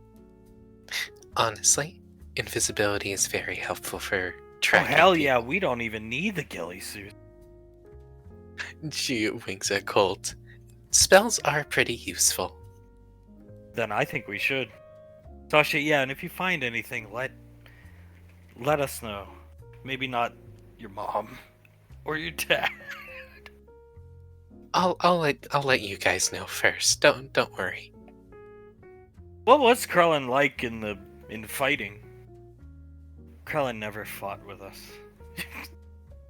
Krellin, when we fought the last, let's just say, squad of Max Tech, if you will, on Mars at the very, very end, Krellin was walking up the side of a mountain. He was walking up the side of a mountain? I always thought that was kind of strange too. Like, why don't we bring Krellin into combat? And he would say, "I am biologist, not combatant," even though I could just, with my mind, blow these guys' brains apart. I always kind of found it offensive, personally. But, hey, that's just me. He was walking up the side of a mountain, or riding up an elevator. He was raising a piece of Starchild tech that got rid of the black hole. The monster, if you will. The threat. And, yeah. And I believe Aunt Suletta was tasked with babysitting them. And Blaze! Blaze was there. And Samuel, too. The ancient superior technological automaton with the sniper rifle that can blow up an airship was with them, too. It was a delegation thing. Certain people had to be certain places, but that one never sat well with me. His soul starts to chuckle. After one of the most... I wouldn't say it was difficult. Sasha thinks back. I wouldn't say it was the most difficult, but it was definitely the scariest moment of my life. And I think most of us on the squad share kind of like the same thing. After that, then Samuel and Krellin showed up. After the fight was won is when they showed up. That's perfect. Was Fudwick a combatant? Oh, God. No. He was back at the apartment, probably, I don't know, ironing Davine's clothing? I don't know. Yeah, I think even I could have answered that one. He does not seem like a combatant to me. I mean, his waist is the size of a fucking tire, so I'd rather not bring Fudwick into combat. I could close my eyes, not use my telekinesis, and probably hit him with my lasers. Yeah. Yeah, he's a big boy. Fat ass. Towns. Maybe that's their next show name, Fat Ass. Is this the more mature version of Fat Fudwick? Like, you know, for like the 20 plus crowd, Fat Ass and Fran? Oh god, a more mature version of Fat Fledwick. What would that even be like? I have no idea. I know that I have no idea. Am I actually having a good time at Tommy's? She squints and looks around. Towns, yeah. Soul's still just staring up at the ceiling. Hey, it's Fat Fledwick, motherfuckers. Motherfucker. Rated R, Fat Fudwick. Doing lines of coke.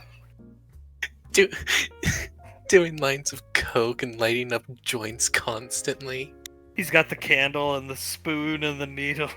Oh god. We had a lot of good times here actually at this restaurant. We really did. Your parents used to bring your guys down here all the time to visit Mr. Wiseau. We had a lot of fun here. Yeah, I have vague memories about coming down here. I always just liked the feel of it. Plus, Mr. Wiseau, he would always give me just the weirdest things to play around with. Like he would just give me plastic straws to play with, and I would, because I could make little games with them. But he would just give them to me. Give Carter the football when he was 2 and he couldn't even hold it. I'm sure he did that at least a couple times. So right over there. That's where, holier art than thou, whatever his name. The Saint, excuse me. We're on hallowed grounds, I suppose. The Saint and Memory Ann won your mother an Oscar, or your grandmother the Oscar, basically. He had this really old, like, Windows 2000 computer that he could barely use, and over there is where Memory Ann submitted the Oscar application form and put comedy instead of drama for the room. Well, thank God for Memory Ann. Yeah, thank God. Thank God. I'd never seen Mr. Wiseau drink so much that night. Until that night, I should say. My dad and mom still laugh about when he dropped soup on his pants and set my dick on fire. Saw my dick on fire. She points at Colt and laughs. Yeah, that's it. Maybe, not maybe. How about sometime after deployment, you come up here to celebrate your first deployment? We'll make it so. I'll even come in here and say cheese in a picture with Mr. Wiseau or something like that.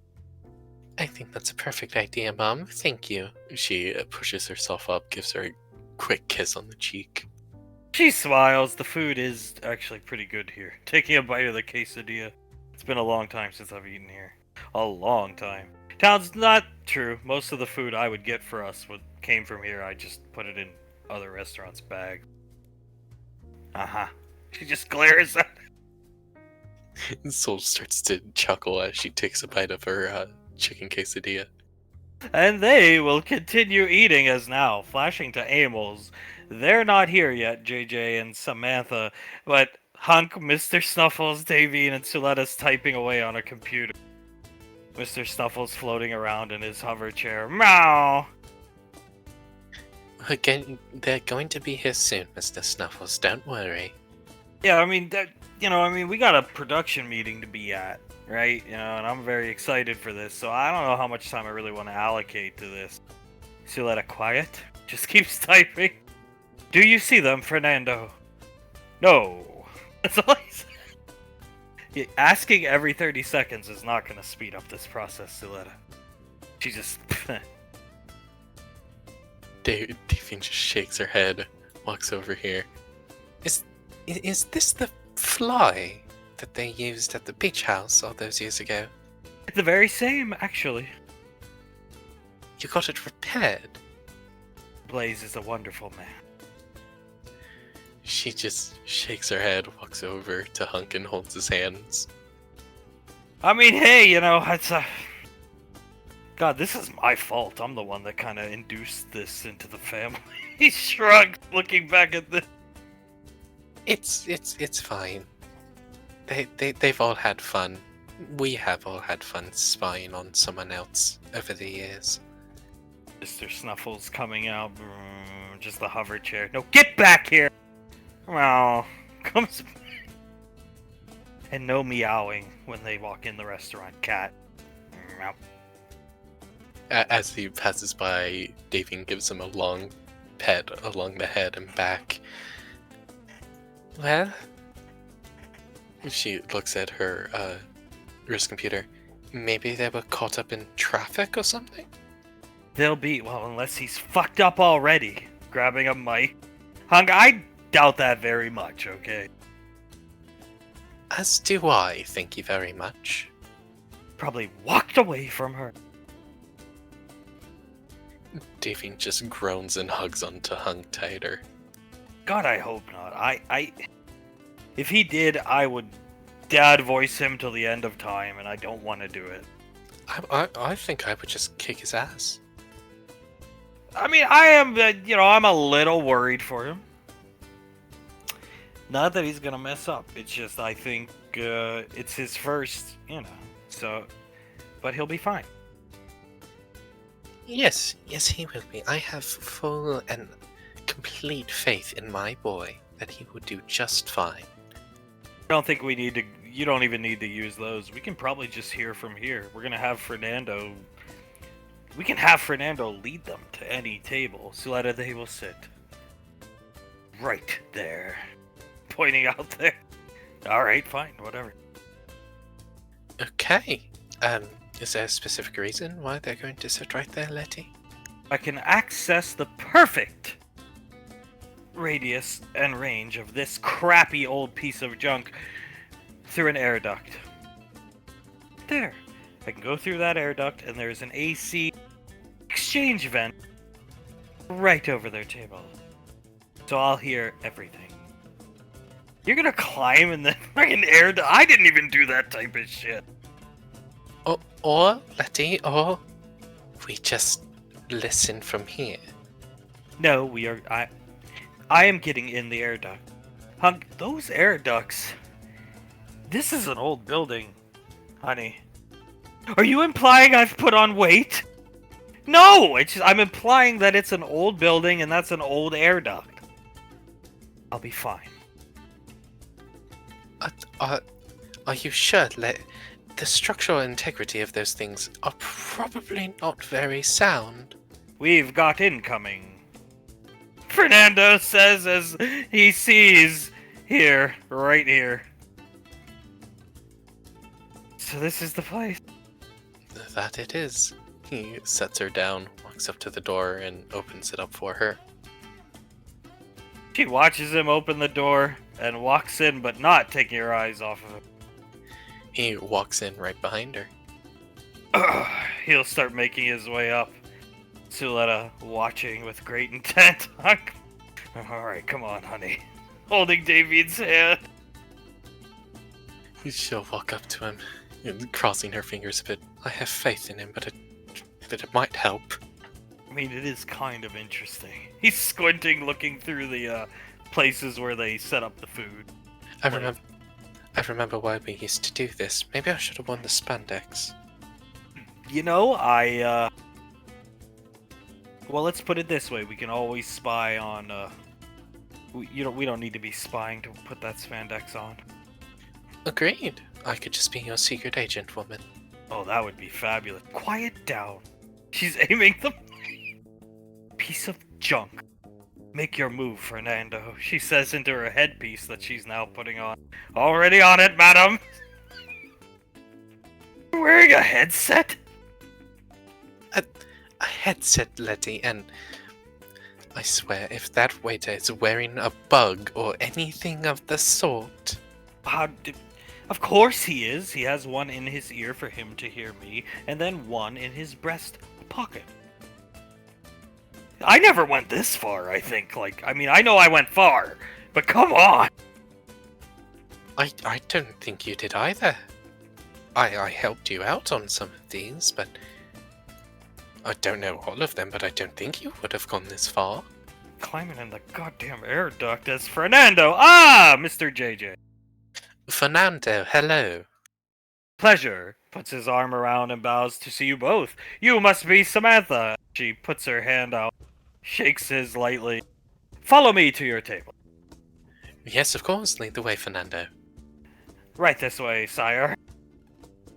He begins to follow her, him holding Samantha's hand as he pulls her chair out for her, and it's up to her if she sits down or not, but he'll wait until she does to push her back in. She does. He'll push her chair in and then walk over and take her seat across from her. Now, we have a limited selection on our menus tonight. I think you'll be very pleased. He'll set down 2 menus. Anything to drink? Yes, Fernando, I need your finest. Actually, your 2 finest bottles of fruit punch. Hawaiian punch specifically, please. It will be done, sir. I will be right back. He'll walk off, coming back in the kitchen, wiping his brow. He's sweating. Limited menu. Yes, a limited menu. Maybe we caught them at a bad time. I am so sorry, but I'm sure you will absolutely love it. I'd bet money on it, in fact. Oh, it's no problem. Your family owns this place? She's looking around, arms crossed. Yes, we do.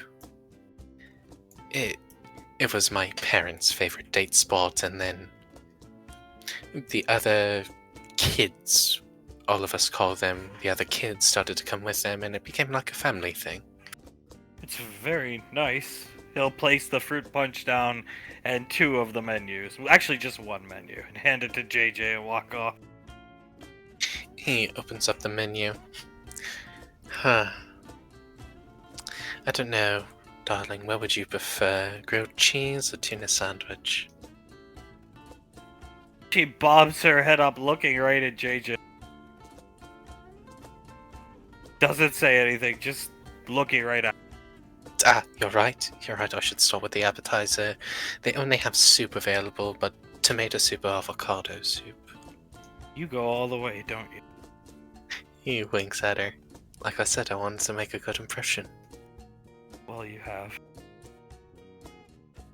Thank you very much, that makes me feel good about myself, actually. He smiles, puts his hand out on the table for her to hold. She'll put hers on top of his. You're very thoughtful. I try my best. You are the kind of girl that I believe deserves thoughtfulness. Academy rejects. That's something I would like to speak to you about. Before that, I have a question. Of course, go ahead. Well, like most kids growing up, I grew up on your family's movies and television shows. How come you never acted? Carter is the blonde one, right? Correct, blonde one, yellow eyes. I've seen him in stuff, maybe not acting, but as like an extra. Soul I've seen and stuff, and Laz I've definitely seen and stuff. And Memory Ann was on children's shows. Correct, yes. How do I explain this? I never acted because I was always preparing something, I suppose. What's that? I was always preparing a certain accent that I always wanted to try, and it took a couple more years than I expected, but now that the productions, I believe, are starting up quite soon, I might take a crack at it. She'll grab JJ's middle finger with her hand. I am quite fond of your normal accent, so I'd like to see what you've been cooking up.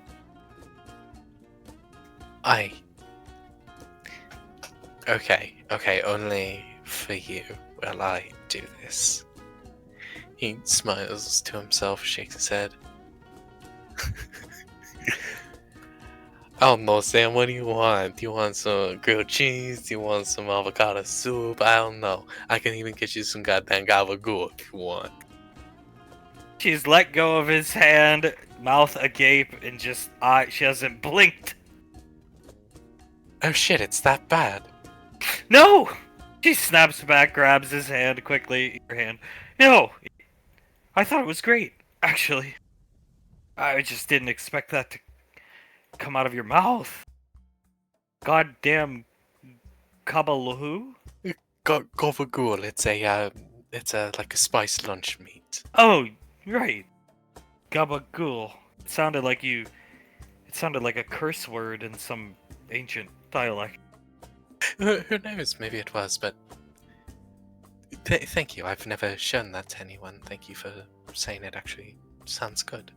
Brooklyn 99, JJ. He chuckles. Uses his thumb to rub her thumb. Maybe I'll start calling it that. She'll put her other hand on JJ's hand. It was really good. Thank you, Sam. But I prefer your normal smashing. Oh, of course. This is mine. That would only be used for rolls any time it would make sense, even though it probably would never make true sense. But this is my normal tone of voice, and the one you'll be hearing most of the time. It sounds very refined, very handsome. Thank you very much. I got my accent from my mother, actually. Your father doesn't talk like the Gabba-Lagool, right? Oh, no. My father is... He is a very well-mannered man. Very well spoken for at times, I would say. At times he sort of falters on that, but who doesn't? I falter. Everyone's human. But no, he doesn't talk with a Brooklyn accent. Goddamn. Say it again. What is it? Gabba who? Do you want it in the accent or the... In the accent, yeah. Goddamn gabagool. Is the taking the Lord's name in vain a prerequisite? She starts laughing. I think so. When it... Try motherfucking gabagool. I can't do this. Okay. I'll get you some motherfucking gabagool. Now you sound like that Soprano show guy. I've seen episodes when I was first deployed on some frontier colonies. I've seen it too. I can't remember the man's name, but... JJ Gandolfini. JJ Gandolfini. Maybe that'll be my stage name. Gabagool. JJ in quotations Gabagool Gandolfini. He sets down the sandwiches, one apiece, and 2 bowls of soup, and he's not interrupting the conversation. He's just booking it back to the fucking kitchen. He watches him walk away and looks down at the food. It looks delicious, doesn't it? Only lacking gabagool. Only lacking gabagool. Now I'd like to try gabagool. You know, I have never tried it before. You've never tried it, but it's quintessential to your accent. It is. I really should try it sometime. I really should. Oh, there's a good meat market on Gateway. If you promise to go in with me and ask for gabagool that way, I will gladly accompany you. Sure, why not? As long as it makes you smile. I would give you another kiss if you walk up to my aunt and speak to her in that accent for more than a minute. For more than a minute? For a kiss from you? Honey, I would talk to her for the rest of my life like that. Just to see the look on her face, holding his hand tighter. I think that would be hilarious. Now, as they're talking about that, God, that accent was fucking terrible. Holy shit, is he gonna use that? Well, she seems to like it. Fernando, yes, I think it's going well, so let it quiet, Fernando. Or not! I'm sorry, did I hear another kiss from Sam? Oh, damn, I think you did! Siletta, Fernando! Yes? Help me into the air duct. If you're sure. Help her up onto the table and she starts crawling through the air duct. Oh god, she's already in there. Can we revisit that accent? That was horrible. That was the worst accent I've ever heard. It was horrible. See, even Fernando agrees and we pay him. I think this is a horrid idea. The AC man, the heating and cooling specialist, was here. Pete, the Asian man. Yeah. He said our infrastructure is very old, and he would recommend we close down for at least a month and have all the air ducts replaced. Oh. What And when did he say this? Last week? was Suletta made aware of this? Yes? Oh, She said she's light enough? well, I'm sure she is. He's just watching as beads of sweat go down his head. Anyway, another kiss? Alright, JJ. So that means he already got one. That is my boy. As she hugs onto Hunk's arm. I mean, hey, she seems to like the accent too, so whatever. You can mostly hear what they're saying from here. Fernando, I tried to tell her this. I think we all did, but she just would not listen. Has a vested interest in your son.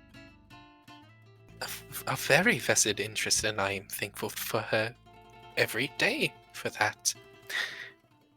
Crawling through air ducts that need some renovation. I don't know if we need all of that, though. I think he's gonna score another kiss before dinner's end. I would bet money on it. I hope so. As they're watching, Soletta's in the air ducts moving through the building. Can't notice her yet. Smashing food. Right, it is delicious. So what did you want to talk to me about? I took us off site. Now I'm very sidetracked by Brooklyn Nine-Nine, JJ. Proctor. Of course, yes. He reaches down into a little bag that he was carrying over his shoulder, takes out 2 packets of paper and sets one of them down in front of her. What is this? That is your test for the ODM Academy. Oh, joy. You, according to that test, scored 87%, correct? She nods. Yes. Okay, there's 2 things I want to bring up with that. But first, let me show you something. He places down the second packet of paper, and he points to the number that says 82. Whose is this? I'm sure you know him. It is a man named J.J. Rainfall. She'll pick it up and look at it. This is yours. That is mine. You failed? Miserably. She'll wave the paper around, and you're not just making this up. No, I'll take the test again. I'll probably do way even worse. Well, you still got the job. You're still very handy with a blade, clearly. She touches the rose in her ear. He nods. Like I said on our first coffee date, I'm better at the practical application of things, not so much the theoretical, let's call them. Working with people, knowing how they tick, seeing if they'd be good for the academy, that's my thing. I'm the proctor, the ambassador for the ODM Academy. When I first saw you, I knew you would be a perfect fit for it. And just given your test scores, which had grading mistakes, either through the computer or through a person, mind you, you would have gotten a 92%. So, if it was correctly graded. Show me the mistakes. She'll slide the paper to you. He opens it up, slides it around. So you had to calculate the swinging distance and the amount of fuel that you would use to get from point A to point B in this equation, right? Correct. You chose B, which was, of course, 2 units of fuel, we called them, and then the swinging distance of 3.41 meters. That was correct. The person marked it wrong. I have the answer sheet if you want. Who grades these? Figured it would be you. Most of the time, It is me, but in this certain instance, I can't remember exactly, but there was something that I needed to deal with, like my... I believe I had to deal with an issue at the academy of students fighting, and I just put it off to the side and made a computer do it. The entire, like, test stack. So maybe it was a glitch in the computer. She'll tilt her head looking at the paper. Well, oh, it's not a big deal. Not a big deal. Sam, you passed with 10% higher than I did. And I teach there. I'm the proctor for the damn school. He stands up a bit. Would you mind closing your eyes just for 1 second? Sure. He pulls out the hat as she closes her eyes and puts it on her head. I personally believe you deserve that so much more than I do. She'll open her eyes and feel up and take the hat off and look at it. Blush immediately. Maybe. Read the inseam. She does. It says, it's poorly stitched, but it says JJ. I can have this? It's yours. I will take it off to shower and sleep. She'll put it back on her head. He chuckles, staring at her. I want you to join the academy. Do you like it normal or backwards? She moves it backward. He looks at her. You in a backwards hat is pretty hot. Backwards it is. He sits down fully, begins to hold her hand again. I wouldn't mind being at the academy. I would get to see you every day. I mean, I'm a ranger now, but I'm sure, given who my aunt is, And I'm sure, given who my parents are, we can change that, no problem. Because if this is what you truly want to do, I will give you the personal lessons to teach you with ODM gear. I would still be pretty nervous meeting your parents. Technically speaking, regardless, I'll always be, she holds the paper up, an academy reject. I understand why the test is difficult, but I think it's almost too difficult. There are a lot of people who want to go there. I get it's limited numbers, but whoever made that test is a masochist or an asshole. JJ hears a "Pah!" from the air vent because Suletta's the one who made the test. As he hears that, JJ like lifts his knee up and hits it against the table. You okay? I'm sorry if you're the one that made it. Yeah, sorry. He like bites onto his knuckle, looks up at the air duct and shakes his head. No, that would be my auntie. Sorry, I thought a bug was crawling on me. Which aunt? Suletta, the white hair, Memory Ann's mother. Oh, okay. I liked her cartoon they had growing up. Oh, and which one would that be? It was about her early life. She was Archfiend incursion, like the card anime. That's the word. Oh yes, and the aerial, and she would fly around in it, destroying all the Archfiend. Very good anime, in my opinion. It's pretty close to real life, isn't it? Yes, coming from the S, but she doesn't hear it. He hears it faintly. I believe so. Auntie Suletta was a, what do you call them? She was directly involved with the production of the show. That's nice. I liked that show growing up. And when I first got to the Headhunters, Memory Ann was not in a great way. So I know she missed her mom and missed home. But she seems to be doing much better now. She comes home on the weekends. All the time, yeah. Other than weekends where she wants to spend them alone with Carter, which, of course, we all understand that. You have to get away from your family sometimes when you're a couple. But, yeah, she comes home most weekends. At the time, that squad, we were the only 2 females. She confided in me one night that her biggest regret was telling her mother that she hated her. So, when I saw them again when I went down to the town a few weeks back, and she seemed to be doing better, I assumed, and JJ hears slight sobbing coming. He just rubs the back of his neck as he hears the sobbing. Am I making you nervous, Proctor?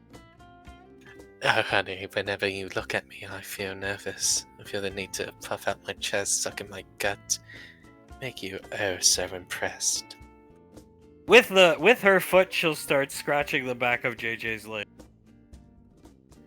He smirks at her, and he does the same thing with his other foot on her leg. I suppose I can meet your parents someday. I would like to. I would want you to meet my parents as well. It will be awkward. The simple fact of the matter is, I will always feel like a reject. She'll pick up the piece of paper as Soletta, boom, comes crashing onto the floor here. JJ inhales deeply and She immediately stands up, crosses her arms, looking down in shock. Oh. JJ stands up. God damn it! I am so sorry. That is a directional microphone. Ow! Yes, it is. Onslaught, are you okay? Oh! Okay, so you're not. I will help you up as he helps her up. If this is your idea of some type of joke, No. I mean, if you wanted to make fun of me, you could have just did it. I would have rather you did it to my face. So that no! Standing up, hand on her chest. No, I would never want to make fun of you. Sam, I am confused as to why she's even doing this. But I had nothing to do with it, I promise you. I am here to spy on JJ. He just stares at Scylla. JJ inhales deeply. My family doesn't have a lot of faith in me because you are the first girl I have dated, and previously they thought I was either asexual or just, I don't know, gay or whatever. They thought I wasn't going to find anyone in my life, so they are all very nervous about me being with you, and they don't trust me at all. She's still aiming the microphone at JJ. And frankly, you are way out of his league. I don't think that at all. Oh! Well, Auntie, thank you very much for saying that about me. He puts the microphone down, pointed to the floor. She slumps her head and just walks back to the kitchen in defeat. Watching her walk away. JJ puts both of his hands on his face, rubs it. I am so sorry, Sam. If anything, I think it's the other way around, actually, but... I am so far out of your league. You are like the perfect girl, okay? You are funny, you are sweet, you like dogs, you like collectibles. You are beautiful through and through, and I'm just a guy who has a job he doesn't even deserve. She'll come over here. I can't sit there with all that air duct stuff. Neither. Yeah, I couldn't either. He holds her hand. I very much like you, Sam. And I understand why my parents might be worried about me. Or my aunt, for that matter, might be worried about me. But I'll do everything in my power to make our relationship work. Can I rest my head on your shoulder? I would implore it. She will. Start dicking around with his collar again. He puts his arm around her, and then moves her chin up and gives her cheek a kiss. You can kiss my lip. Well, I don't need to be told twice. And he kisses her lips.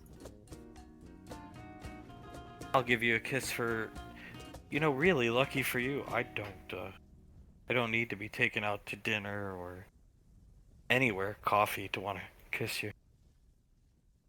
Lucky for me indeed. I must point out that your meal was somewhat desecrated by, well, you know what, so you can... He slides his sandwiches over to her, takes a piece of it and puts it up to her mouth. She'll take a bite. He smiles. You can have mine if you want. You can share. Smashing. Smashing. Like your aunt smashed. Through the roof. Through the goddamn roof. Onto the tape. I really hope she's okay. Yeah. That is not how I expected to meet that woman. No, it's not how I expected to introduce you to her.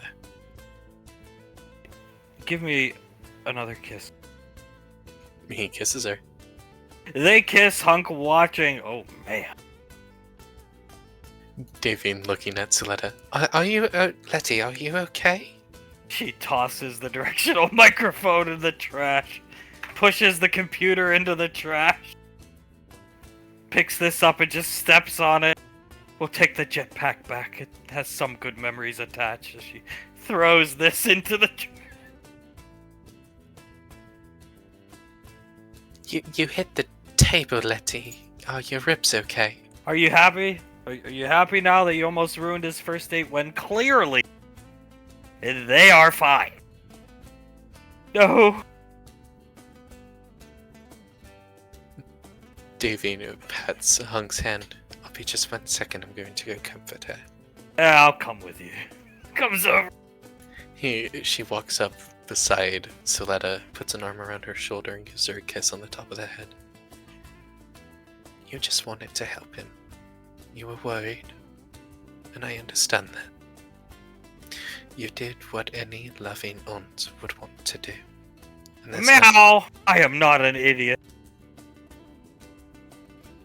Davine has to hide a chuckle. You are not an idiot. You were just someone who was caught up in the worst case scenario. I am too sometimes, and that is okay. But when we are caught up in those scenarios, we cannot let it overtake us, Letty. Thank you. She'll give Davine a hug. He is quite the heartthrob. Oh my god. He learned well. I am proud of my boy, and that's all I have to say. Oh, I think we'll be seeing her later today. Hopefully, I very much want to meet her. Or maybe we won't. Maybe they'll go back to his apartment and do their thing. Either way, I'd like to meet her. But I hit my head off the table. Oh, Letty. She looks at the head wound, gives it a kiss. Fernando, do you have a first aid kit here? I will get it for you. As he walks off, Hunk looks at his wrist computer. Look, I don't think he needs us. I really think he's fine. Personally. Yes. I believe so as well, so I think we can just wait until Fernando comes back with the first aid kit. I can wrap your head a bit, and we can leave and head to the production meeting. Yeah, we got a meeting to get to. So, as Fernando comes out with an ice pack for Suletta's head, let's hop to it. My days of spying are over. I agree, Letty. As Fernando will hand the ice pack off to Soletta. She's just playing with JJ's collar. They're kissing and talking small talk as flashing to Saris's flower shop. Ricky and Saris are outside. Ready? Yeah. I'm ready when you are, Ma. It's been a long time. What do you think? I've redecorated the place, Rick. Oh, I can't wait to see it then. Like the sign? Palo Alto loves Fudvis. I love it, Mom. It looks nice. Although I think, and he's gonna point to that, I think I like that one more. Yeah, I mean, yeah, come on. But the Fudvis stuff is great too. It is. I don't like him as much as you, but no, he made good music. It was, oh man. He had the concert not in the town square. The concert ended up moving. I'll tell you about it some other time. So there's also a girl here. I've hired her to help around the place on the weekends, and she actually works every day but Friday. Yeah. Her name is Ellie. Introduce yourself. Be kind. It looks like she's in there with your father. Okay, yeah, Ellie, right? Yeah, thank you. Yep, that's her name. Nice girl. She's like hometown kind of girl next door. She grew up here. So don't scare her off or creep her out or anything, please. No, She's a of good course. worker and I like her a lot. No, I would never want to scare someone off, Ma. I mean, I'm bad with girls, but I'm not that bad, right? Oh. Yeah, I have the footage. That's rude. I mean, I'm not laughing. Just saying, let's not have that happen because she's a good employee. Your father likes her, and we would like to keep her around because, she's good at her job, so. No, I'll do my best, Mom. Luckily, I don't think any of the things that were the problem with her apply here. No, they shouldn't be. As she walks in, look what the cat, or cats, dragged in. Ricky's gonna take a deep breath and walk in. As he walks in, he'll see Ash. Oh, darling, it's good to see you. I need to talk to you about something. Oh, Ricky, I knew you were coming, but I didn't expect you here this soon. Yeah, I'm, here, Dad. He's gonna walk up and pet this cat. Hey, Pepper. Yeah, it's good to see you, Dad. He'll reach out and give him a hug. It's wonderful to see you too. I was just talking to Ellie about something, darling. I think we should move either this or the picture of Mum. It doesn't match with the motif of the place, right? I mean, we need to move Fudwick somewhere else. And, I don't think Mum would appreciate being right next to Fwedvis. Leaning in, yeah, kissing Ash's helmet. If the bus didn't kill her, this would. So nobody can hear. Yes, I think that's a good way to put it. Oh my gods, I left this thing on. He's gonna take it off and put it down. I'm so used to having that on. I apologize, darling. That's okay. She'll kiss him on the cheek and I'll move this. Thank you. Oh, but Ricky, how have you... I'm so rude. How have you been doing, son? Pretty good, Dad. I've been working. I've been training with Delta over the past week. It's been kind of cool. Oh, you got started with... I think I heard something about that from the Ranger General. I haven't gotten a chance to do much. I've either been working, looking up leads, or here, you know? So it's been hectic. What do you think about here, right behind the counter? Oh, that's perfect, darling. Yeah, I think it looks good too, Mom. Yeah.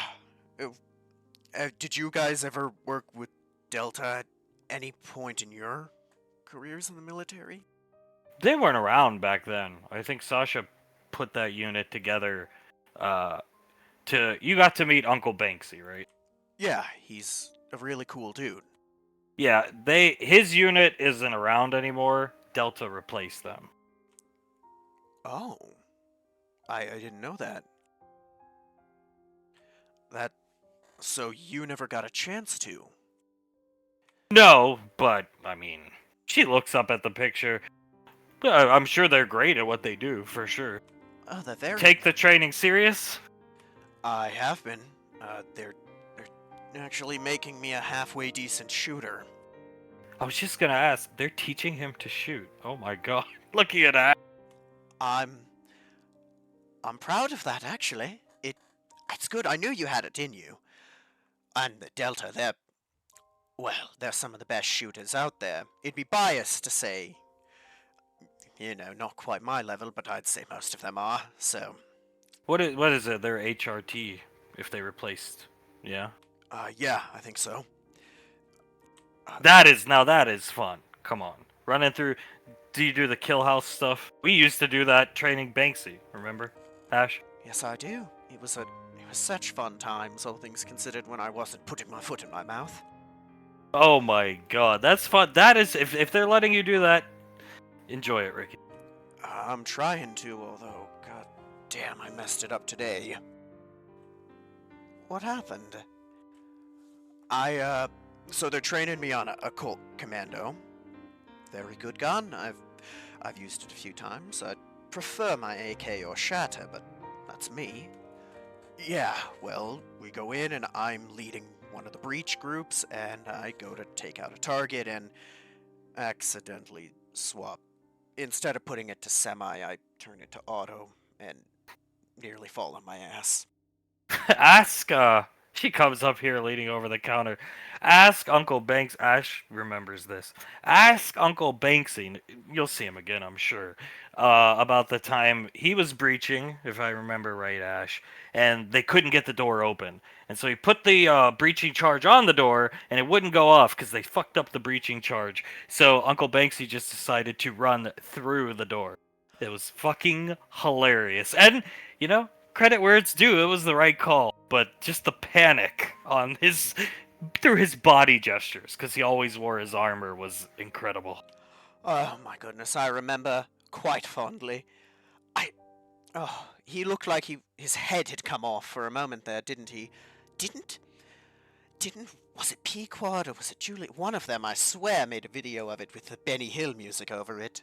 I could probably find it. Give me some time. I can most likely find it on one of my old RISC computers, but yeah, they just panicked and he just ran away from the door and straight through the door. And they got their job done, but that doesn't mean it wasn't hilarious. That sounds a lot less terrible than mine. But yeah, it's hard. I ain't never been good with guns. Hey, darling, do you remember how bad I was with rifles when I first came up? Yeah, and it was what, you said you flicked it from safe to auto? Yeah, I did. Yeah, your father couldn't shoot for shit with automatic. No way. Oh my gods. So, I think I still have the record for basic, for lowest auto scores, don't I? You might, yeah. Let's put it this way. You accidentally did that. I, when training with it, could not keep the rifle straight. I very nearly shot my instructor on my first time using one. You're making that up to make me feel better, Dad. He has to be, right, Ma? Ask the colonel for his scores. The colonel will tell you. And the colonel will tell you he couldn't shoot for shit either. Huh. Julius, there's too many ranks, like I said, so ask Julius. He'll tell you. I'll ask him, because there's no way Dad was that bad. Oh, you're right, I wasn't that bad, I was worse. Yeah. Ash is gonna kind of look over his shoulder and step to the side, and Ricky's gonna, I'm sorry. He'll walk over, my name... Polishing the Fledwick photo. Hi, my name's Ricky Valorius. It's nice to meet you. Puts her hand out. Ellie, pleasure. I've heard a lot about you. All good. Under a breath. Well, that's good to hear. It's wonderful to meet you. Sorry I haven't been around much. I've been, like you heard, busy. Part of the headhunter. Yes, I am. It's something I'm very proud of. It's a lot of work to stay there. You should be. Yeah, it's Where are you located? Australia, just in a town called Woodbury, but we're near Melbourne. How'd you get here so fast? What time did you leave? Looking at a wrist computer. Oh, just a few hours ago, Tommy, my friend Tommy drove me. Tommy. Why so? Oh my gosh. You guys just know all the. She looks around. Sarah's chuckle. You just know all the famous people. Yes, I No, the suppose. Primarch was here last week, Mr. Valorius, looking up at Ash. Saris, that's true, yeah. The Pequod came down, see how we were doing. We had a talk about Ricky, and she said she would have a nice, informative discussion with Ricky. And she did. Oh, so Pequod was here. That's wonderful. No, well, when you've been in the military as long as I have, and as long as Saris was, and have done what we've done, you meet a lot of people. That's amazing. I guess it is. I didn't think about that. Tommy's just my friend. I do odd jobs for him all the time. Do you like your job? At the headhunter. Oh, I love it. Yeah, some people might not like some of the structure of it, but I get to train, work out, and, get ready to fight bad guys for a living. What's better, Have you fought any bad guys? She comes over here. Two missions so far. One of them was a bit of a cakewalk, and the other was something weird. She smiles and nods her head. He's gonna sit down right here. Well, what was the cakewalk, son? I'd love to hear about it. Same, I would too. Alright, well, we went to it was a favor for Tommy. Some dude named Jeff Malgus, something like that, was messing with some comic store in a different part of Southern California. If I may, was it called Absolute Best? If it's a favor for Tommy, then you know where he's talking about for sure. Yeah, how did you two know about that? She just shakes her head. Should I tell him, or do you want to? That's your problem. Well, son, what was it now, 22 years ago, darling? We went there and, saved it from an invasion of a bunch They made a comic book out of it. Yes, they did. Wait, that thing's based on a true story. Yeah, she nods her head. Oh, yes. All of it's true, too. Even the part about the fat guy crawling up to you. Believe it or not, they dumbed that down for the comic because it was very sickening to see the poor thing. Yeah, they wanted. I mean, we got royalty checks from that comic, so they did dumb it down for children. Children equals more money. Yes, it does. Huh. Well, then you know where it is, but this Malthus dude was trying to kidnap the kid named Nick. Ah, yes, he was one of the two young men who worked there when we were there, wasn't he? Oh, he has to be like 40 plus now. I don't know. The dude looked younger than me, to be honest, Ma. He associated with Tommy. Tommy works on different rules. Well, him and that Malthus dude and some fat guy named Hunged or something like that had a big trailer full of horses and had kidnapped the kid, gagged him, and thrown him in the back of it. We try to, get him out of there, and the big dude charges me, and so the Lieutenant Memrianne, she told me to take him out, so I did. And then he fell on me, and I couldn't stand up, because even if I limit broke, the dude weighed like 700 pounds. What happened to the Malthus guy? Apparently, he got on one of the horses and rode away, and Memory Ann said, let him go, we'll have the local police take care of it. Probably didn't want to. Yeah, we used to get in trouble for. Yeah. Probably don't want to be firing off into traffic or whatever was going on. If it's the same comic shop, wasn't there a highway there? Yeah, I think there was one, like, a quarter mile to the other to, like, the north or something like that. Yeah. Yeah. Yeah. Well, either way, I mean, hey, you saved somebody's life. That's pretty cool. Yeah. I'd say so. I think things have changed. Remember how much we were told, take no prisoners from the old Ranger General? Yeah, Lorelei was cutthroat. Like, complete cut. And I liked it. And personally, I think it's the attitude to have, but, you know, if maybe, yeah, it's okay. Yeah, I mean, what's the dude gonna do? He looked like he was 60 and could barely lift like a shovel or something. Yeah, probably get Alzheimer's disease or something like that. Petting the cat. Yeah, I'm sure it'll be fine. Was the other one what I was told about? Yeah, it was. Do you think... Oh, man, I can talk about some of it, but I don't know how much I can. Well, I'm privy to all of it, and I'm sure he can talk a little bit about it, right, darling? It is a bit top secret, but... She'll shake her head. I mean, Pequod told me all about it, so and you're done anyway for the day. She looks up at Saris. If you want to go ahead. You're off. I need you back here at 7 tomorrow. We have a big order for a couple weddings. No problem. I'll be back. Pleasure to see you again, Mr. Valoria. Oh, come now. Just call me Ash. Anytime. Pleasure to see you again, Ash. Nice to meet you, Ricky. You should come home more. I think I'm gonna. It was nice to meet you, Ellie, and, I'll probably be in tomorrow to help you guys out. She's had her hand out the whole time. Are you going to He's shake gonna my shake hand? her hand. Okay, thank you. You're welcome. She laughs. Sorry about that. I am going home for the day. I'm hungry.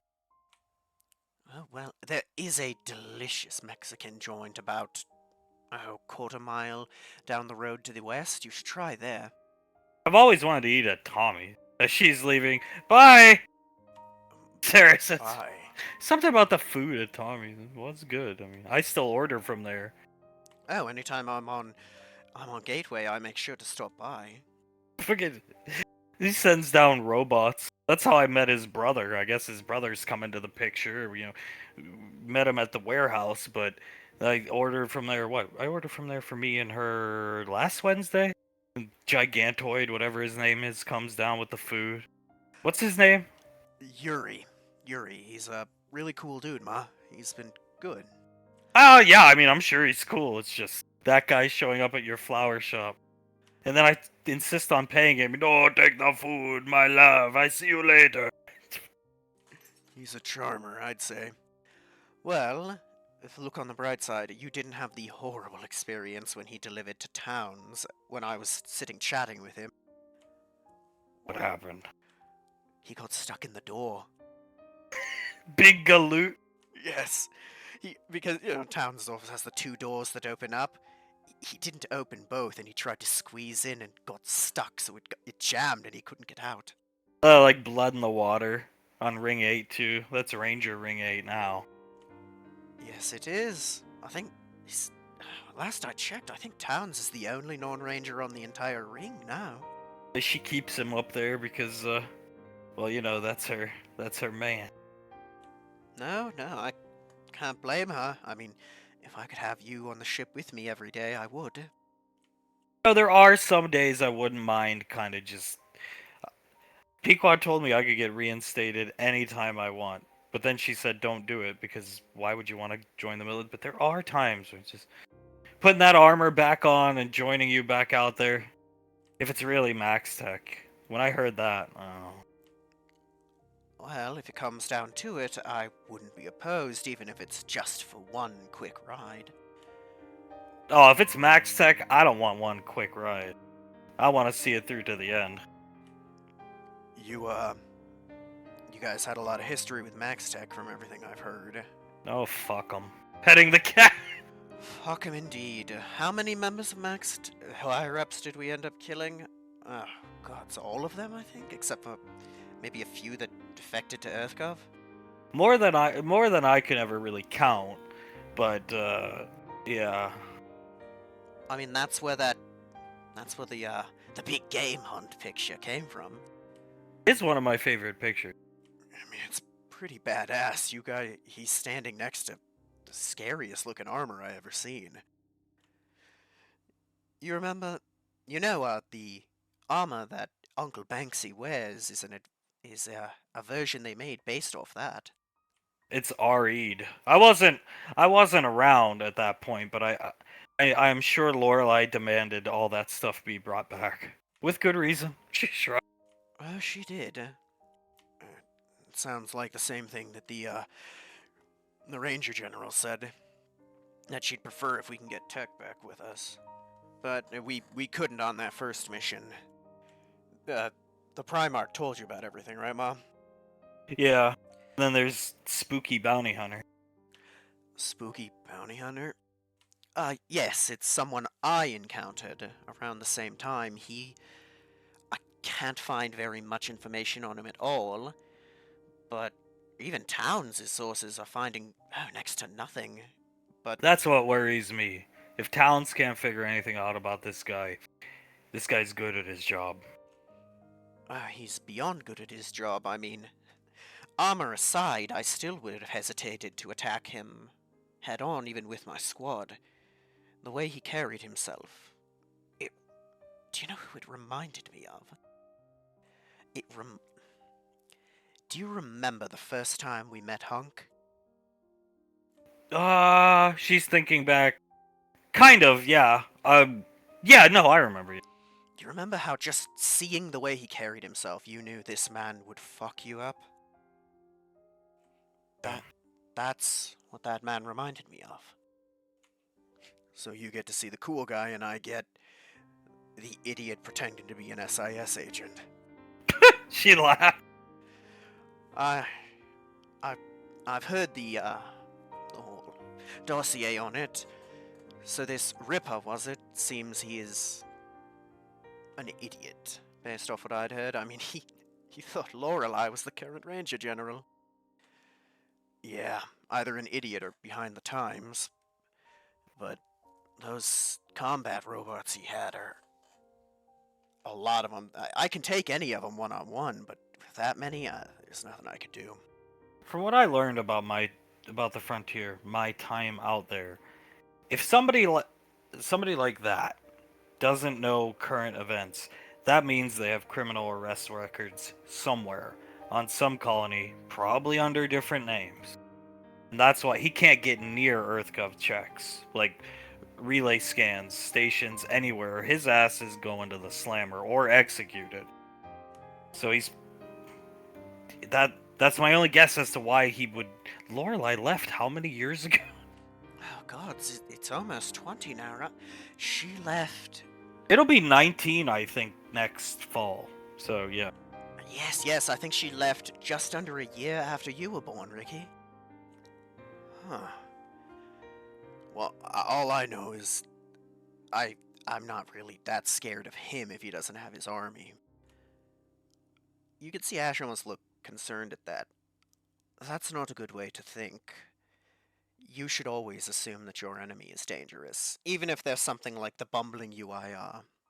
Because if you take them lightly, that's how you get shot. Right, darling? Yeah, that's when things can and will go wrong. I mean, even if the guy looks like an amateur? Especially if he looks like an amateur. I haven't told you a bunch about me, but when I worked as a bounty hunter in my younger days, there were times where I'd pretend to be a bit of an idiot to make people take me lightly, because people in where I came from were stupid and would fall for that. It works, and if... Rope-a-dope. Exactly. If you can get lulled into a false sense of security, that's when they twist the knife in your back. I'll keep that in mind, Dad. So, they're gonna sit for a sec before Ash breaks the silence with, so, you said you're learning to fire on a A commando. It's a nice gun. Yeah, the instructors are helping a lot, but I'm having a hard time with certain parts of using it, especially that safety, like I said earlier. Well, it's not too hard. I think there's a way that they can replace that and make it a little more pushy to switch between the firing types. Did you bring it with you in your bag? Uh, yeah, I did. Here. He's going to bend over and pull it out. Let me see that. She'll take it and start taking it apart easily. Wow. I I was a ranger, you know. I know, but I think of you as mom, Ma, so it feels weird to see. I mean, can't we just... I don't... Look, I'm not claiming to know anything about Delta, but the way we had to teach the Spartan kids, Uncle Banksy, you've met him, is, they never fire on automatic. Ricky, that's one of the first things Sergeant Satterley told all the kids, like, semi-only, never automatic. So why don't we just have this thing chop converted to only shoot semi, and then you've got safe and semi. She looks at Ash, and, your father could actually do that for you. I can't. He can. Oh, I can. It won't be as elegant as some of the other gunsmiths out there, but I can do that. I mean, he has all these tools back at home, and he's off on weekends, so I can do it easily. I mean, I do get a fair amount of training in as an armory master, after all. I mean, this is an SOP Car 15, so it can be heavily modded. That's what they told us, that if we pass, we'd get to keep it and customize it however we want.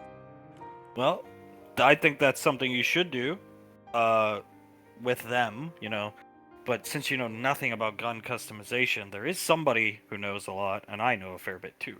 So. Ah, yes, I know quite a bit. I've not worked a ton with commandos, but it shouldn't be too difficult to figure out, right, darling? Between the two of us. This is something to be proud of, actually, that they gave you this, they let you keep it. But this thing is, with all due respects, a piece of garbage compared to Shatter. This thing is crap. She puts it down on the table. So it's the same type of frame of the weapon, the M4, but standing next to Ash. But, your father's is like... What was the last bid you got on that rifle? Oh, gods. We could have opened up 40 fucking flower shops with that bid. We could have bought Cadillac at its peak with that bid. The dude who wanted it was... I swear he had Tommy money with what he was offering. Shatter is that one, on his back. Yes, it is. He'll take it off and hand it to Ricky. Careful. Ricky'll look it over. Yeah, I've seen Shatter. It's cool, Dad. I just never knew it was that kitted out. To put it this way, Ricky, that rifle is about as kitted out as, what do you think? Banksy's armor? In terms of the frame? Yeah, especially since he's kept it up to date with more modernization standards, but... No, yeah, that thing was... What, she had that made for you when you joined the squad? I can't remember. Plus, remember, I wasn't there. She points at Ash because I was on deployment, but yeah. Yes, it was when I joined. I finally got to use it once I was... not a lump, but yes. That's, really cool. What's so special about it? Oh, there's, of course, the advanced frame, a lot of it replaced with more lightweight parts, but the big things are the specially phased barrel that it can fire, within reason, any type of ammunition. Magically enhanced ammo tracking rounds. You're an idiot if you try to put in, shotgun shells, but that's what the underbarrel shotgun's for. Guns are tools. A sniper rifle is a scalpel. This is meant to be a Swiss Army knife. That's what these rifles are meant to be, right, darling? Yeah, exactly. And this one is nice. You should be she'll hand it back to Ricky, proud of getting. I am. It means I'm doing something right. Yes, it does, son. I know I'm proud of you. And I mean, have you... I don't even know. Do you know, would you like to join Delta someday? Uh, what do you mean? Well, you're in the Headhunters now, but you're not going to be forever. Eventually, one of those higher-up organizations is going to want to scalp you from them. Right, darling? A lot of Rangers today came from the yeah. That's why the headhunters exist, to provide for the other branches, units. I never really thought about that. I just was kind of thinking about what I'm doing now and how to get better at it. I heard some of your conversation with Tommy. He'd break his heart if you decide not to work for him. Tommy wants you to work for him. That is a great honor, son. Yeah, I know. I don't know. I kind of want to stay in the military, but Well, you gotta get your feet more wet before you decide. You're still way too young to make any big decision. you're not wrong. I know I chose it as a career path as soon as I got in, but I kind of didn't have much of a choice. Believe it or not, both your mother and I didn't have much of a choice in the matter, did we? To be honest, I liked it. I really liked it. Like I said, I hear Max Tech, I'd like to go back. Because it's personal with those guys. But ultimately, without it, we wouldn't have this place or really any of the luxuries we have. We wouldn't have each other either. No, we wouldn't. We would have never met, It's so I enjoyed it, but it can provide an excellent living for you. Oh, it can, especially if you're willing to really work at it. I may have gone overboard at that when you were younger, and for that I do apologize, son. Uh, no, you were doing the right thing. I'm sorry for holding it over your head. I did talk to Sasha last week. She said you are the ranger with the most PTO. Yes, I am. She gave him his own dropship so he'd be able to get around quicker, to come home quicker. Think about that, Ricky. She did? Oh, a personal one. She even put my name on the side of it to make sure nobody takes it. Gold inlays. Gold inlays. What do you... Oh, good. I was gonna say she even threatened me. Told me she'd kick my ass if I didn't come down more often. What do you think about maybe... I don't know who's up at Tommy's. Tommy said he had to go somewhere, but what do you think about going home? We're done for the day, and getting that converted so you don't have the same mistake. No, Together, the three of us. There's this thing called family. I think that'd be really nice, Mom. She'll look at Ash, nod her head. No, I'd love to. We can head home, we can order food out, and just relax after we get that kitted out. Just remember, son, pick me up. Of course, darling. I'm only with your father because he got me pregnant with you. She laughed. I'm just giving you a hard time. Let's actually enjoy ourselves. No, yeah. Or at least try to.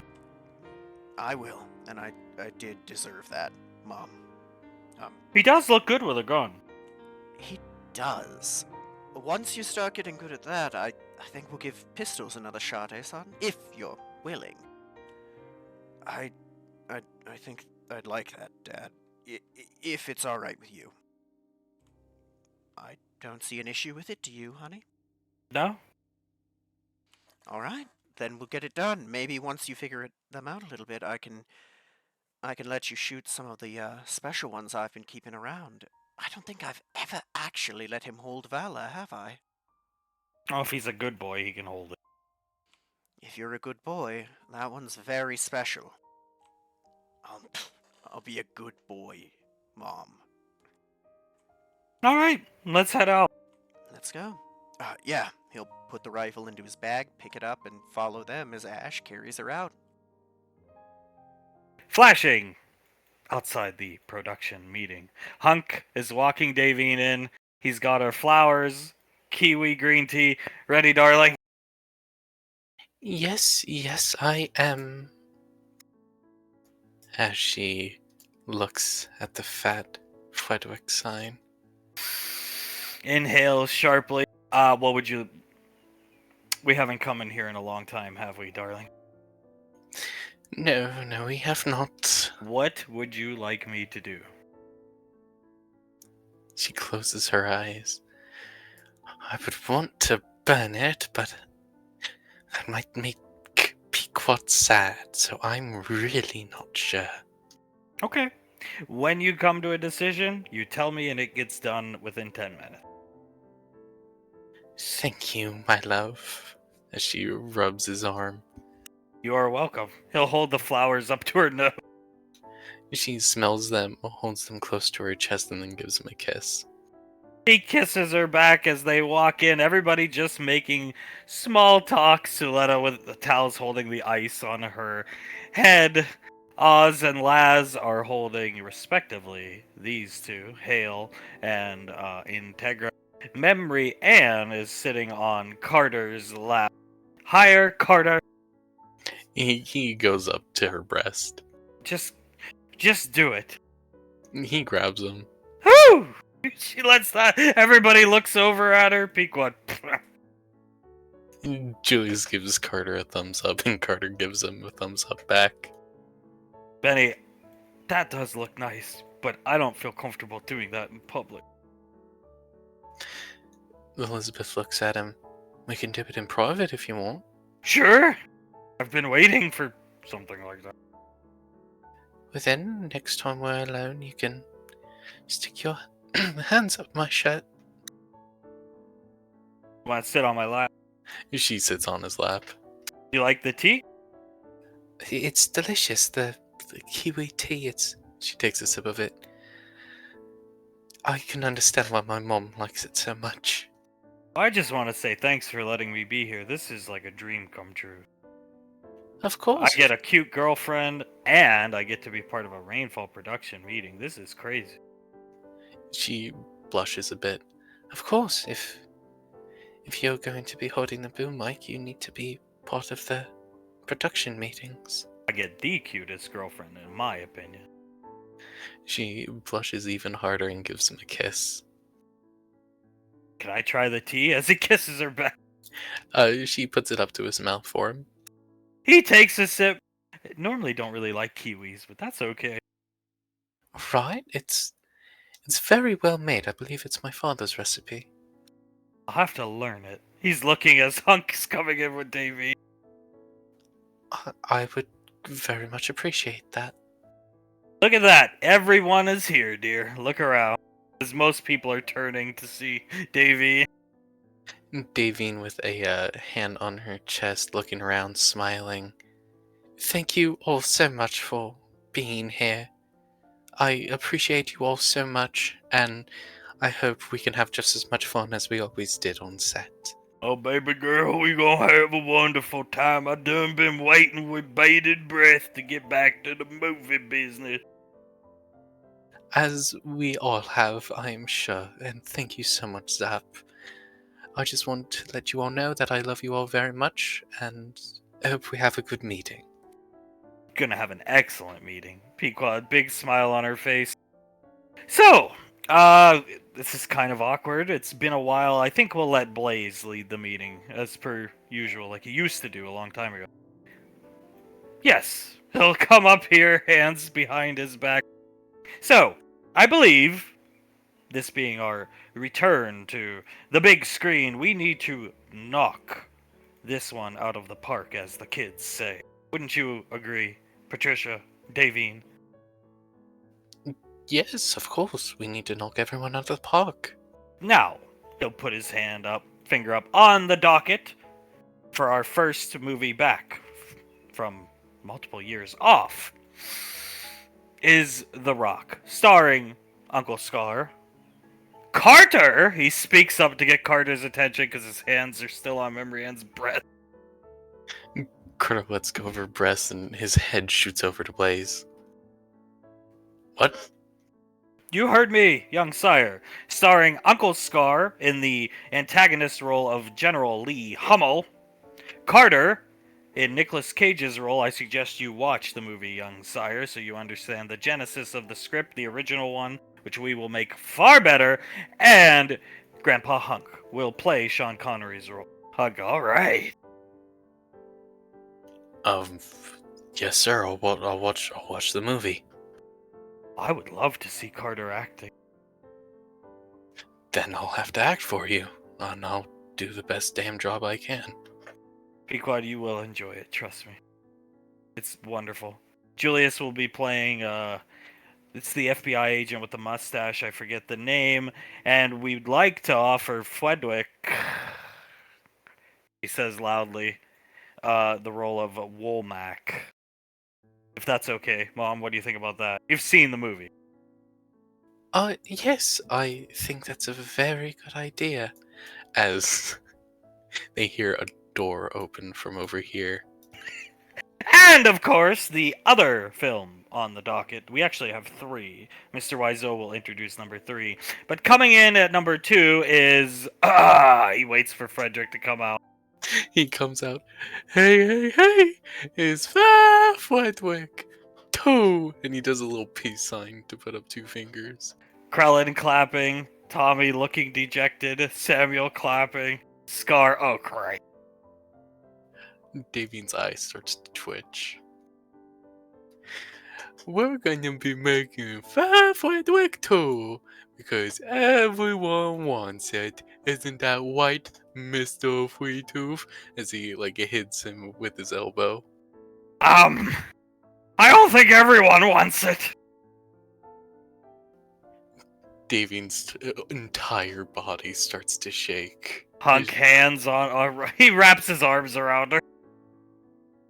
He can hear her teeth start to grit against each other as Julius leans over. She's not taking this well. Big fucking surprise. Sipping her tea. And then, of course, there is Mr. Wiseau. There was this movie starring John Travolta. It was called Battlefield Earth. I would like to remake that and play John Travolta. Davian whispers over to Hunk. We are not doing Fat Fredwick. Well, we are not doing Fat Frederick, family. Julius looks down at his lap. Here we go. We're not doing Fat Frederick. And what reason? What logical reason is there to not do Fat Frederick? What? Out of morbid curiosity. Davian tries to stand up, but Hunk's arms are around her. What logical reason is there to do it? You had a logical reason beforehand, and that's why I did it, but you don't have one now, do you? I have one. It's called money. We have all the money. That's it. We just have all the money. We can make more money any other way other than Fat Fledwick through making any other movie. And this entire time, Fledwick just seems more and more depressed. Scar's got his hand on his shoulder. Samuel rubbing the shoulders, or Krellin rubbing shoulders too, and Samuel on the other. So multiple hands on Frederick's shoulder. Meow. Zap's head is bouncing back and forth between Frederick, David, and Pico. Mother, need I remind you, Fat Frederick, the live-action cinema event, is your highest-grossing film ever. Ever! The highest-grossing film ever! Does it look like I care? We shot it in 2 days. And we argued the entire time. That's not my fault. Yes, it is. It takes 2 to tango, daughter. How is it my fault that I needed help? I came to my parents for help, for money. And I would gladly do it to you again if you needed the help, but we do not need more money. You can never have enough. This family is huge. These are a lot of mouths to feed. Everyone in the audience, raise your hand if you're the Primarch of EarthGov. Raise your hand if you're the Primarch of EarthGov. Right, so you as the Primarch of EarthGov could just say we have more money. Fine, but I am starting the children's production wing up again. Frederick, perk up. Fludwig perks up and smiles. Yay! He says. You are in charge of your first return episode back will be Mr. Frederick's Neighborhood, and you will do it live. Is that understood?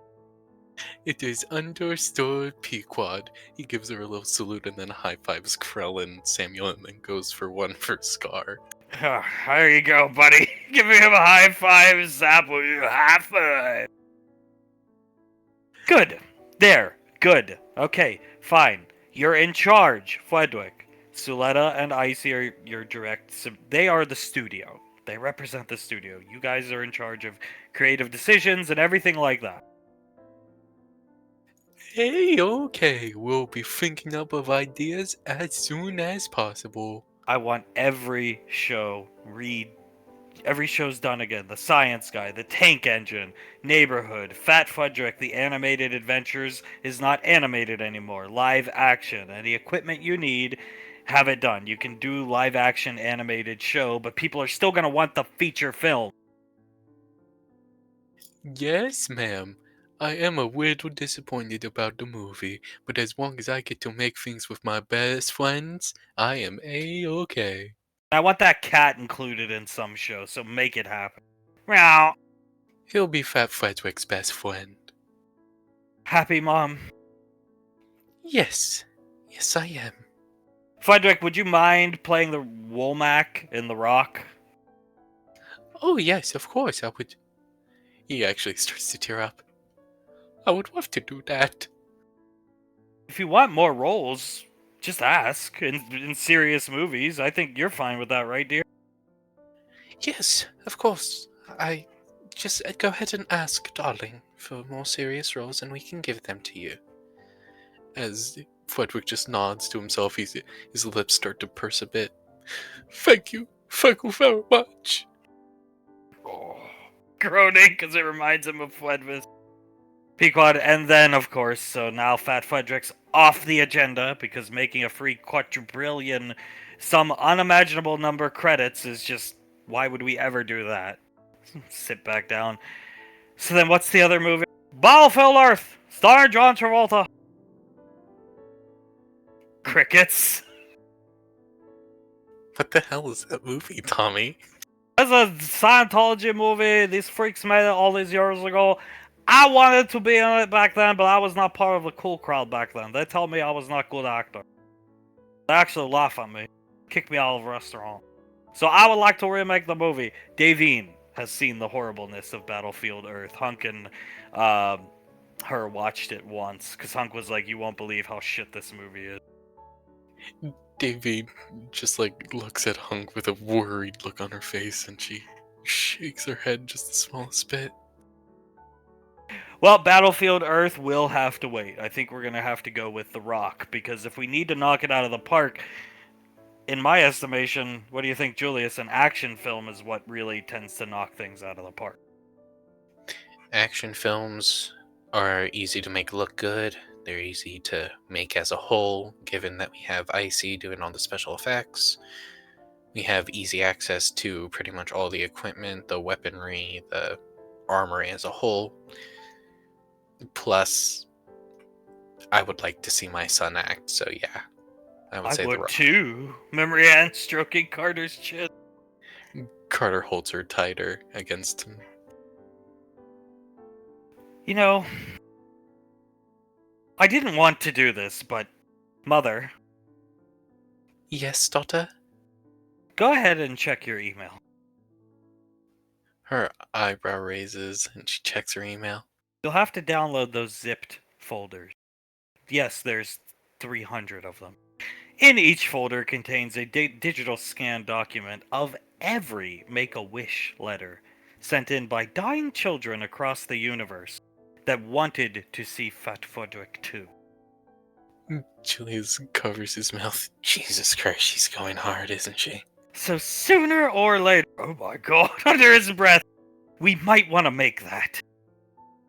Laz is hiding a bit of a laugh as Davine starts scrolling through her emails.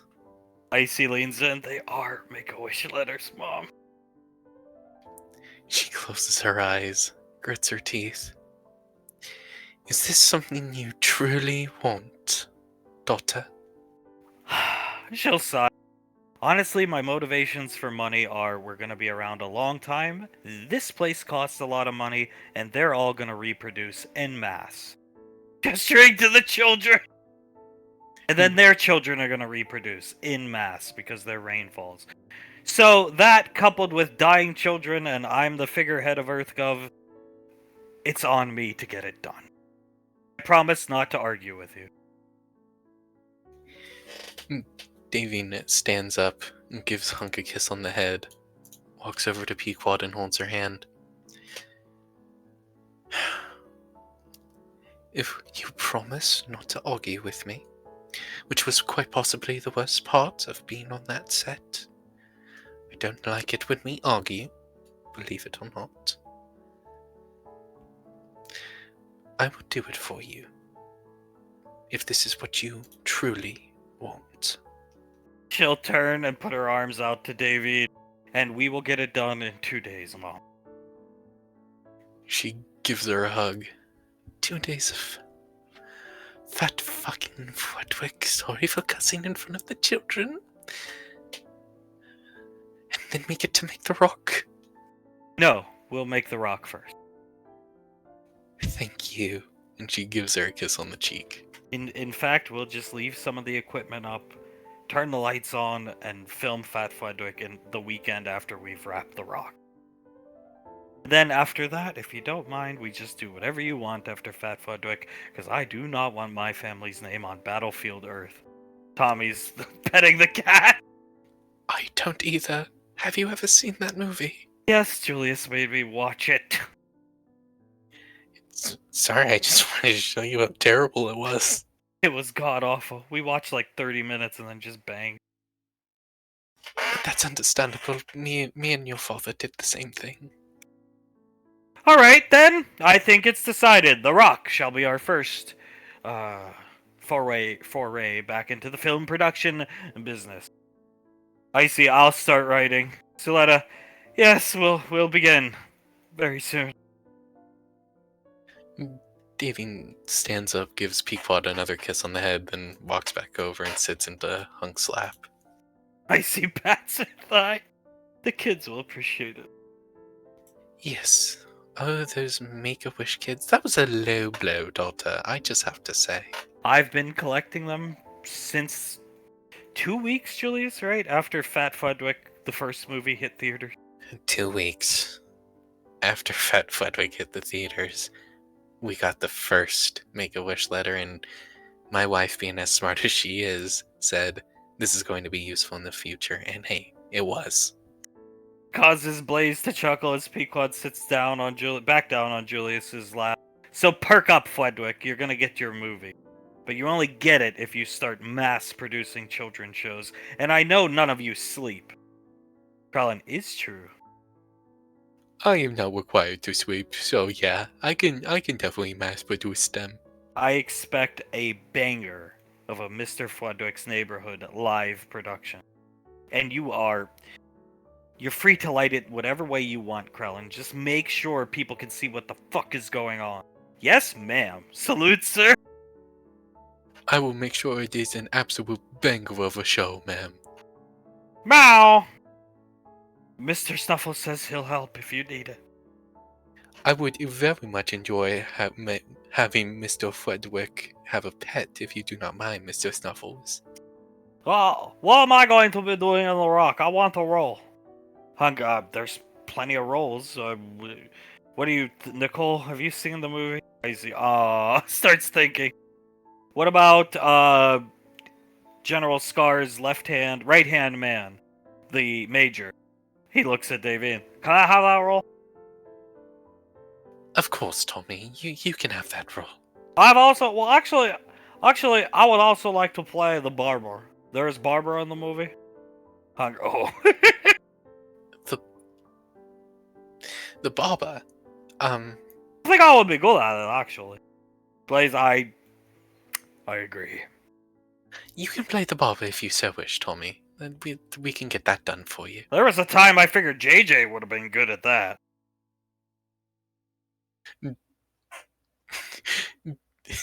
Just all the kids started laughing. Hank, I'll have you know he's already got multiple kisses on his date, Scar. We were there right before we. Anyway, yeah, he's doing fine. Good. I'm happy. Damien smiles and nods. Very proud of my boy, as I've said many times. Good. Very good. Who the fuck do you think made that girl fail her test? You're looking at him. Damien blinks a couple times. What? Be quiet looking at Tom. I did. Wait, why'd you make her fail? Failed the OLM test, so she couldn't get to Academy and have JJ. So, why didn't you just let her succeed and then they could have...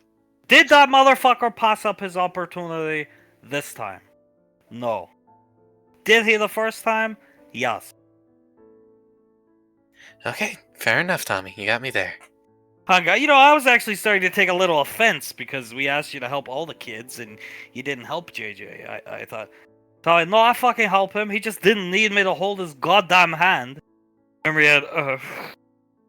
had, Kurt groans a bit. Yeah, that's true. I have some other news. Colt planning to propose to Soul very soon. Pequod claps. So, my little girl. Julius lets out a whistle. Very nice. So, we're going to build big sign, hired electricians, put it up, coincide with the proposal. Everything should be fine. Nobody get in trouble. Nobody get arrested, taking foot off the gas now that everything is going very well. Gesturing over here, and then back there, and over here. Carter looks at Tommy. We all just want to say thank you for helping us out with everything, Tommy. No problem. Happy to see everybody happy. Hey, how did he help me? Whispers to lad. He probably got you into the headhunters recommended it to my father. Am I allowed to ask, or should I just let it? You can ask if you want. Mr. Wiseau, I'm just curious, how did I play into the Laz equation? Who do you think talked to your Navy SEAL commander and got your ass to be a pilot? And then who do you think got rid of Julius's pilot he had before you? Well, there you go. You remember that pilot, Julius? That guy, all of a sudden he get promoted? Oh yeah, I remember it. The paperwork didn't look extremely real, so I knew immediately that it was you that put it through, but I promoted him anyways. I gave him time to look up to Julius and learn how to be a man to take care of the daughter of Patricia Rainfall. Can't argue that. Laz smiles at Oz and kisses him on the cheek. He kisses her back, holding Integra. Alright, so Battlefield Earth, fucking never going to get to make this fucking movie. Maybe you could repay me back for all the help, kids, by helping me make this movie. Marianne, absolutely. Benny, of course. Oz, oh god. Yes, fine, whatever you say. It's the least we can do, Tommy.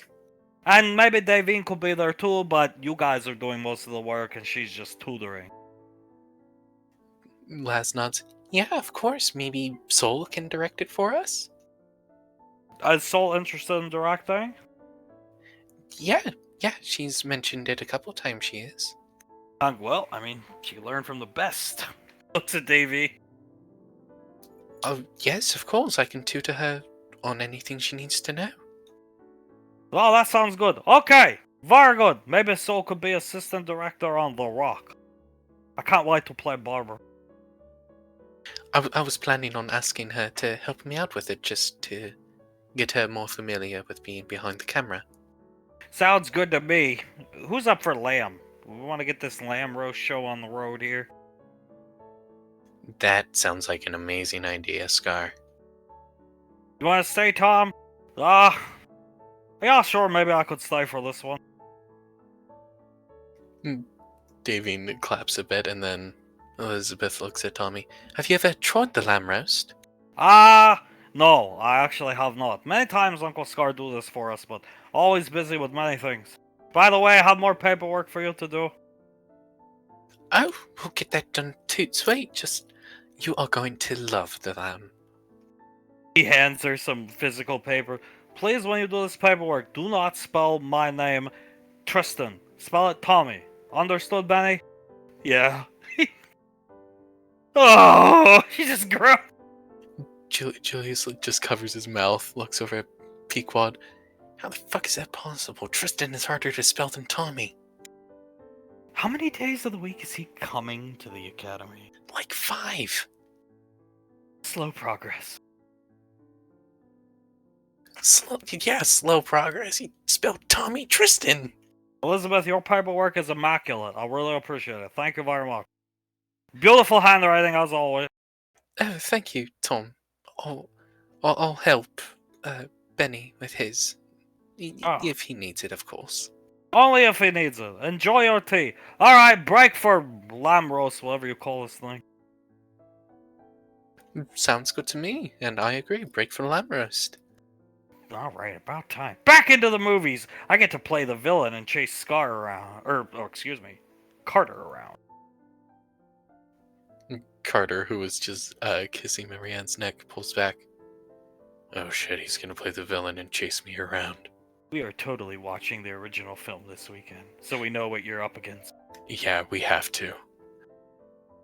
She'll kiss Carter on the lips as transitioning up to the office.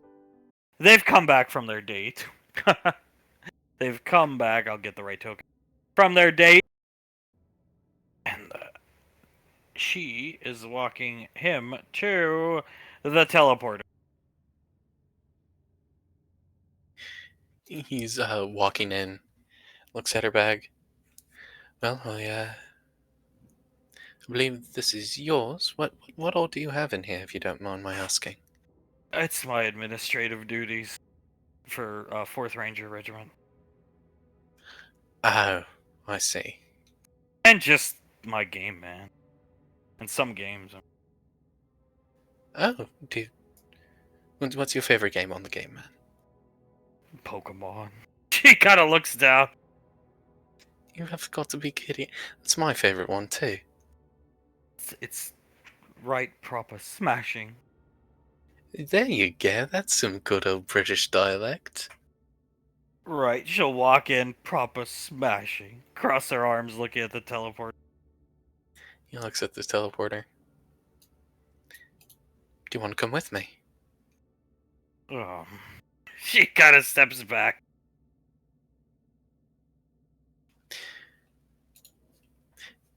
If you might indulge me for a moment, Sam. He sets down the bag, puts both of his hands on her hips. I have had a thought that has continuously replayed in my mind since our first coffee date. A thought of you and I laying in a seemingly endless plain of grass together. One much like a plain I know of on Rainfall Lane. And there we are, laying there watching the sunset as it slowly fades, being overtaken by the starry night sky. I turn to you and I give you a kiss much like this one. And he kisses her quite passionately. And then pulls away, resting his head on hers. A kiss that would make Aphrodite herself jealous. Oh, I think you have.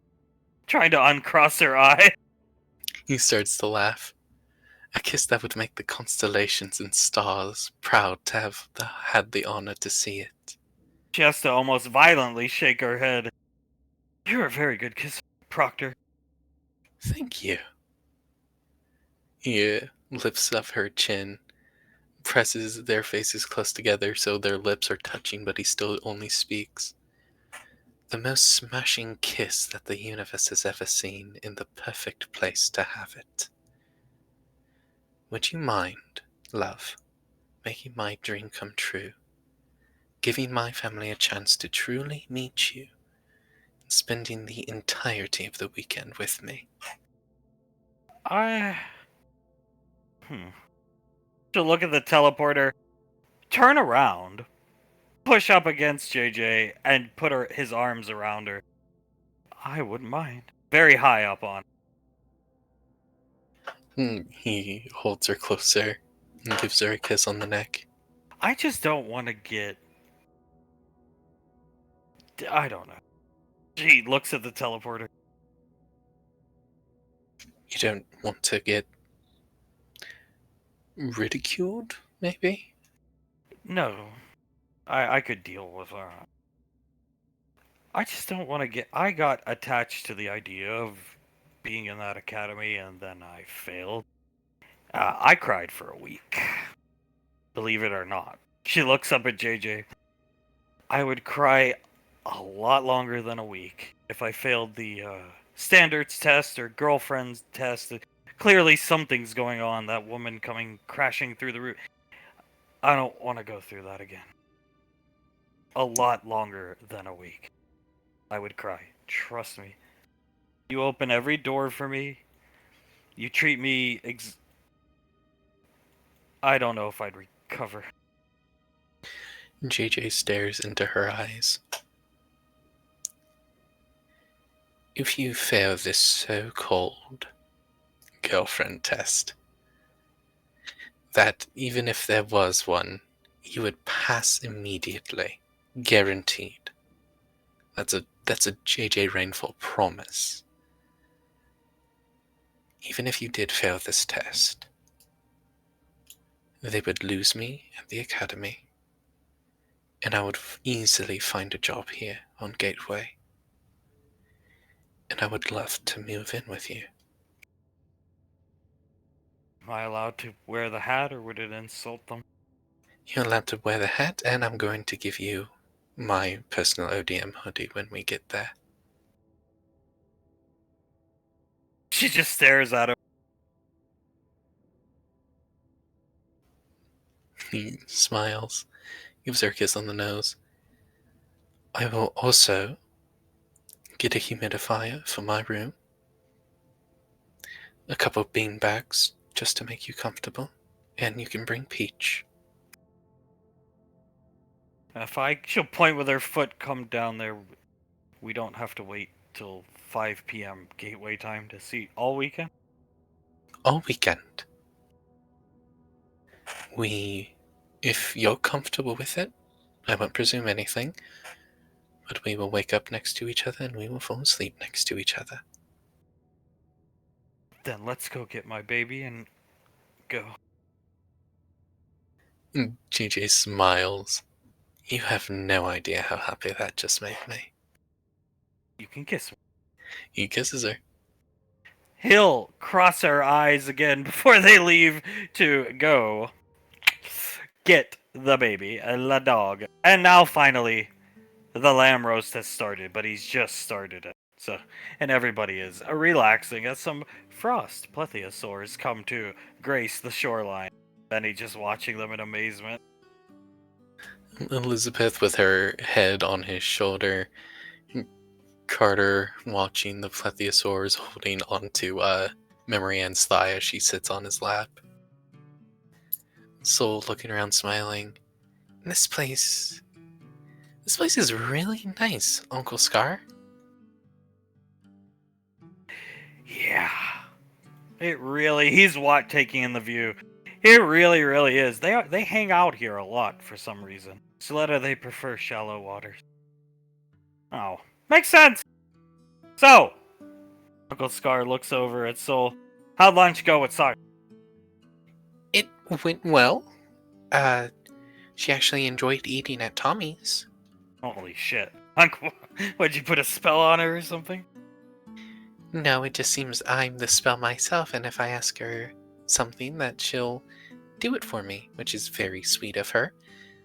And apparently she just really enjoys the chicken quesadillas from there. Pequod, I understand. I don't really understand the stick. She's looking around. He's around here, so let's not talk about it too much. But we had good times at Tom's. We really did. That was like our hangout joint. We were your age. Oh yeah, when we were your ages, we were basically trapped up on Gateway, so we didn't have too many places to choose But Tommy's was always the old reliable. Old reliable, best food on Gateway. It's still that way for the most part, in my humble opinion. Benny, I want to eat there. Be quite you will someday, Benny. Elizabeth nods. I will make sure that you eat up there.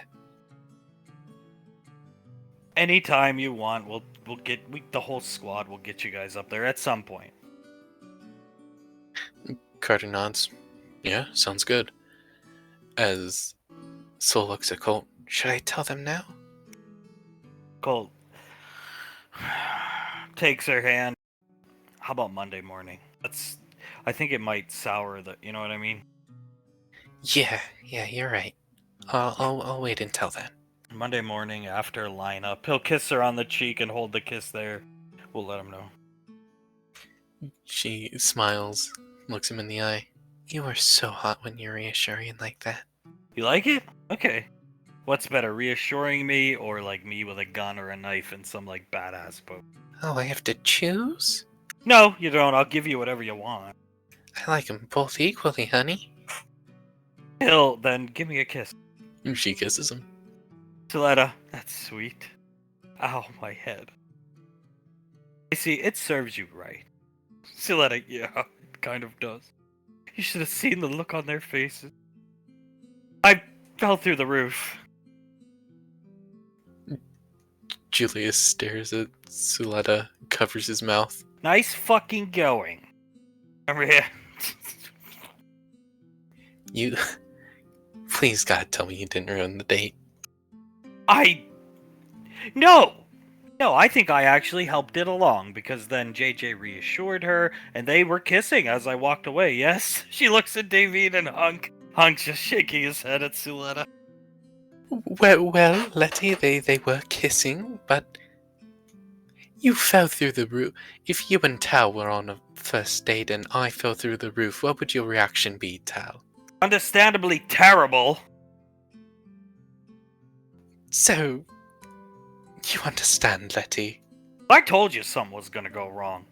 Banksy hand on his stomach. Yeah, I could just feel it. Same. It's just anytime the spy gear comes out, disaster written all over the goddamn fucking skyline. Laughing. Playing with Carter's hair. Carter laughs. So, note to self, never pull out the spy gear under any circumstances around Uncle Scar. No, just bad memories, bad vibes, bad times, sunk a naval vessel. Coast Guard vessel. Laz covers her mouth and starts to laugh into Oz's chest. Well, that is a story for another day, I suppose. When Uncle Scar's not around. Yeah, I think so. It honestly has more to do with Uncle Zap than Scar, but it's pretty funny. I would sure love to hear it. Suletta, hearing this, will tell you someday. The Scar slowly turns the lamp. Tonight, I'll tell you tonight in bed. I can't wait. Have you two given any more thought to adopting Steve Jr.? Oh.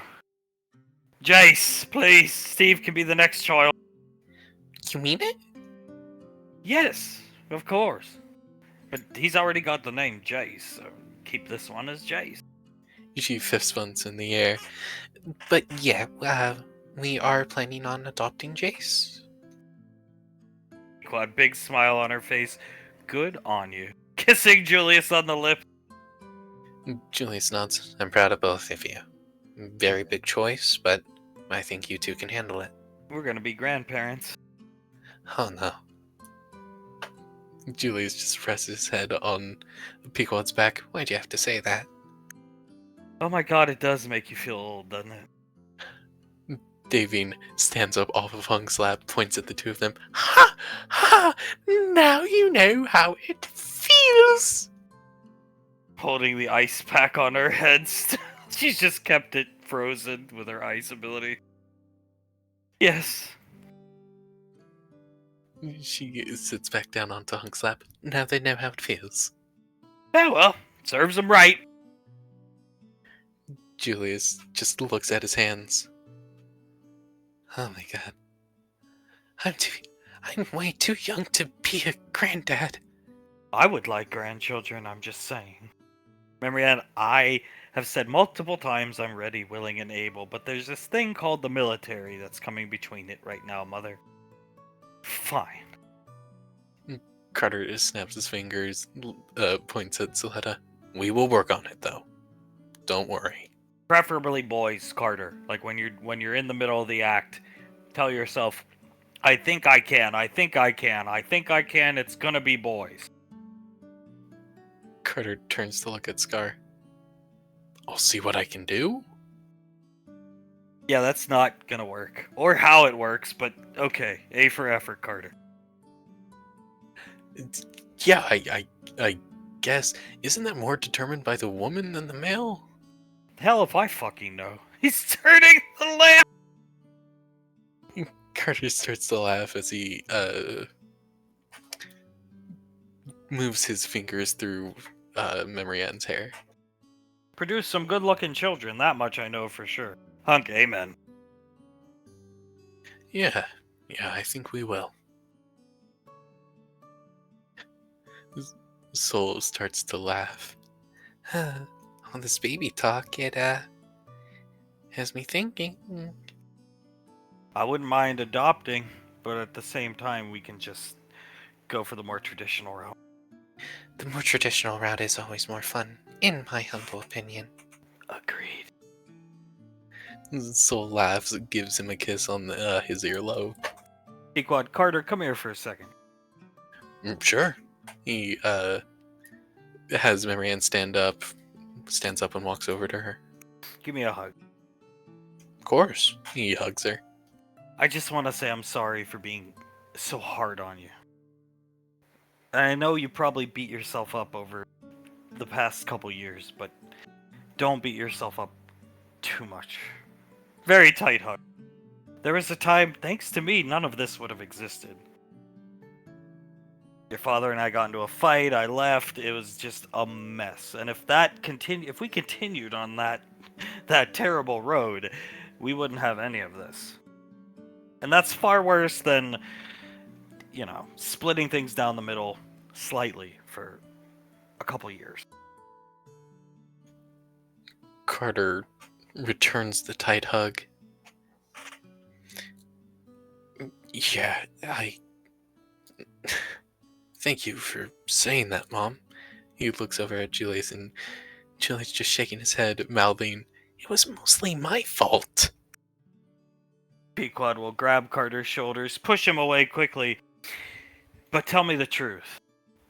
Was Ricky really starting to annoy you, always talking about the rainfalls? Because your father said watching camera. I mean, he doesn't watch you guys all the time, but he noticed you'd get annoyed often over the past couple months. Memory and would he ever? I don't necessarily like it when people continuously talk about how amazing my family is when, one, I caused a rift in that amazing family, and two, when we're all sorta humble about it and we don't enjoy it being pointed out all the time. So not that I want to do it again, but did you enjoy the beatdown in Motown? Memory Ann? It was scary in the moment, but afterwards I found it funny. I just controlled my laughter. Colt, after my hearing came back, yeah, it was pretty funny. Funny. Soul gives Pequod 2 thumbs up. Elizabeth nods. Or, Lazuli nods, sorry. It was pretty scary. But good. Very good, Mom. And Carter nods. Very good. Especially at the end where there was like saliva coming out of the side of your mouth. Pequod, well, I was getting heated up, but yeah. You can go sit down. I just wanted to tell you that don't beat yourself up too much. God, the look on that poor kid's face. Carter nods. Okay, I won't, Mom. He pats her on the shoulder, goes back and sits down. And sitting back down on his lap. He leans back, rubs her thighs. Yeah. Is there a specific reason why you chose to live so far out? like outside the lane, so to speak? Out here, I just like the water, believe it or not, just because I'm a Leogan. I like the water and I like it out here. It's nice, quiet. Uh, Mostly the kids in the woods from the academy, they make a lot of noise. There's a lot of whistle blowing. Yes, there is. And I wanted somewhere that's peaceful and quiet. Makes sense. It is very peaceful and quiet. Yeah, you got a nice place. And I prefer a smaller, more cozier type of getup. As Pequod, which brings me to my next point, Carter. You guys, part of the reason why I insisted on you joining the military was because I was a bad parent and didn't trust that you would do something with your lives. I hope you're actively thinking about what you guys want to do after. If you want to sit here at Rainfall Lane, that will never fly. If you want to work in any of the businesses we have, that will fly. So figure out what you want to do, and we'll support you in whatever you choose. Carter nods. Yeah, I actually have been thinking about it. And Soul raises her hand. As have I. Do you want to go first, or no? You got it. Okay. I would need your okay to do it, Soul. But what if we start up and back up?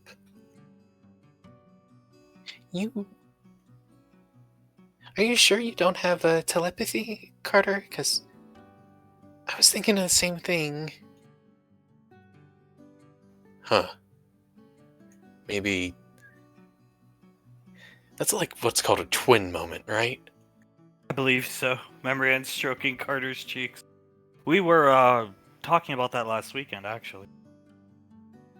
Huh. We were just talking to Sasha about it.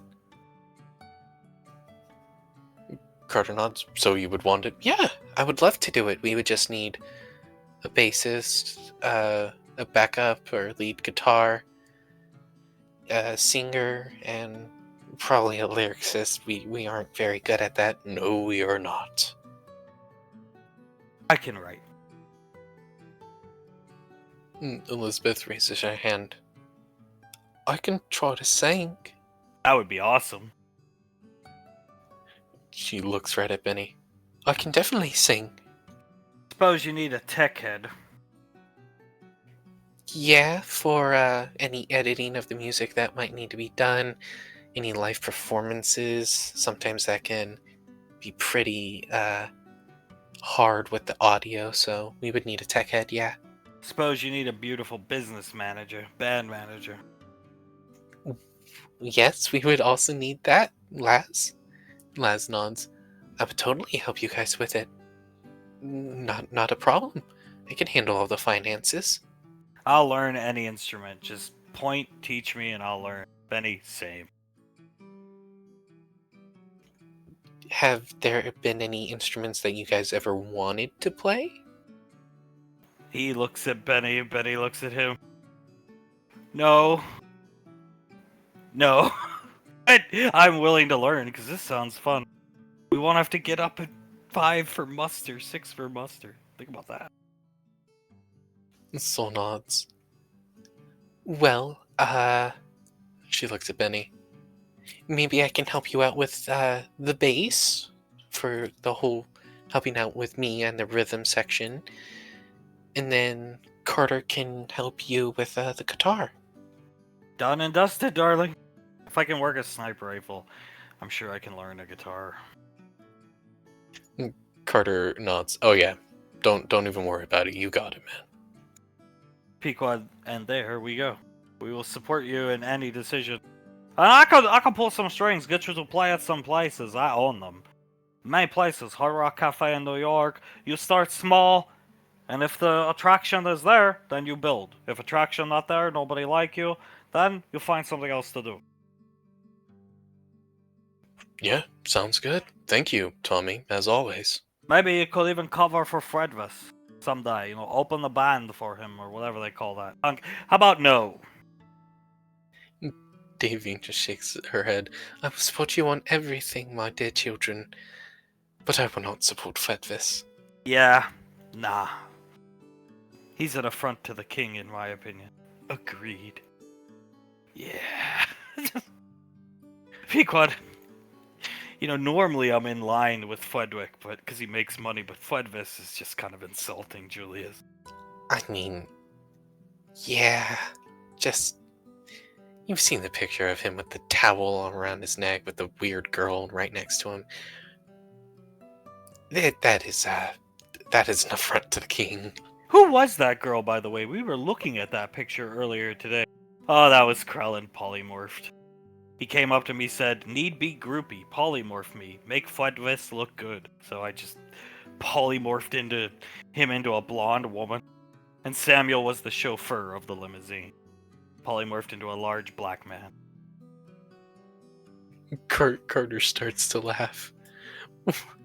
Well, I'm pretty sure at least one of us guessed that. Need be groupie? Elizabeth shakes her head. Those two always have each other's backs, don't they? They always have. Always have. Hunk saying that as JJ and company have arrived. I'll get the right token.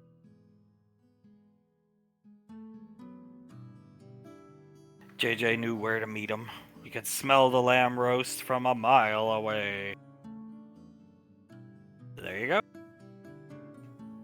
JJ, who still has the bag over his shoulder, holding Sam's hand, also holding the leash with his other hand for Peach, looks at Sam.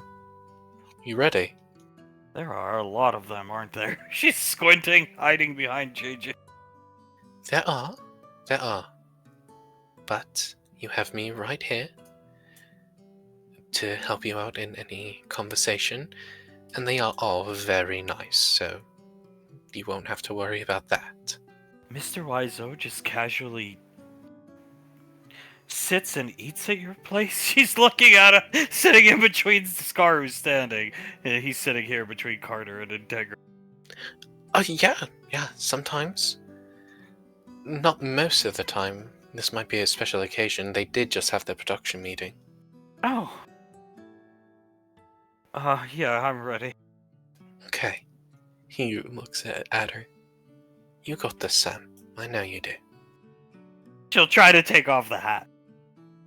He, lets go of her hand quickly, puts his free hand onto her head to keep it on. I like it with you on, and I'm sure they will too. She'll compress her lips for a second. Okay. If you are uncomfortable at any time, pull on my sleeve twice.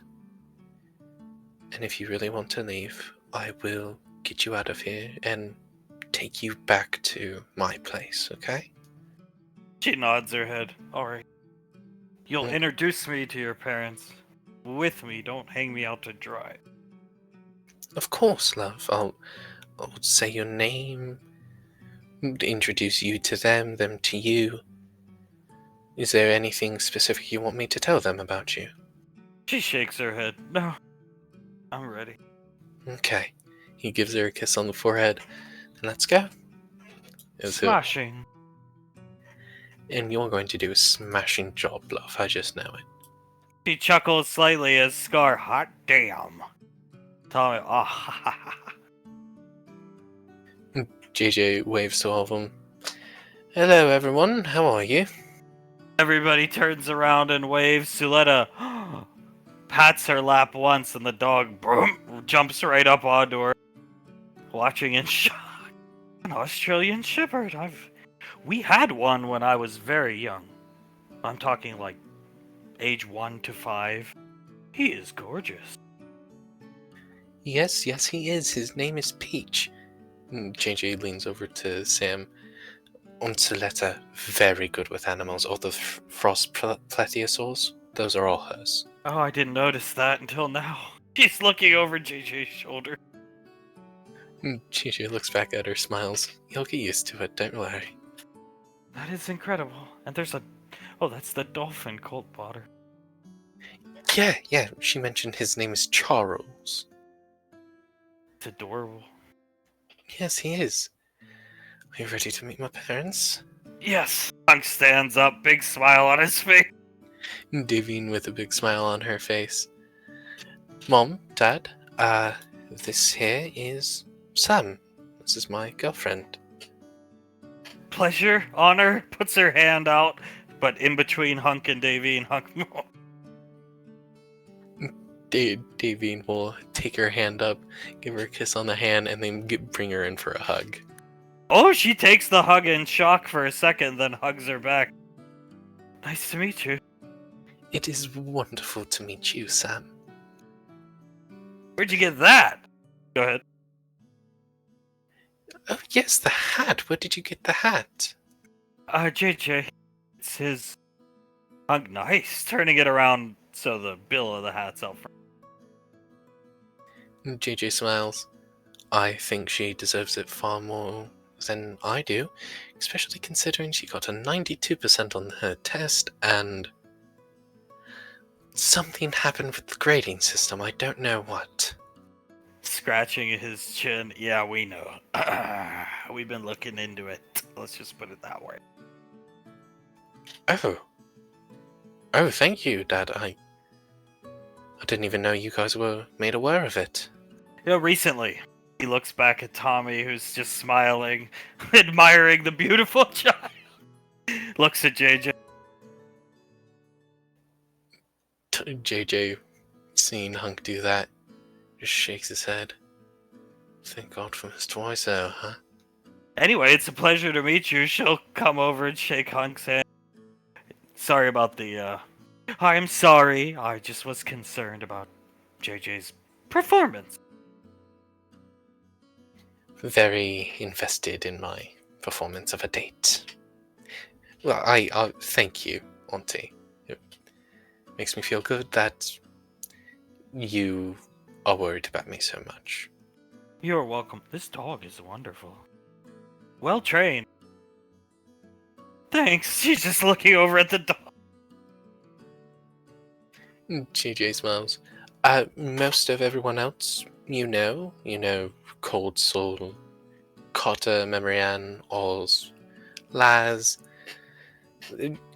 I believe the only ones that you wouldn't really know would be Uncle Banksy. Waves at her. Uncle Tal is right there. He's just clapping for JJ. And Uncle Scar. How you doing? Big smile on his face. Wonderful. He was the shocked Leogan when I called you last week. Oh, when everybody was shirtless. Yeah, we like to play basketball. It's, I don't know, ever since we had the gym. So you'll get used to it, trust me. Shirtless JJ with a ball. Just think about it. He'll sit back down and pat his lap for Davy. Davine sits on a Hunk's lap, wraps her arms around his neck. I mean, I could definitely play some shirtless football for you. Or basketball. That would be cool. He smiles at her. Leans in. You doing okay? Fine. Okay. It's just a lot of people. Yeah, it is. It is. I'm sorry to spring all of this on you at once. Would you want to sit down? Scar, yeah, I got one final chair here. There's only one left, JJ. She'll look at the chair. I can stand. I'm the guest.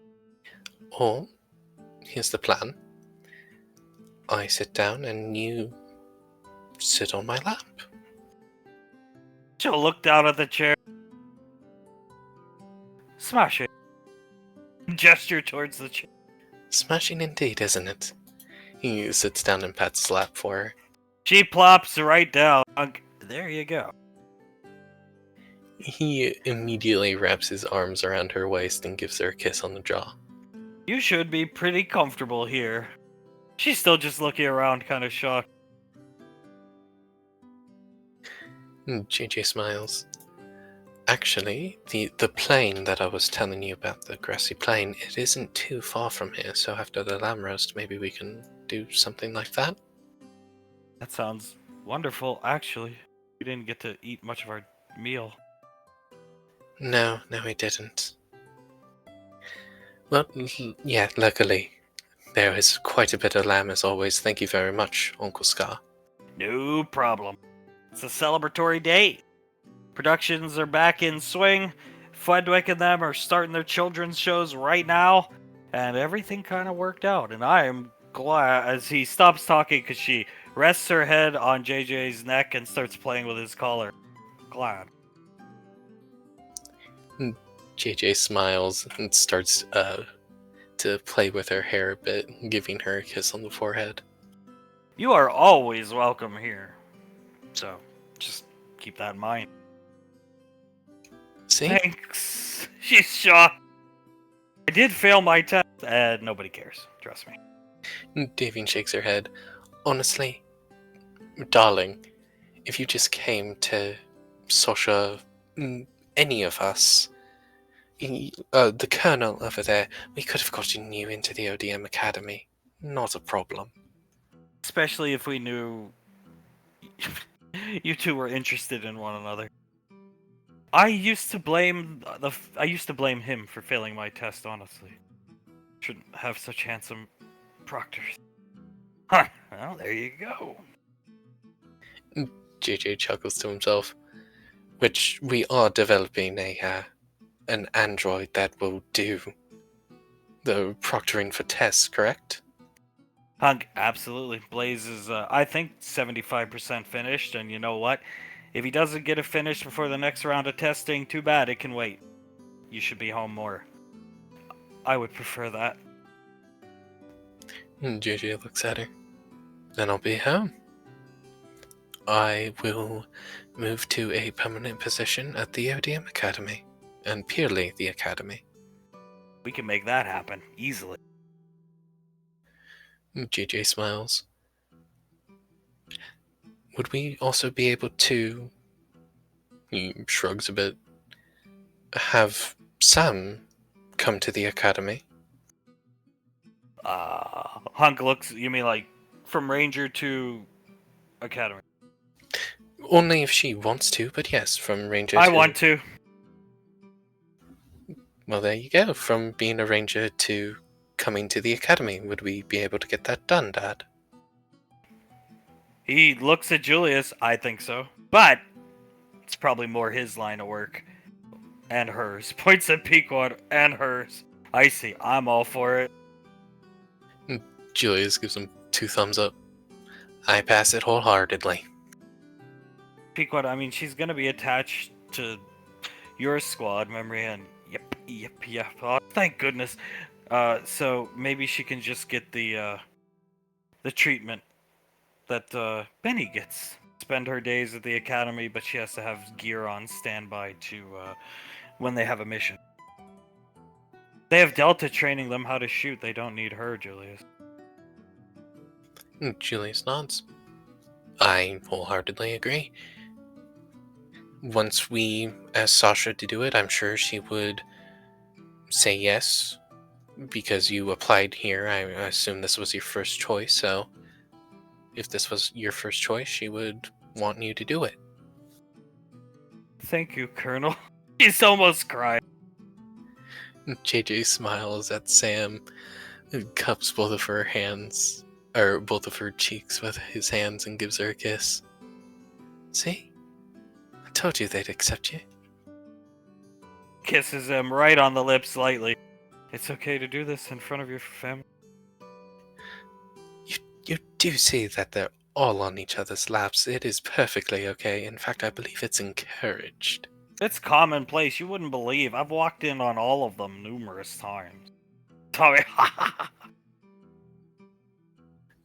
JJ, JJ throws a thumb back over towards Tommy and Scar. See? So yeah, this PTA here is encouraged. I like it here already. I just have one question. It's the scarf that gets people through the teleporters? Yes, it is. Mom, Dad, do either of you have a scarf on hand? When we get back to the... As Icy snaps her fingers, and I'm so grateful I have the Grand Wizard as a daughter. Here you go, Hassan. He pitches him with a scarf. I see. I have like so many of them enchanted, just sitting in my office at the academy. JJ catches it. If I may, milady. And he wraps it around her neck. Puts her hand on it, and fights back tears. There you go. He puts his forehead against hers. Smashing. Smashing. Stroke his chin and plant a big kiss on him. And we will cut there, actually. I think that's a good place to go. Yeah,